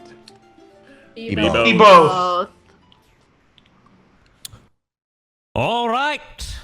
to all of you who played along and interacted with us throughout the evening, our humble thanks, and thank you to everyone that shared our adventure.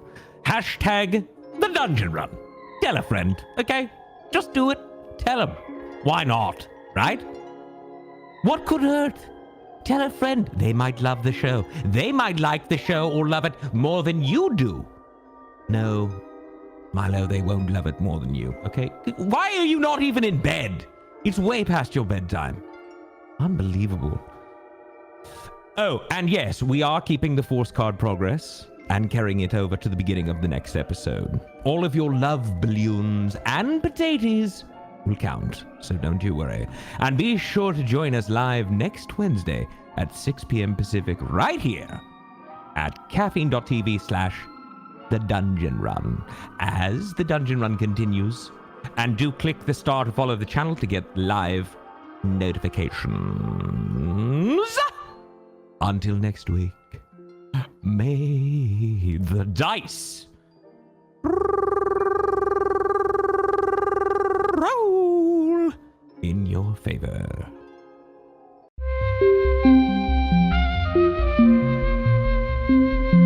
It started. It started. It started. Started.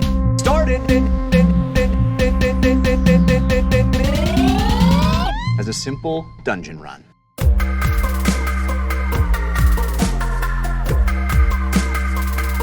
As a simple dungeon run.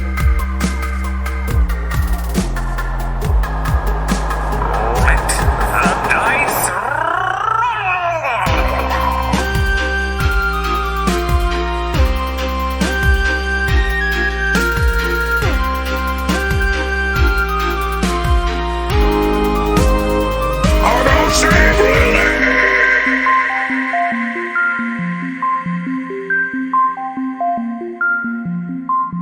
In a world where magic exists, anything is possible.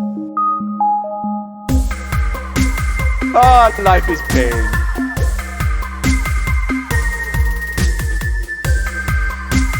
Ah, life is pain. Pain, pain, pain, pain, pain. Meep, I love you. Come back to me. Meep. Meep.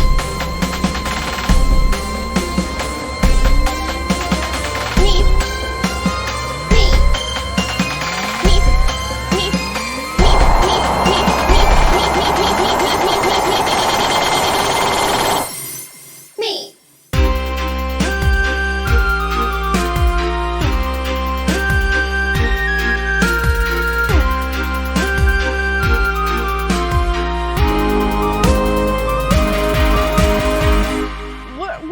We're falling through space. No plan.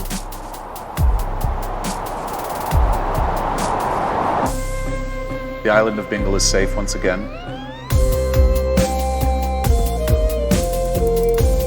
You may return to your homes. And if there are any that are willing, help them rebuild.